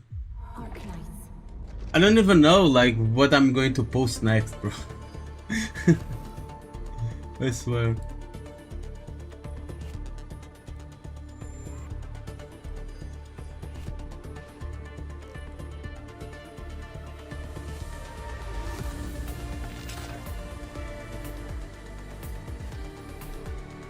Okay, so what is the boss that you're telling me to do?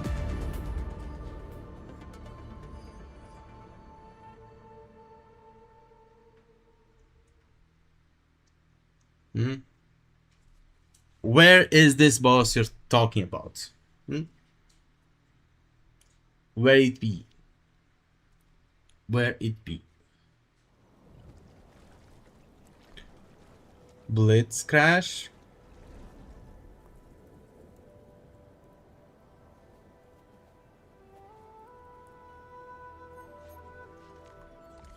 Also, we've reached 1,200 subscribers. 1.2k subs. Thank you guys very much. Don't forget to subscribe. Okay.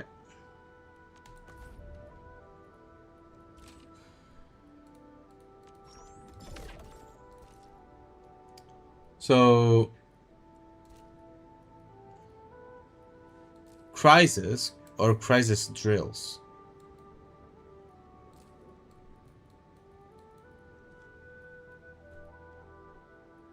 Index, which one? There's like three different crises, bro.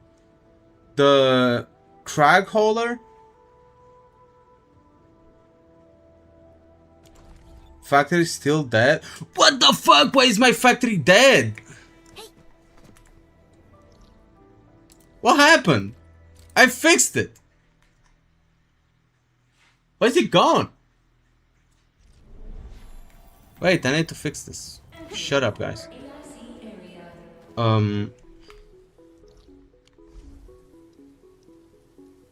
Ready for a Why is it gone? Oh, I pressed the wrong button.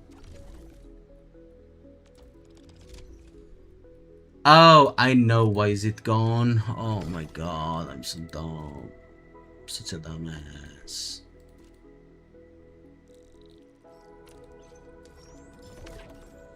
I'm such a dumbass. Yep. Should be good now.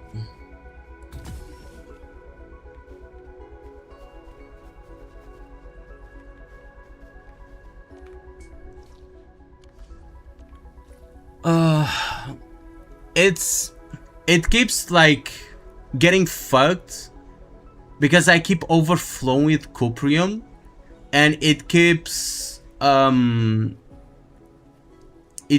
like stopping the cuprium production, which stops the here. It keeps stopping the cuprium production here, So it stops the fucking sewage from going here. Where is it? Yeah, from going here to make this to make batteries. So it keeps powering off because it reaches the limit. I need to keep logging in to like sell that stuff. But the thing is, that happens because I still haven't finished the factory, and we need like this, you know. So that's what keeps happening, and I haven't done anything to do like with this shit. So yeah, so that's why it keeps like barking itself.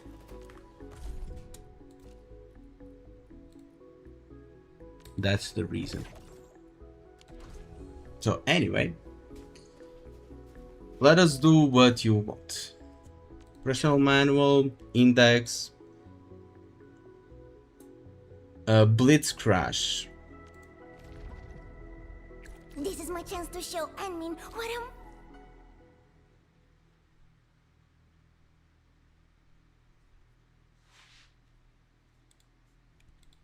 Let's see. Do solo. This is the easy one. Here's our chance. Who wants to float? A brilliant move. A rain of crimson red. There's no escape. Sterilize this area. See blood of the bed. McDonald's boss? What the fuck?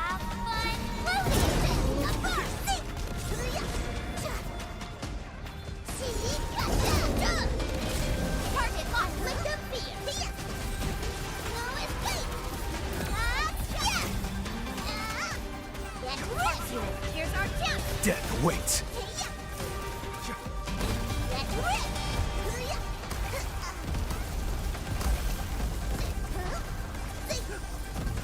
I feel much better.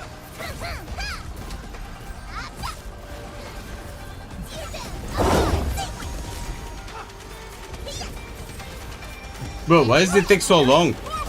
Where's level 75? What the fuck? There you go. Best thing I've done today.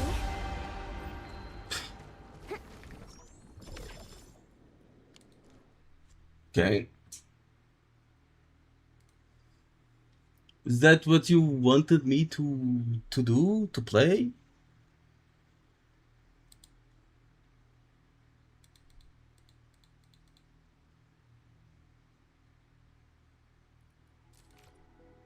Level 90? Yeah, I'll do it in level 90. Team, ready for action. Rossi from the... I'll do it level 90.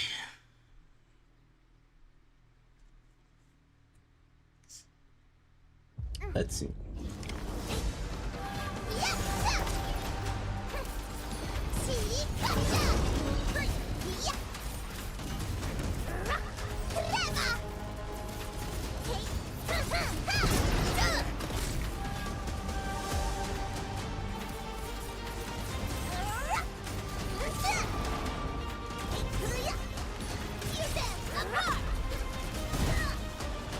Ouch.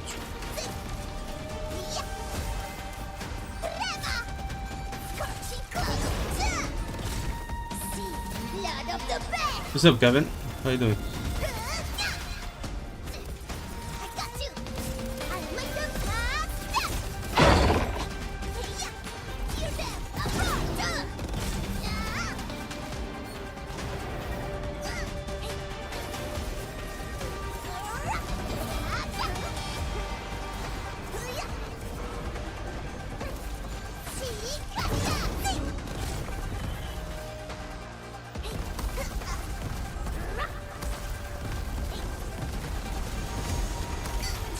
Oh, come on. That's so hard to see.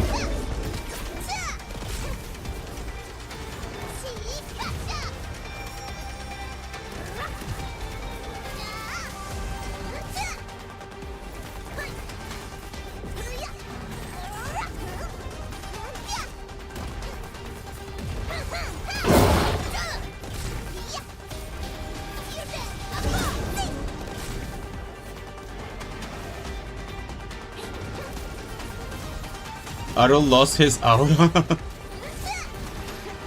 Fuck.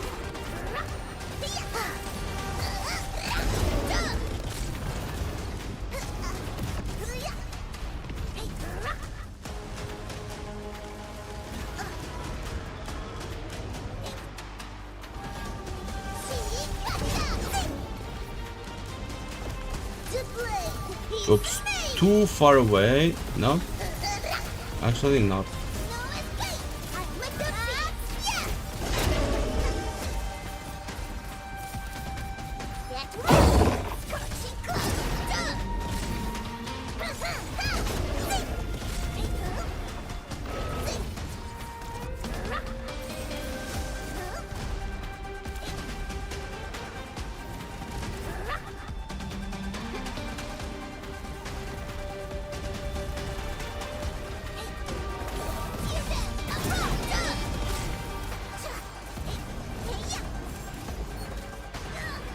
Oh, come on.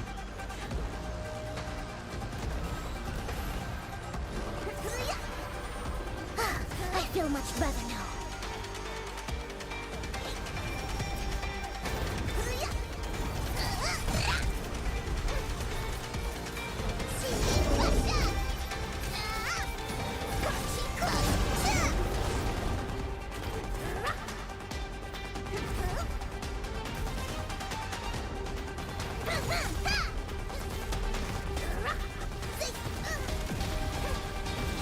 Bro, these attacks are bullshit actually.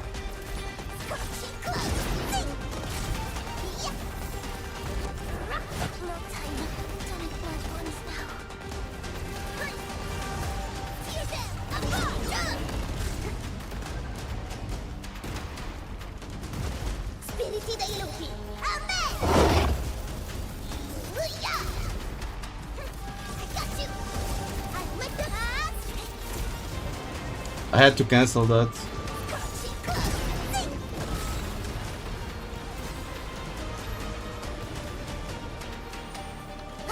I feel much better now.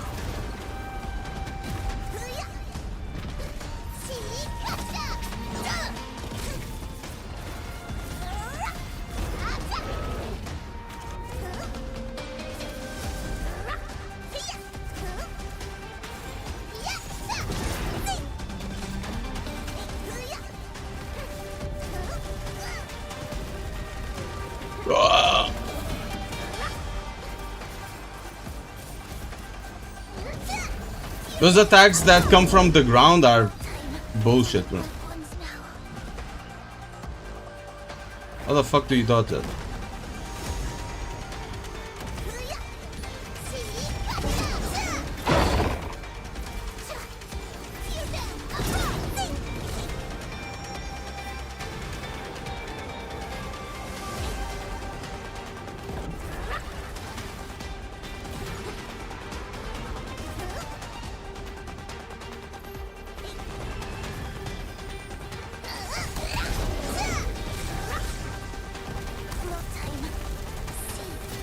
Bro.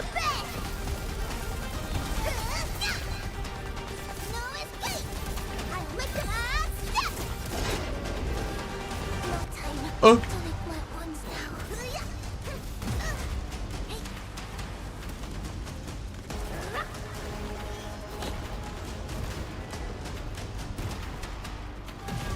Okay. Let us wait a little bit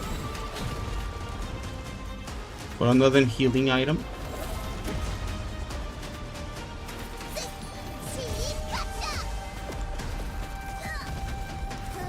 Yeah, the lightning is fucking cringe. Oh, so bro.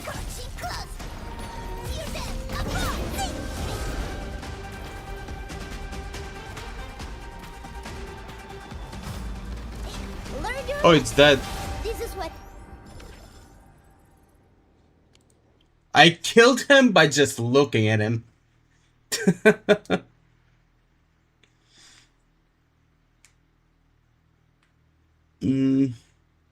Is that what Italian muscle buff says when they're about to kill someone? What the fuck? Got 2 Shinko on my first 10 pulls. 2 S-class operators on my first temple on start. Damn. It's a bunch of luck. For a mini boss, he's good. He's pretty good. Nothing too crazy. I mean, he has this one attack where he spawns bullshit lighting from the ground, which, well, it wouldn't be a mini boss without a bullshit attack at least. It's not too bad. That's cool.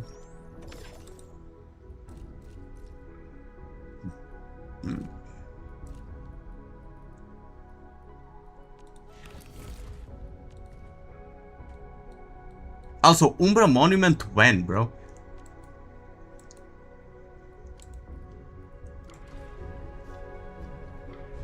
Also, someone told me to do... What was it? The Echoes of War? I've done the Echoes of War already, I think. Yeah, I've done the Echoes of War.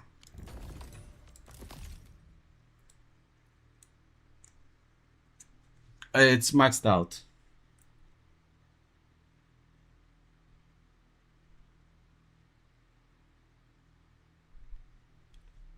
No bye. You're leaving, Saint Tontas? Are going to go stream? React to one of my videos, bro.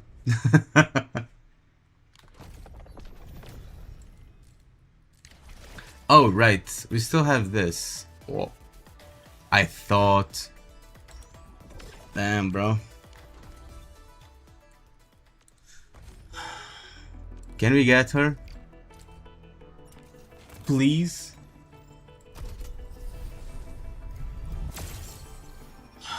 Come on, bro.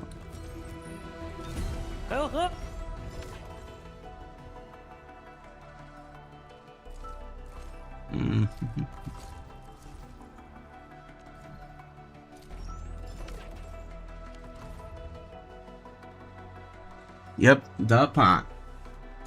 Okay, guys, I think that's pretty good for today. We got it was a productive stream. We had a lot of people watching today. I had 60 something people at some point. Thank you all for being here, for liking the live stream, and etc, etc, all that good stuff. Thank you Nanakomatsu, thank you Ghost that has been here since the start of the stream. Kevin also showed up, Glenn was here. You still have no Arcane? Yeah, no Arcane. Saint Tontos with a brain. Adol showed up. Well, I don't know when Bro popped up, but he suddenly popped up. Game Troll was here. Zal, Refried. Even Rico was here. Exer. And everyone else. Magnus was here. So, see you guys next time.